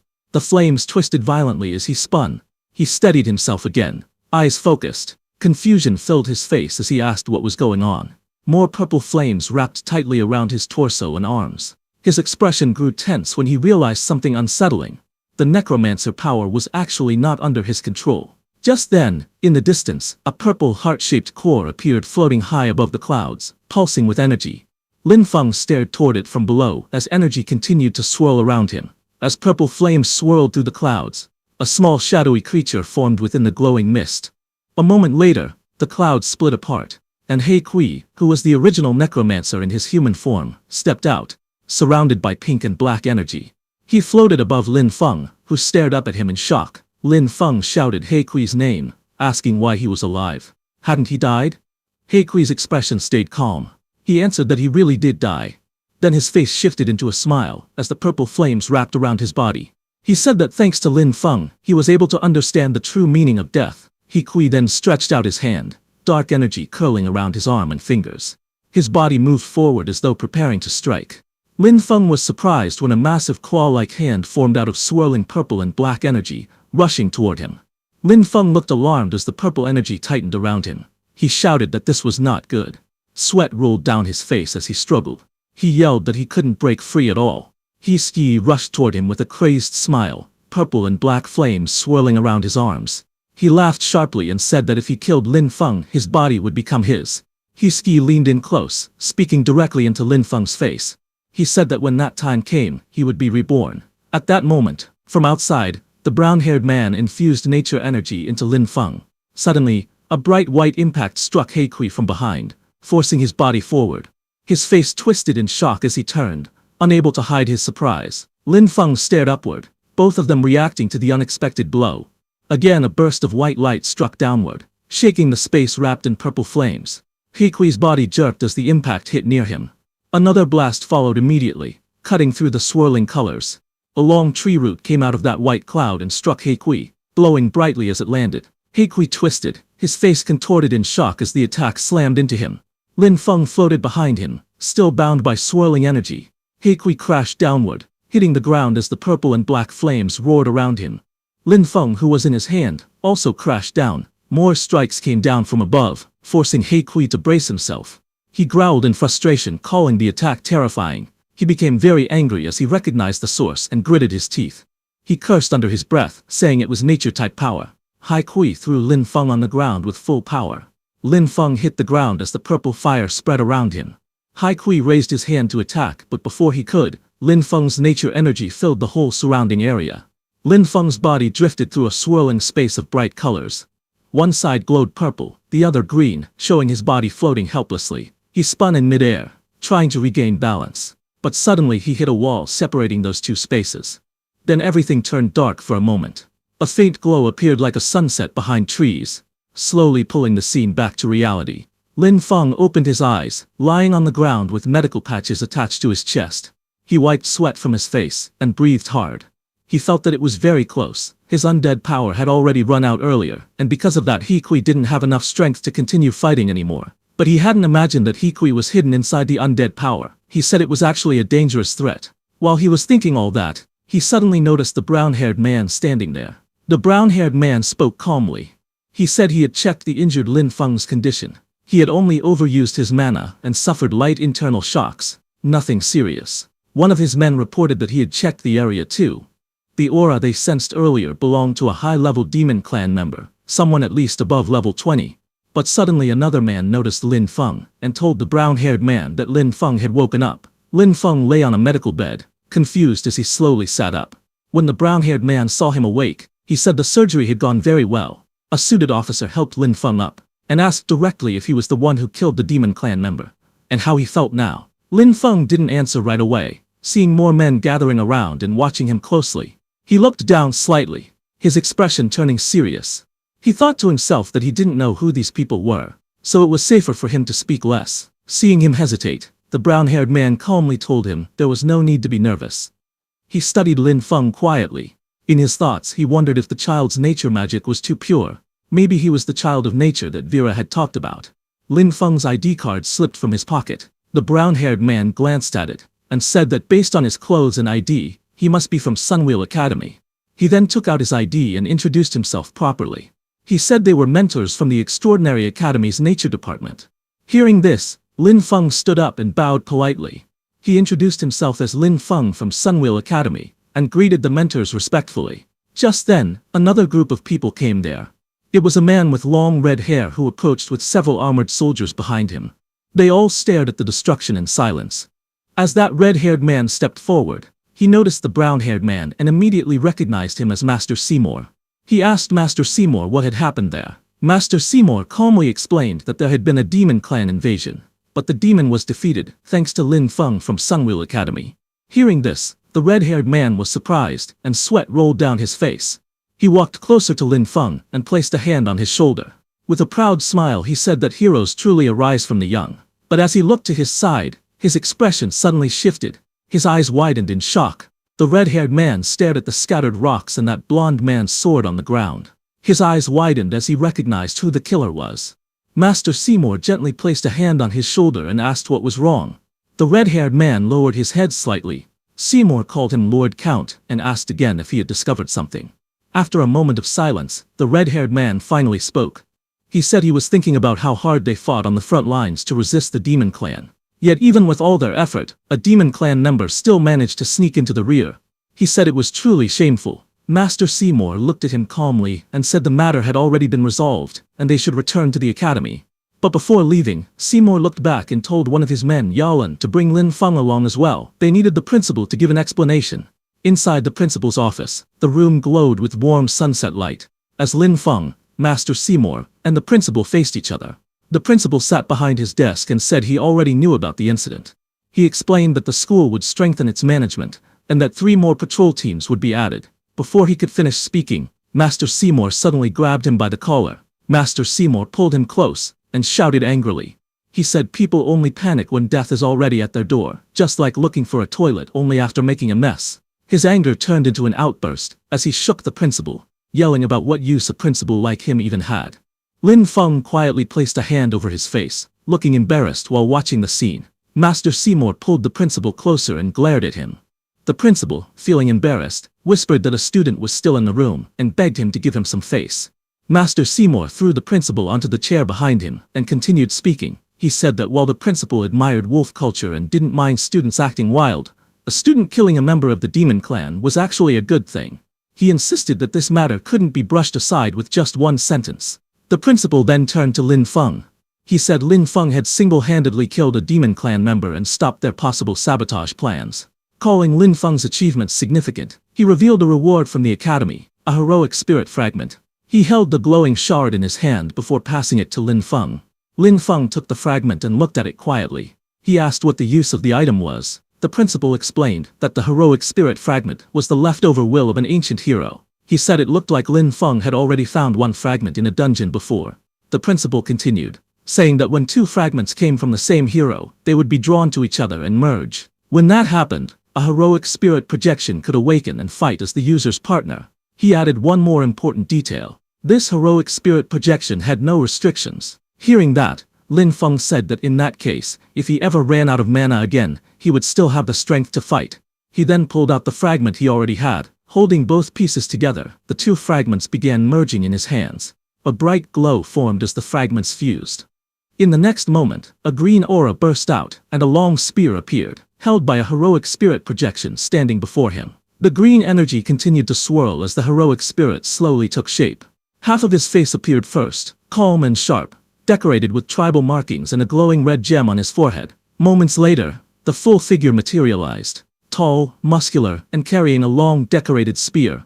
He wore ancient warrior clothing with a green robe draped across his body, and a red pendant hung around his neck. His presence felt powerful and dignified. A burst of light flashed under his foot as he knelt. The warrior lowered himself onto one knee before Lin Feng.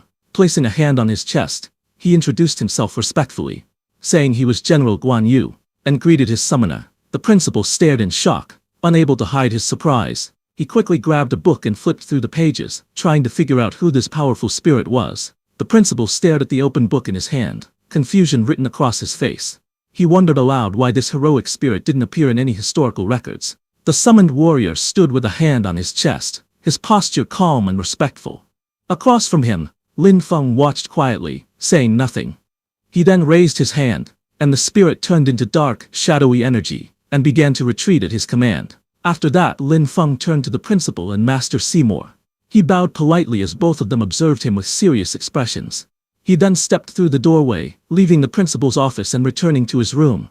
Just as he left, Master Seymour leaned toward the principal and spoke urgently. He said they had to take Lin Feng with them. He continued, explaining that the purity of Lin Feng's natural mana was something he had witnessed only once before in his life. He believed that with even a little cultivation, Lin Feng would surely achieve greatness in the future. But the principal calmly told Master Seymour to let Lin Feng decide for himself. Outside, Lin Feng closed his eyes and slowly shook his head. Remembering his fight with that demon worshipper, he quietly thought to himself that he was still too weak. He admitted that when facing truly strong enemies, his methods were too few and his endurance was still lacking. His gaze hardened. He knew he had to increase his strength as soon as possible. Otherwise, even farming in peace would be impossible. He walked through the academy grounds, thinking back to the mission hall. If he remembered correctly, Many of the rewards there included skill scrolls. Soon, he arrived at the Academy Mission Hall. Rows of blue mission screens floated in the air before him. He read through the rules. Mission rewards were divided into 4 tiers, A, B, C, and D. He decided that at his current level, the rewards from C rank and D rank missions were far too low. His attention shifted to the higher tier missions. The first mission involved clearing a demonized wolf pack in Eagle Rise Canyon, labeled as a B+ threat. The reward was a choice of 1 B grade nature or elemental skill scroll, but it required a 5-person team with an average level of at least 15. Another mission listed the exploration of the ancient Mage Tower ruins below the 3rd floor, with an A-level threat. The reward was 3 synthesizable fragments of an A-grade skill scroll. This mission required a high-level rune master and a team of at least 4. The third mission stated that supplies needed to be escorted to the eastern border, Iron Rock Town. The mission was rated at threat level B, and the reward was a B-grade general skill scroll and 100 military merit points. It also required a team of at least 2 people who had survival skills and fire-type combat abilities. After reading that, Lin Feng reached out and tapped the mission screen with his fingers. He muttered the name softly. Iron Rock Town. He remembered that it was an important military town. He recalled hearing that because soldiers stayed there for long periods, they had developed a special military farming method. This method could grow food and medicinal plants even in harsh, barren places. A small smile appeared on his face. If he could learn this method, it would be very useful. Then he looked at the requirement again. The mission needed a 2-person team. Seeing that, he sighed to himself. Finding someone with fire-type abilities would be troublesome. Just then, nearby, 2 girls were arguing loudly. One of them shouted that it was all because of the other. Hearing that, Lin Feng immediately turned around, watching the scene in front of him. A group of students had gathered nearby. In the middle of the crowd, a pink-haired girl was arguing with a blonde girl. Behind the blonde girl, her 2 bodyguards were standing. When Lin Feng saw the pink-haired girl, he immediately recognized that it was Ailing. Ailing glared angrily. She shouted that the blonde girl had made fake potions for them, and because of that she ended up hitting them. The blonde girl crossed her arms and argued back. She said that Ailing did hit her, and she demanded compensation, 1 or 2 gold-tier items before she would let the matter go. Other students watching from the side whispered among themselves. They called this group a gang, and said this was already the 3rd time this month. They wondered why new students kept falling for the same trick. They explained that the group often scammed newcomers with fake potions.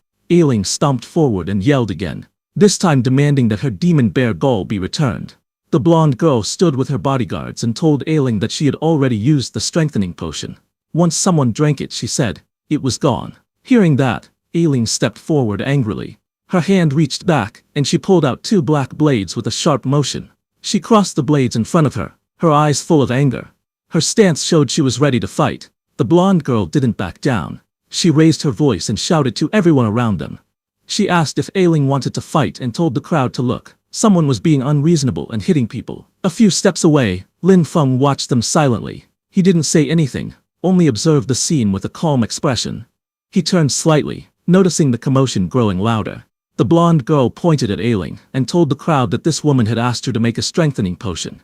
But after drinking it, she refused to admit that she owed anything. The blonde girl shouted again, saying that Ailing even accused her of stealing the materials. Her face turned serious and angry as she spoke. Just then, Lin Feng stepped forward and told the blonde girl that she did embezzle the materials. The blonde girl was shocked and turned to look at who it was. Lin Feng simply looked back at her without changing his expression. Seeing Lin Feng's clothes, the blonde girl realized that he was someone from Sunwheel Academy. She pointed at him, complaining loudly. She said he could eat whatever he wanted, but he couldn't say whatever he wanted. She claimed she worked very hard and didn't deserve false accusations.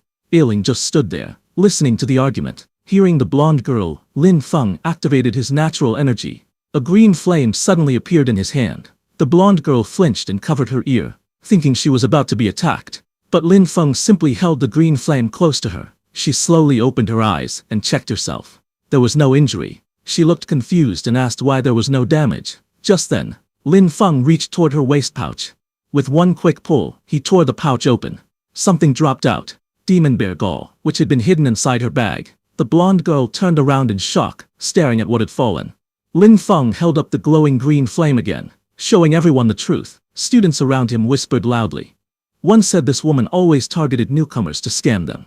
Another pointed out that the item she hid looked like a demon bear gall. The blonde girl pointed angrily at Ailing. She said that this time, A senior from Sunwheel Academy had stepped in to help her. Then she warned that next time she wouldn't be so lucky, but just as she tried to storm off, Lin Feng grabbed her wrist. She froze in surprise and looked back at him. Lin Feng stood calmly and told her to hand over the demon bear gall. After she handed it over and ran away, Lin Feng held the brown demon bear gall in his hand and asked Aling if this was the same one from last time. Aling looked at him with a soft expression. She explained that she had originally saved it for him, but after losing to him last time, she felt unwilling. She admitted she had thought about turning it into a potion to make herself stronger. Lin Feng threw the demon bear gall toward Ailing and said that since he had promised to give it to her, he would keep his word. He admitted that the demon bear gall didn't improve his strength as much as he had expected. After giving it back, Lin Feng turned to leave. Ailing called out to him gently. She thanked him, saying his name with a shy expression. He looked back at her calmly and said there was no need to thank him. If she really wanted to repay him, he asked her to help him find a fire-type ability user. As he said that, he turned around and asked if he remembered correctly. She was fire-type, wasn't she? She stopped and glanced back at him, smiling faintly. She answered with a soft yes. He smiled in return, relaxed and confident under the golden light. A few minutes later, they went to the mission hall. A staff member walked up to them, saying that his mission request had been accepted, and handed over the mission items.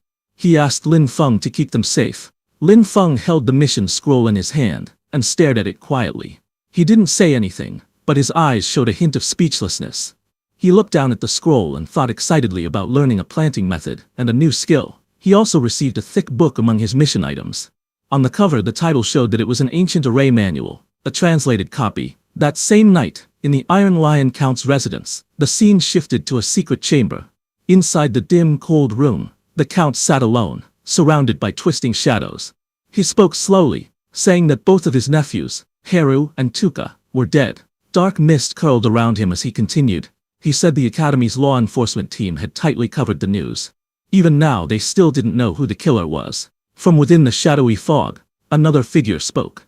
The figure asked why he had been summoned. Was that all he wanted to say? The Count clenched his fist tightly as he spoke. He reminded the shadowy figure that there had been a promise. As long as he provided intelligence about the frontline defenses and helped cover the infiltration, he would receive support. His expression twisted with anger. He shouted that the other party had promised to help him rise to a high position. Then his voice cracked with rage. He yelled that because of the defeat in the war, he had already been demoted from Duke to Count by that old man. His eyes widened, veins bulging, as he screamed, asking how things had ended up like this. He continued shouting.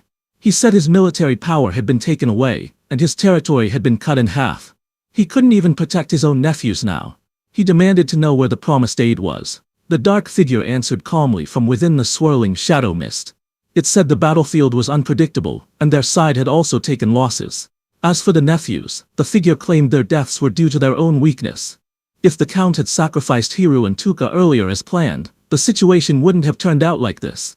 The Count trembled and shouted back, asking if they thought he didn't want to follow the plan. But before he could finish, a pale, ghostly hand reached out from the shadows.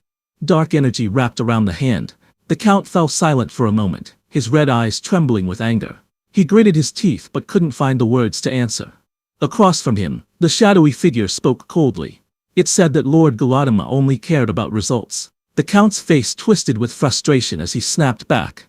He said that ever since he had opened a back door on the battlefield for them, the old man had been watching him closely. He asked how he was supposed to help any further. The shadow replied without emotion. It said that was his own problem, and reminded him not to forget his position. The shadowy figure stepped forward angrily. It pointed out that even the group from the nature department could not save him now, its voice turning sharp as it spoke. The Count's expression tightened as he stared into the swirling darkness, fear and anger mixing in his eyes. His jaw clenched as he stared forward, his teeth grinding in anger. Purple shadows drifted around him, showing how tense he had become. Then the shadowy figure stood on the steps, its dark aura spreading wide. It spoke coldly, saying that relying on the nature department to remove the curse would only cause the Count to die even faster. After saying that, it retreated. The Count turned slightly, watching the swirling dark energy disappear. His expression remained stiff and troubled. The Count lifted his coat and began walking away, his steps confident as his hair swung behind him. He spoke without looking back. He said they had already set things up in Iron Rock Town, and reminded his men to move the garrison away when the time came. High in the mountains, a long winding road led toward Iron Rock Town. Two figures walked side by side along the narrow path, surrounded by endless green ridges under the bright sky. It was Lin Feng and Ai Ling, walking through a sunlit forest. Ai Ling suddenly turned her head in surprise. Her eyes widened as she looked behind them. A massive wolf, taller than both of them, walked quietly at their backs, its red eyes glowing and its fangs exposed. Lin Feng didn't notice it, but Ai Ling stared at the creature in confusion. In the next moment, she jumped forward, grabbing her weapon with one hand. Her expression turned sharp and focused as dark lightning formed under her grip. She leaped into the air, her body spinning as flames erupted around her. Her weapon slashed through the sky, creating burning arcs aimed at the wolf below. The wolf raised its claws in defense as the fiery attack came down from above, but it was no use. In a single attack, Ai Ling cut down the wolf's neck. The girl looked down with a frown and said that something felt wrong. She pointed out that this was already the third attack within the past hour. Lin Feng walked up to Ai Ling and asked her what was wrong. Ai Ling stepped closer to him, still gripping her weapon behind her back. Looking at the wolf, she explained that Iron Rock Town was an important military town, so troops regularly cleared and patrolled the area. She continued, saying that under normal circumstances, in a place so close to the main road, even large wild beasts were rarely seen, let alone demonic wolves. Lin Feng listened, still uneasy as they continued down the mountain path. Ai Ling said that ever since they entered the mountain area that morning, they had already faced 3 waves of attacks. She added that this was very abnormal. Hearing that, Lin Feng crouched low on the hillside ahead of her, scanning the surroundings. Terraced fields stretched far into the distance behind him. Green energy suddenly flowed around Lin Feng, wrapping the ground in glowing patterns as he used his ability. He leaned forward and stood up slowly after finishing his check, pointing toward the forest. He reported that the surrounding plants hadn't detected any anomalies, but he was still cautious. He told her that regardless of the situation, they should speed up and try to reach the outskirts of Iron Rock Town before dark. The two of them moved quickly through the mountains, their bodies turning into streaks of white light as they shot across the sky. Soon, they arrived at the outskirts of Iron Rock Town. Massive white stone structures rose layer by layer, covered in greenery and bright flowers under the clear blue sky. Lin Feng stared at the city in surprise. He asked if the sight before them was the suspended terraced fields. He immediately ran toward the city excitedly, saying that the view was spectacular, and that he was ready to learn the planting method. Before he could go any farther, Ai Ling grabbed the back of his jacket and told him to wait. She stood close to him, staring around with a tense expression.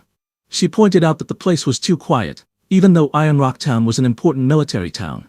The two walked through the empty streets. Ai Ling told him to prepare for battle, and said they should move forward carefully. They ran between the buildings, checking the silent town. As they turned a corner, they suddenly spotted a soldier sitting against a stone pillar with a rifle in his hands. Lin Feng called out to Ai Ling that someone was there. He stepped closer and placed a hand on the soldier's shoulder, but the soldier didn't react. Lin Feng looked at him and told Ai Ling that the soldier was already dead. They continued around the next corner, and saw more bodies lying across the ground. Ai Ling looked at the scene in shock. She said it made no sense. Iron Rock Town had a garrison of 3,000 soldiers and strong defensive formations. Something like this should have been impossible. While speaking, Ai Ling suddenly froze, her eyes wide with shock. She turned toward a room and shouted that the demons were there. Inside, stone-skinned horned demons stood guard beside a stone altar covered in strange runes. Lin Feng narrowed his eyes, watching quietly from behind her. Together, they peeked around the corner and saw more demons gathered around a glowing purple formation. Bones were scattered across the floor as the demons worked on the ritual. Ai Ling spoke in a serious tone.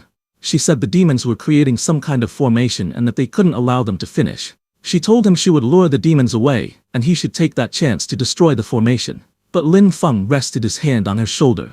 He told her the demons were all around level 35, and asked how she planned to lure them away. Ai Ling stepped forward with a determined look, her expression firm and unshaken as she thought of something. But suddenly, purple energy burst out around them. Lin Feng noticed as the air cracked with magical power. He grabbed Ai Ling quickly, and with one strong motion, he pulled her close and shouted for her to go. Together, they leapt away just as purple blades of energy shot past them. A violent explosion of purple light erupted behind them, sending rocks and debris flying across the room. Lin Feng shielded Ai Ling with his arm as demon warriors rushed toward them. From inside the ritual area, a demon's voice shouted that someone had intruded. It ordered 2 others to go and kill them. One demon jumped forward, with glowing purple wings of energy spreading behind him. He aimed his spear at them, and roared that they wouldn't escape, that they should die. Lin Feng quickly reached out and grabbed Ai Ling's arm, pulling her toward him as danger approached. The next second, huge purple blasts rained down from above. Explosions hit the ground around them, sending debris flying everywhere. The two of them ran together, narrowly avoiding each strike. Ai Ling stumbled and looked up in fear. A bright purple beam was coming straight toward her, and she threw her hand up in panic. Lin Feng saw the danger and shouted for her to watch out. He moved instantly and created a nature energy barrier, blocking the attack and pulling her close. Ai Ling looked up at him in shock while another blast hit the ground behind them. Lin Feng stood calmly, looking ahead with a confident expression. Dust floated around him from the earlier explosion. Ai Ling stared at him with wide eyes. She was blushing, seeing how heroic he looked at that moment. But suddenly both of them were thrown into the air by a burst of purple energy. Their bodies spun as rocks and glowing lines shot past them. They landed hard on sandy ground. Smoke slid across the surface, as several demons with spears ran toward them. Ai Ling pushed herself up and grabbed her dagger, glowing with bright green light. She held it tightly while glaring forward, but suddenly the green light disappeared from her weapon. She looked at it in shock. When Lin Feng tried to use his power, green energy gathered around his hand, swirling like a flame, but it also disappeared. Lin Feng looked at his own hand, and spoke calmly. He said the mana in this area couldn't be channeled, and that the formation from before probably had a mana imprisoning effect. He then took out the item he got from his principal, and pressed it, but nothing happened. Lin Feng was shocked to see that he couldn't even summon heroic spirits, and that this was bad. A skull-faced demon appeared with a wide grin. It asked if they liked the anti-magic formation and said only demonic energy could be used here. It laughed loudly. More demon soldiers walked toward them with their weapons, while Ai Ling and Lin Feng stood facing them. Lin Feng glanced at Ai Ling, and had a quick thought. He knew undead magic didn't follow the normal magic system, but Ai Ling was standing right next to him. He thought that if he used it, he would definitely be exposed, so he believed he could only run. Suddenly, Ai Ling called out to Lin Feng. She told him that she would hold the enemies off, so he should escape and go to the Changfeng fortress in the east to get help. Lin Feng stared at her in surprise, and asked about her. Her hand tightened into a fist as she spoke again. She said that someone had to go back and report the situation. She turned her back slightly, and continued. She said that she had lost to him in their last match and that she couldn't let him look down on her again. Then she raised her weapon, her eyes firm. She shouted for him to go. Lin Feng watched her silently, his expression serious. Then he suddenly moved behind Ai Ling, and struck the back of her neck. Her eyes widened in shock as the hit landed. Green energy wrapped around her body, and her expression froze in surprise. Her mouth slowly opened as she lost strength. Yellow lightning-like lines ran across her body, and she collapsed backward, unconscious. Two skeleton demons watched and mocked Lin Feng. One of them asked if Lin Feng was trying to betray his teammate just to survive. The other said this was humanity, despicable and shameless. But Lin Feng caught her before she hit the ground. He held her in his arms, and looked down at her sleeping face. He said that this way, he didn't have to worry about her seeing him make a move. Lin Feng looked at the enemies with a calm smile on his face. One of the skeleton demons shouted at him, asking why he was still laughing when he was about to die. Lin Feng reached into his jacket and pulled something out. Green energy glowed in his hand as he raised the lamp of nature. A horned skeleton demon pointed his spear at Lin Feng and shouted. He said Lin Feng dared to use the lamp of nature in front of him and called it courting death. Purple flames fell from above like meteor fire. Lin Feng stood with his back facing them, holding the green crystal as the bright purple streaks came down toward him. Just as those waves of purple attacks rushed toward Lin Feng, a green barrier formed around him. The energy circled him like a shield, pushing away the smoke and force around his feet. Lin Feng stood calmly inside the green light, holding the glowing lamp of nature in his hand. The lamp of nature floated slightly, as green flames wrapped around it.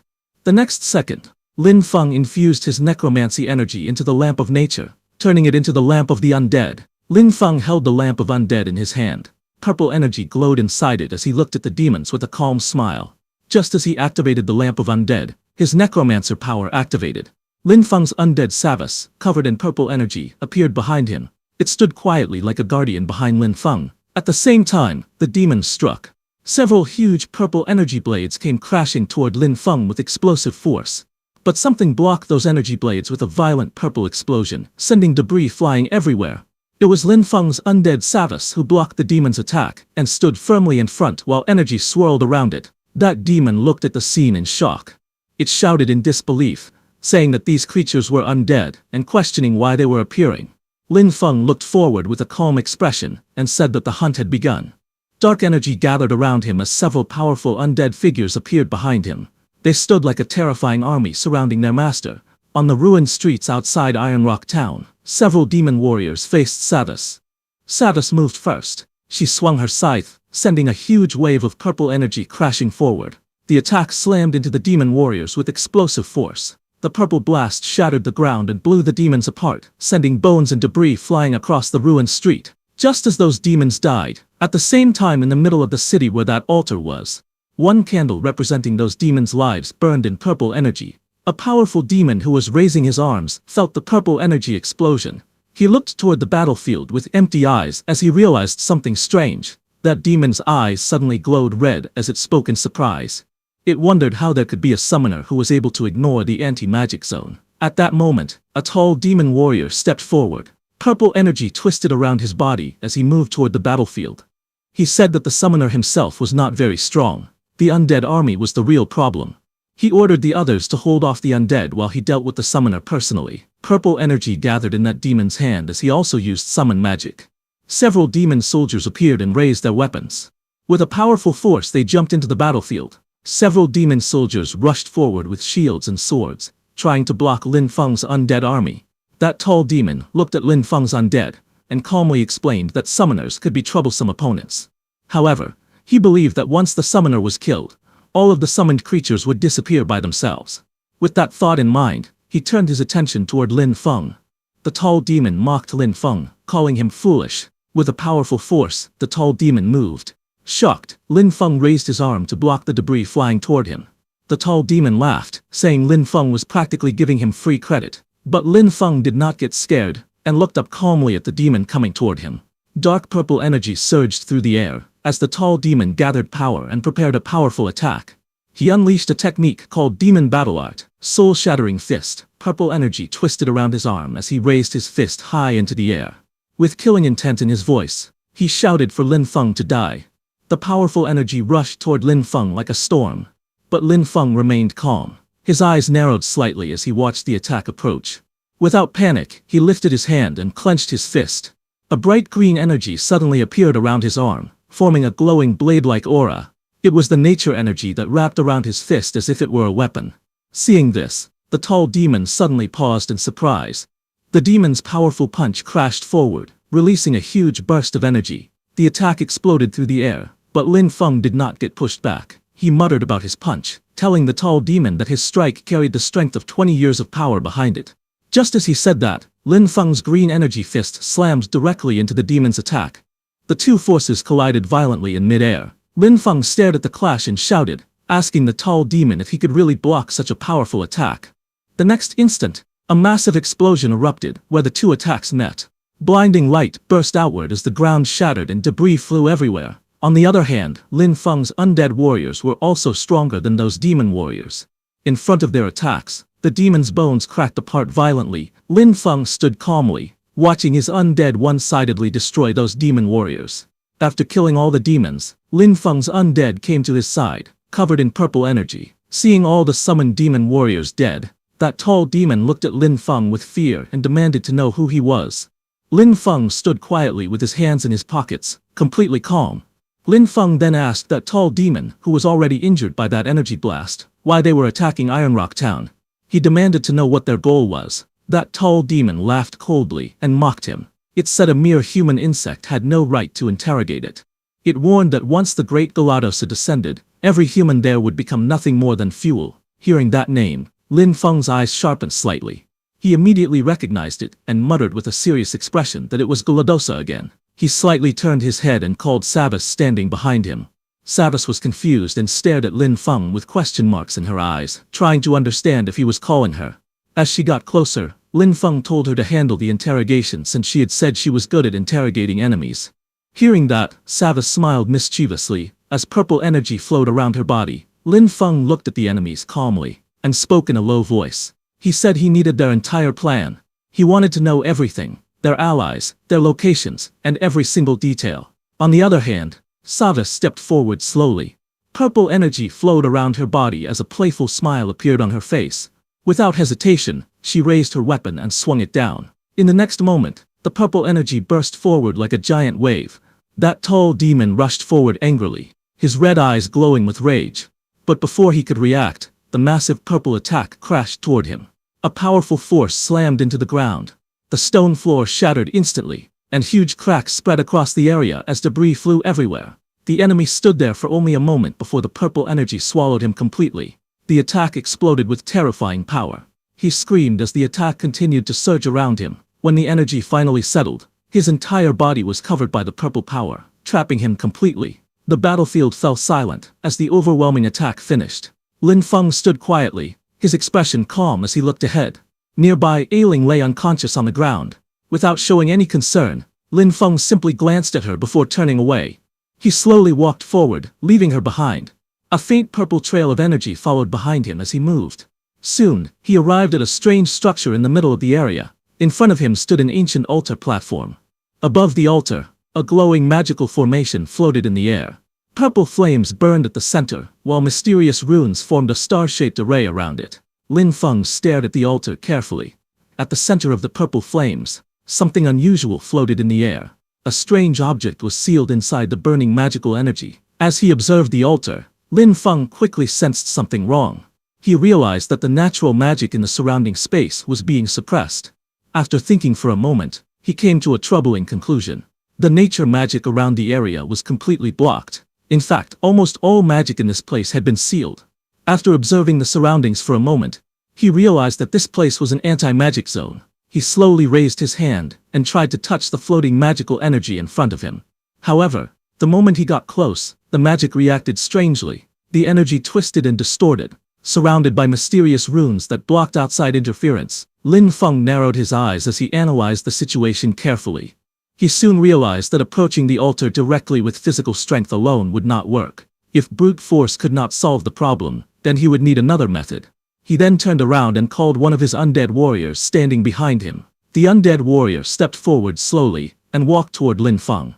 His body was covered in black energy, with purple lines spreading across his skin like cracks of power. Lin Feng stood calmly in front of the altar. His expression remained cold and steady as he gave a simple command.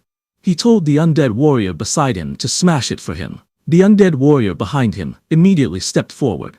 Purple energy surged around its body, crackling like violent lightning. The undead warrior raised both of its arms as power gathered in its fists. With a roar, it swung its arm forward. The punch landed directly on the altar platform. Purple energy exploded outward as the powerful strike shattered the stone structure. Pieces of rock broke apart and flew into the air. The altar began to collapse. At the center, the strange purple energy started swirling violently. The broken stones were pulled into the vortex as the magical flames twisted into a spinning storm of power. In the next moment, the entire altar was swallowed by the swirling purple energy, forming a massive glowing sphere that filled the area. But the next second, the purple energy sphere trembled violently for a moment, before it suddenly dispersed. The dark magical flames slowly faded, leaving the area quiet again. After the altar was destroyed, the surroundings became silent. There was no movement or reaction from anywhere. Lin Feng concluded that there were no signs of life anywhere. The ground was covered with broken stones, demons scattered bones, and old weapons. Demon bodies lay across the floor. Lin Feng stood silently among the ruins, thinking about the situation. He thought that since nothing else seemed to be happening here, he should go back and check on Aimwini first. With that thought in mind, he went to where Ailing was unconscious. Lin Feng checked Ailing's condition carefully. After examining her injuries, he calmly concluded that aside from some minor internal injuries and a few surface wounds from earlier, she was basically fine. Seeing Lin Feng treating Ailing like that, David standing beside him looked at him with wide eyes. She was a little unhappy as she felt wronged. Lin Feng noticed her expression and paused for a moment. A drop of sweat appeared on his face as he stared at her in slight confusion. He realized that Sabas also had her feelings. He tried to say something to her, but before he could say anything, he suddenly saw something that changed his expression. His eyes widened as he saw something glowing under her clothes. Without wasting another second, Lin Feng pulled out that thick red book with a golden star on its cover that he had gotten from the mission hall. The moment he opened it, the pages began flipping rapidly on their own. He stared at the book with a serious expression as it floated slightly in front of him. Then strange magic suddenly appeared. A large red magic circle formed in the air, glowing brightly with complex patterns and symbols. Green energy streams burst out from the circle. Lin Feng stepped back in shock as nature energy flowed around it like waves, sparkling as it surrounded the pages. Looking at the strange scene in disbelief, Lin Feng realized that the book had activated by itself. In the northern part of Iron Rock Town, near Riverside Town, the surroundings had finally calmed down as the scattered mana slowly recovered. Lin Feng stood outside, holding the strange book in his hand while green energy continued to swirl around it. He stared at it carefully, his eyes sharp as he tried to understand what had just happened. He realized the book had activated automatically. Not far away, Ailing lay unconscious on the ground. Lin Feng quickly moved toward her and crouched down beside her. Without wasting time, he opened his bag, preparing to check her condition. His expression turned serious as he sensed mana in the distance. He looked in that direction, realizing that it was the direction leading toward the Demon Clan battlefield. Without hesitation, Lin Feng made his decision. He stood up and immediately rushed forward, moving at high speed as he headed straight toward that location. Lin Feng moved rapidly across the ruined battlefield, his body cutting through the air as streaks of green energy followed behind him. The ground below was completely destroyed, burnt earth, broken buildings, and flames still rising into the sky. Without slowing down, he leaped forward, crossing over shattered rocks and collapsing debris when suddenly he saw something. In front of him, several broken stone fragments floated in the air, each carved with strange symbols. Lin Feng's eyes narrowed slightly as he observed them. Not far away, there was a city. The city's ruined streets stretched forward, filled with destruction. Flames burned fiercely in the distance, and smoke rose into the sky. As Lin Feng walked in, suddenly screams echoed through the area. Someone laughed crazily, while another voice cried out in pain. Lin Feng walked forward calmly. Sweat appeared on his face as he realized that there were still people here. He took out a cloak to hide his identity and moved in that direction. Ahead, a terrifying demon chased after a woman and a young girl through the ruined battlefield. Its hollow eyes burned with cruel intent as it raised its sword and mocked them, asking where they thought they were running. The woman ran desperately, holding the child's hand tightly as they stumbled across the broken ground. Sharp stones cut into their feet. Suddenly, the child tripped and fell hard onto the ground. The woman turned back in panic, her heart tightening as she saw the girl collapse. Before she could react, the demon closed the distance in an instant. With a powerful swing, it brought its sword down toward them. The woman's face turned pale as death approached. She shouted with all her strength, telling the child to run. In the next moment, a dark slash cut through the air, tearing across the woman's body as the attack landed with brutal force. The little girl's face twisted in fear as tears streamed down her cheeks. Her mouth opened wide as she cried out in despair, watching everything unfold in front of her. In front of her, the demon raised its sword high into the air. Its empty eye sockets seemed to lock onto its target as it prepared to strike again without mercy. Just as the blade was about to fall, a sudden flash of light appeared. A hand reached out and caught the attack mid-air, stopping the sword completely. It was Lin Feng, now dressed in a flowing white robe. He stood between the child and the demon, shielding her from danger. The girl stared at him in shock, unable to understand what had just happened. At the same time, one of Lin Feng's warrior undead, surrounded by a purple aura, rose behind him. Before the demon could react, the undead warrior moved instantly. With terrifying speed, it closed the distance and grabbed the demon, unleashing a violent attack infused with purple energy. The demon was stunned upon seeing the undead. In that instant, the undead warrior's violent burst of purple energy tore through the battlefield. Sharp, blazing streaks of power shot forward, sending the demon flying. The demon hit the ground and exploded on impact, sending debris and dust flying everywhere. Lin Feng turned his head calmly and looked back. In a relaxed tone, he asked if the child was all right. The little girl, still trembling, quickly pointed toward the distance. Her voice was filled with urgency as she said that there were still many people over there, and begged him to save them. Hearing this, Lin Feng remained calm. He lowered himself slightly and gently placed his hand on her head, reassuring her without saying a word. The girl looked up at him, tears still running down her face, but her expression slowly softened as she felt a sense of safety. Without hesitation, Lin Feng spoke firmly, saying that he would go and save them right away. With a dark, twisting force spinning like a violent vortex, Lin Feng disappeared from there. At the same time, in the Riverside Town Central Plaza, where flames continued to burn through the shattered buildings and smoke filled the sky. In the middle of the destruction, a demon commander clad in armor stood tall among a group of frightened people. Its empty gaze faced forward as it made a cold offer. saying that if they handed over the item, it would give them a chance to serve its lord. Nearby, a knight in damaged armor struggled on one knee, gripping his sword tightly. His face was filled with pain and determination as he tried to hold his ground despite his injuries. Just then, a demon soldier rushed forward through the burning ruins, panic clear in its movements as it reported urgent news. It announced that a person in a black robe had suddenly barged in, leading a group of undead with him. Hearing this, the demon commander remained calm and unimpressed. In a cold tone, he dismissed the situation, saying it was nothing more than a necromancer, and questioning why everyone was panicking. To him it was nothing but disgraceful behavior. Without wasting time, the commander gave his order. He told the others to keep an eye on the situation while he personally went to meet this necromancer. But when the demon commander got there, his eyes widened in shock. In front of him, the battlefield was filled with chaos and dark energy, and Lin Feng's undead were killing all the demon soldiers one after another. Seeing this, the commander issued a single ruthless command for his soldiers to kill them. The demon commander raised his sword high and charged forward without hesitation. His blade came crashing down toward one of Lin Feng's undead warriors, aiming to cut it down in a single strike. But in the next moment, the undead warrior punched him with powerful force. The impact landed directly on the skeleton's body. A loud crack echoed through the battlefield as the skeleton's chest shattered under the force. Its bones split apart, and its body was blown backward, crashing heavily onto the ground.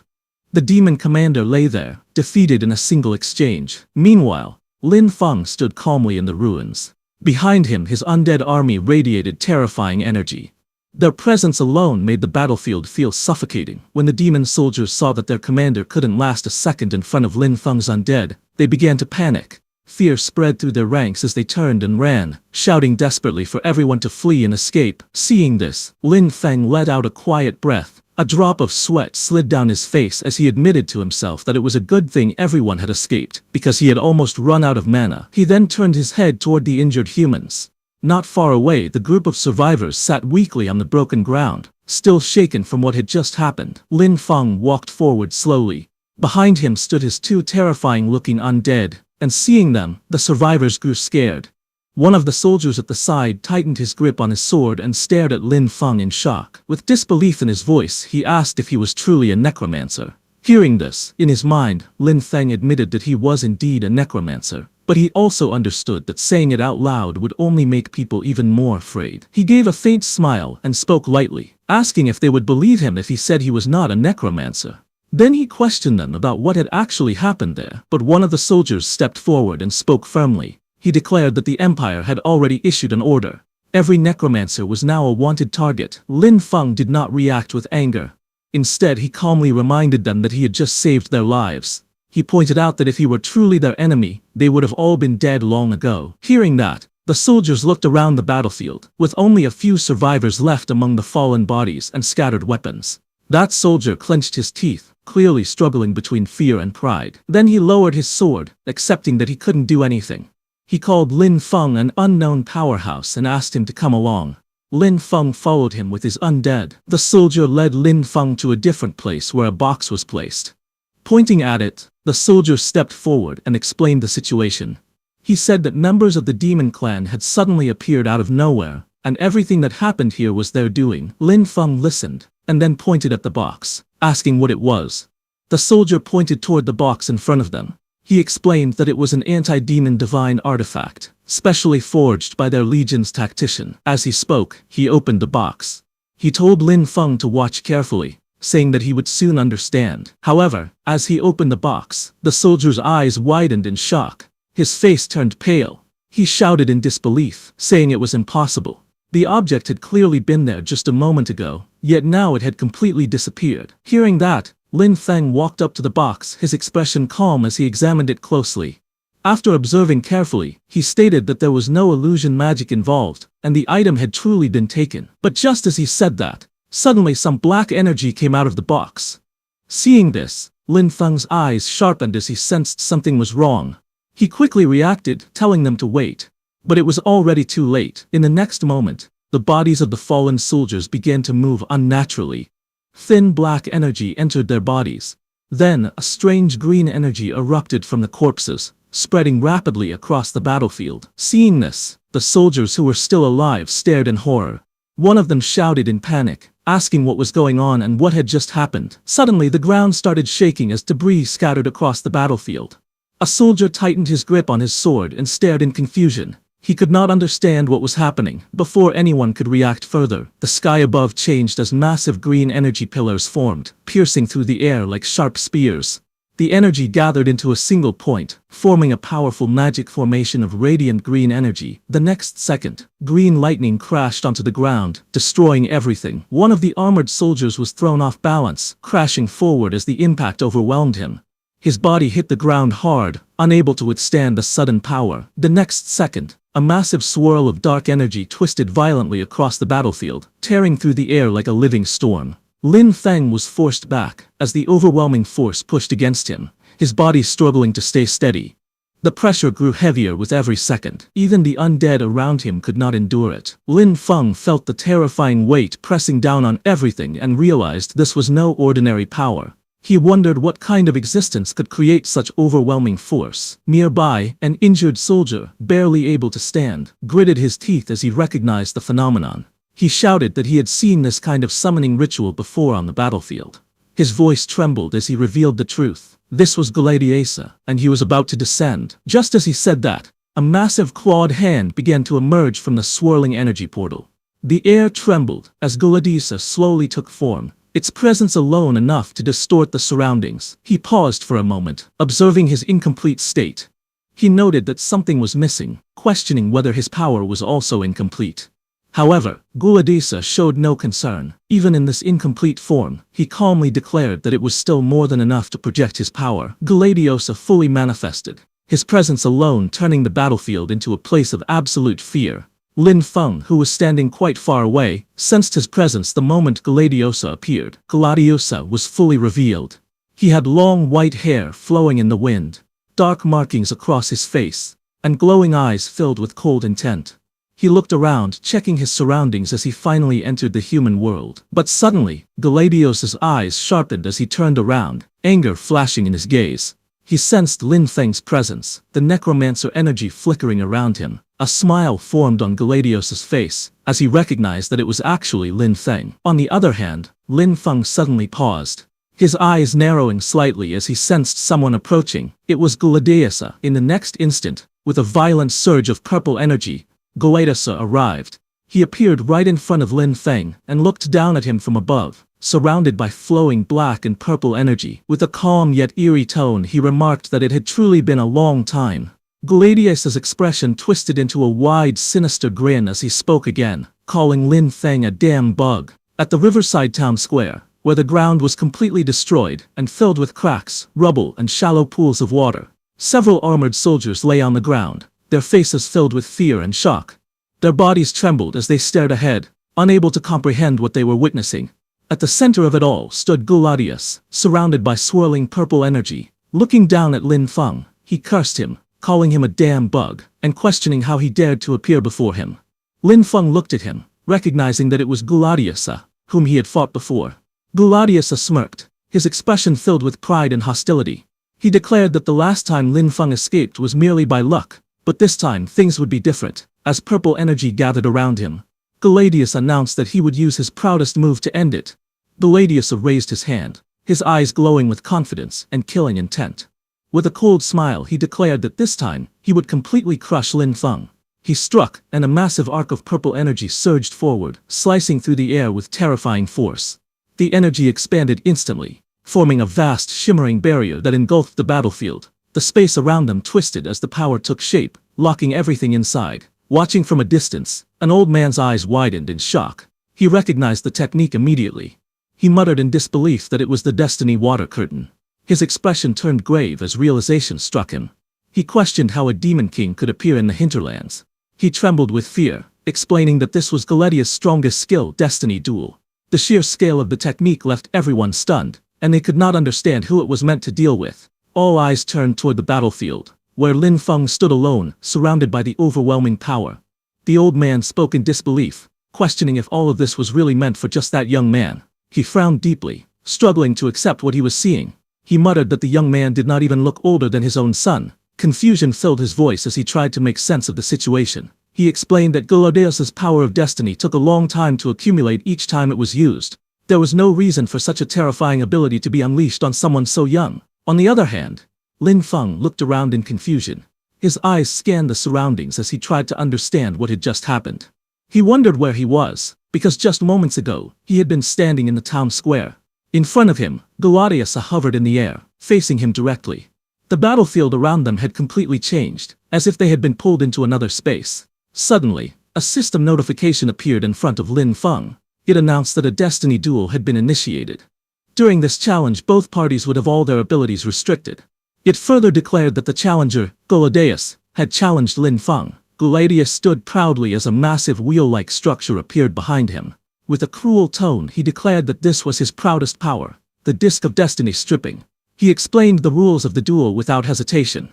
The roulette would randomly select one of their abilities as the subject of the duel. The winner would claim all of the loser's destiny. Hearing this, Lin Feng's expression barely changed as he quietly questioned the meaning of destiny.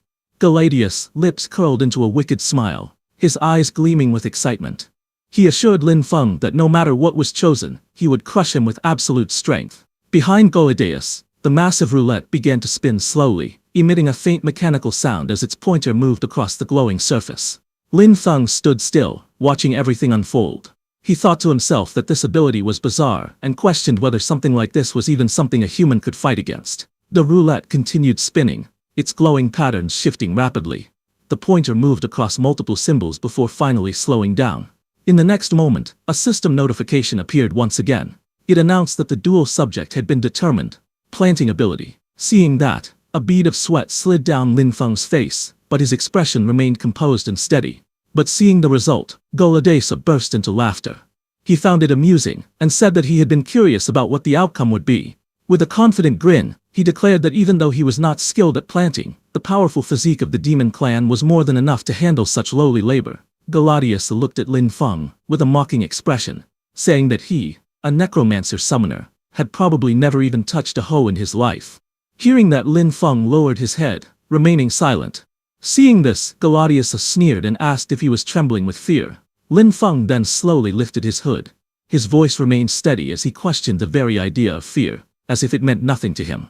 A faint smile appeared on his lips as he admitted that he had almost laughed out loud. At that moment, a system voice echoed through the space, announcing that the duel arena was being generated, and that the planting space had been opened. In the next instant, the surroundings changed. A farm field appeared before them. Then, 2 boxes filled with seeds appeared before them, neatly placed side by side. Guladeus glanced at the setup and smirked, casually remarking that it was far too simple. Without hesitation, he reached out and grabbed a handful of seeds, clearly unimpressed by the challenge. A wicked smile spread across his face as he explained that all they had to do was plant the seeds and wait for them to grow. With complete confidence, he declared that he could defeat Lin Feng even with his eyes closed. Holding a hoe in his hand, Lin Feng looked excited, admitting that it had been a long time since he had felt this way. The thought that someone actually wanted to compete with him in farming amused him greatly. A faint smile appeared on Lin Feng's face as he held the tool in his hand, his expression calm yet confident. In the next moment, his gaze shifted slightly to the side as Guladeus moved. A surge of purple energy erupted as Guladeus stomped his farm with overwhelming force. The impact shattered the farm beneath him, sending fragments flying in all directions. Standing atop the broken ground, Guladeus raised his arm high and threw the seeds wildly as energy swirled around him like a storm. Seeing that, Lin Feng remained unfazed. With a sharp, steady look in his eyes, he declared that Guladeus was destined to lose. Time passed. 2 hours later, from the soil, fully grown corn plants stood tall, glowing faintly with vitality, their golden kernels shining brightly. Guladeus stood with his back turned. A smug smile spread across his face as he touched his chin and remarked that it seemed he also had a talent for planting. Then his eyes narrowed slightly as he looked toward Lin Feng. In the distance, Lin Feng stood quietly, wiping his face as the glowing particles from the harvested crop shimmered around him. Seeing this, Guladeus's expression changed. Shock and disbelief filled his face as he realized that Lin Feng had actually matched his planting speed, using nothing but the body of an ordinary human. For a moment, the battlefield fell silent. Then Guladeus smirked again and declared coldly that this was all there was to it, that it seemed this was all Lin Feng was capable of. But Lin Feng remained calm and used his nature magic. Sweat rolled down his face as he used all his power. At that moment, a system window appeared before him. announcing that the planting had been completed. It began evaluating the result based on plant vitality, life force, and growth potential. On one side, Gladius stood confidently, one hand on his waist, watching everything unfold with a calm expression. On the other hand, Lin Feng also stood confidently, waiting for the result. But suddenly Gladius's expression changed. His eyes widened in shock, unable to accept what he was seeing. Green vines burst out from Lin Feng's farm, twisting and growing rapidly, glowing with vitality as fragments of leaves scattered in the air.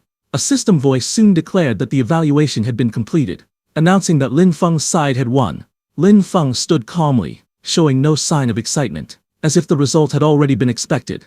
Hearing that, Gladius trembled with anger. He clenched his fists tightly, and shouted in disbelief, insisting that it was impossible.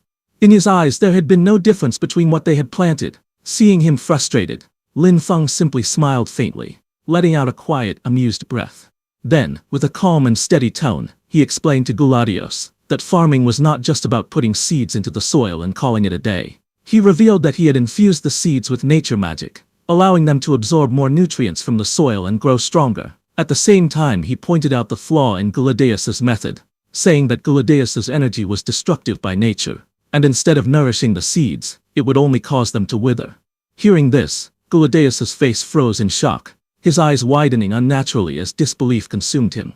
In the next moment, anger exploded within him. His hands trembled as purple energy crackled around his fingers, and he roared that it was nothing but opportunistic trickery. He refused to accept such an outcome.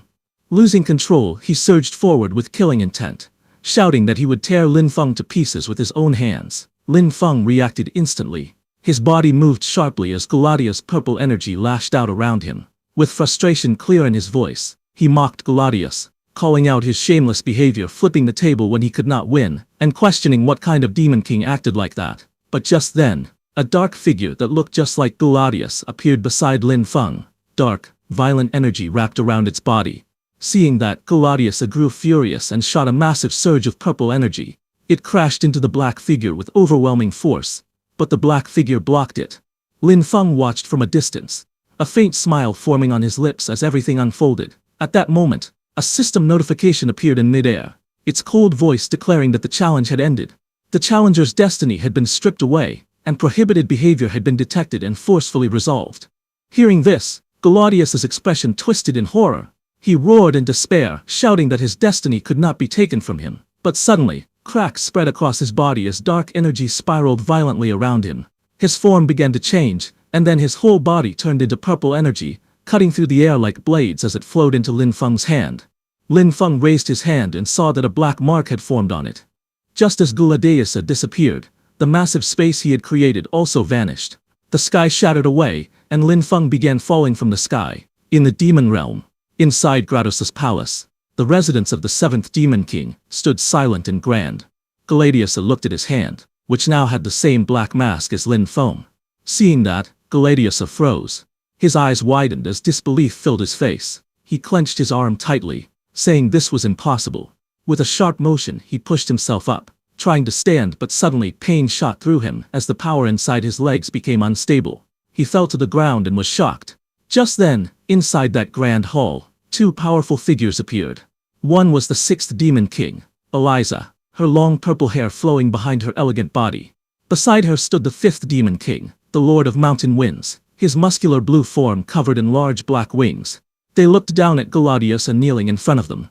Eliza's lips curved into a faint smile as she spoke softly, asking if this was not their great lord Gradosa. Her red eyes narrowed slightly as she tilted her head. With clear mockery in her voice, she questioned how he had actually lost to a human. The 5th Demon King crossed his arms and said that Gradosa had thrown away the dignity of the demon realm. The 7th Demon King losing to a human nobody was simply ridiculous. Hearing their words, Gladius lifted his head slightly. His glowing blue eyes burned with anger as he shouted at them. But Eliza calmly raised her hand. Her sharp nail glowed with red energy as she activated her power.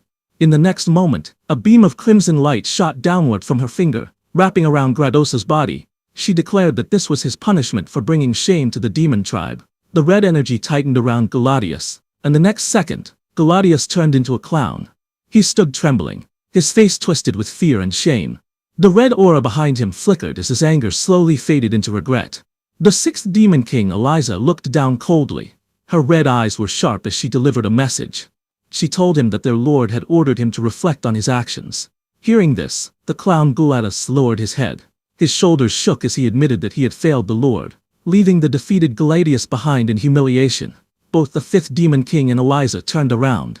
While leaving, Eliza spoke, saying it had been a long time since there had been such an interesting human. The next second, her expression slowly changed.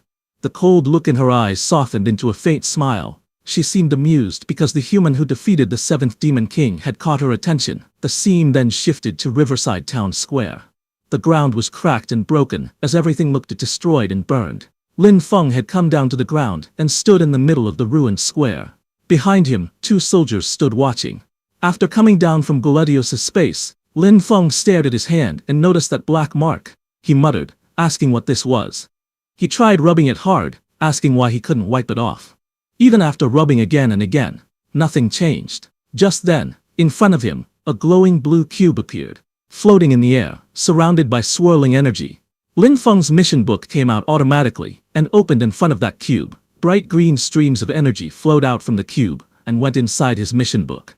From behind, a soldier shouted in shock. He realized that the cube was their town's treasure.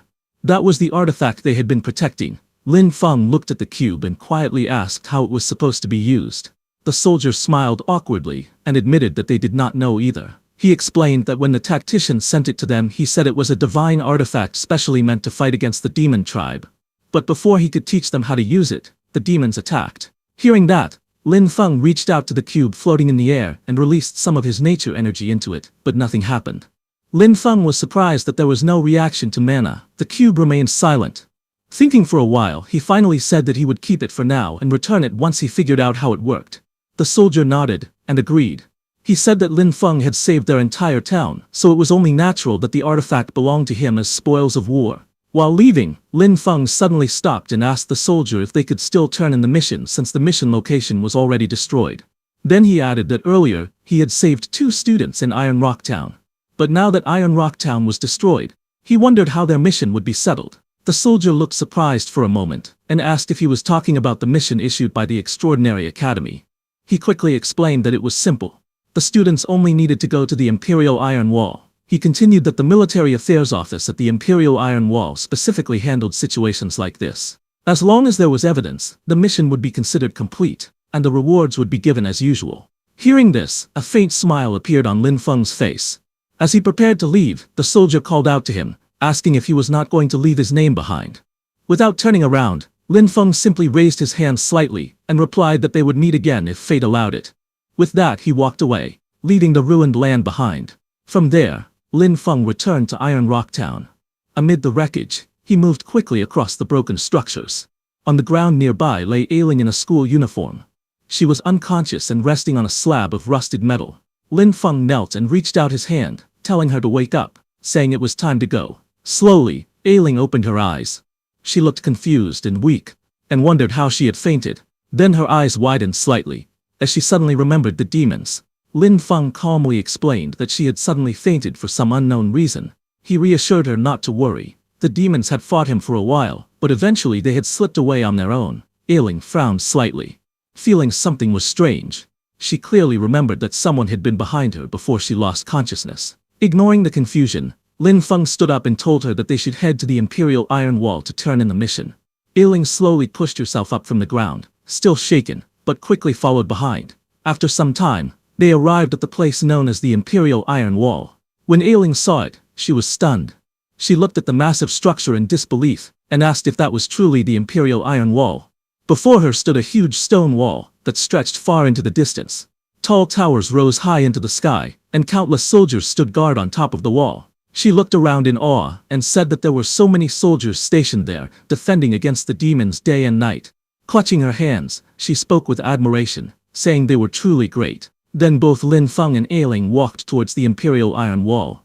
Ailing continued to stare at the mighty fortress that protected humanity from the demons. At the Iron Wall military camp, inside the Military Affairs Office area, rows of tents were set up neatly under the open sky. Lin Feng walked between the tents, and Ailing followed closely behind him. Then they stopped in front of one tent. Lin Feng reached out and gently lifted the curtain, peeking inside. Inside the tent, an old man in a gray robe sat at a wooden table. He was calmly writing in a large book. Seeing that, Lin Feng and Ailing stepped inside. The old man noticed them and asked if they were academy students doing a mission. He told them to take out their manual and let him see it. Lin Feng immediately took out his mission book and respectfully handed it over to the old man for inspection. The old man looked at the mission book and slightly narrowed his eyes. He asked if their mission was an escort mission to Iron Rock Town. He then turned serious. He asked if the entire army at Iron Rock Town had been wiped out, and whether they had encountered the demon army there. Hearing that, Ailing looked at Lin Feng, who was the only one who knew what had happened there. Lin Feng explained that they did encounter the demon army, but at the time they did not understand what had happened. He added that when they got there, all the demon soldiers ran away. Hearing this, the old man looked at them carefully. He told them to consider themselves lucky. He said that according to the regulations, this was the reward they were supposed to receive. The old man raised his hand slightly, and 2 glowing blue crystals appeared between his fingers, shining with faint energy. Lin Feng took them, and they left. Some time later, outside the military camp and under the city wall, Lin Feng and Ailing walked side by side through the stone gate. Ailing excitedly asked Lin Feng if they could go up the city wall to take a look. She said she wanted to see the heroes up close. Lin Feng became serious. He said that they had only received the army's reward for now. The academy's reward had not been given yet. He thought they should return to the academy first, but at that moment, the ground outside the iron wall suddenly cracked open in the distance. The earth split apart, forming a huge fissure. Soldiers on the city wall began running in panic, holding their swords and shields as they rushed to prepare for battle. Suddenly, a loud voice shouted that there was a demon siege. Everyone was ordered to evacuate the city wall area immediately. A muscular officer ran forward urgently, while Lin Feng and Aoling stood behind him, watching the sudden chaos unfold. Lin Feng reached out and tightly held Aoling's hand. Without hesitation, he told her that they should retreat quickly as well. Aoling looked at him in surprise, but she did not resist. She followed his lead as they began to move away from the wall, but as they ran, Lin Feng's expression suddenly changed. His eyes widened slightly as he saw something. Before he could finish his words, the ground in front of them exploded. A massive purple claw burst out from the cracked earth. Sharp black talons pierced through the stone, as rubble scattered everywhere.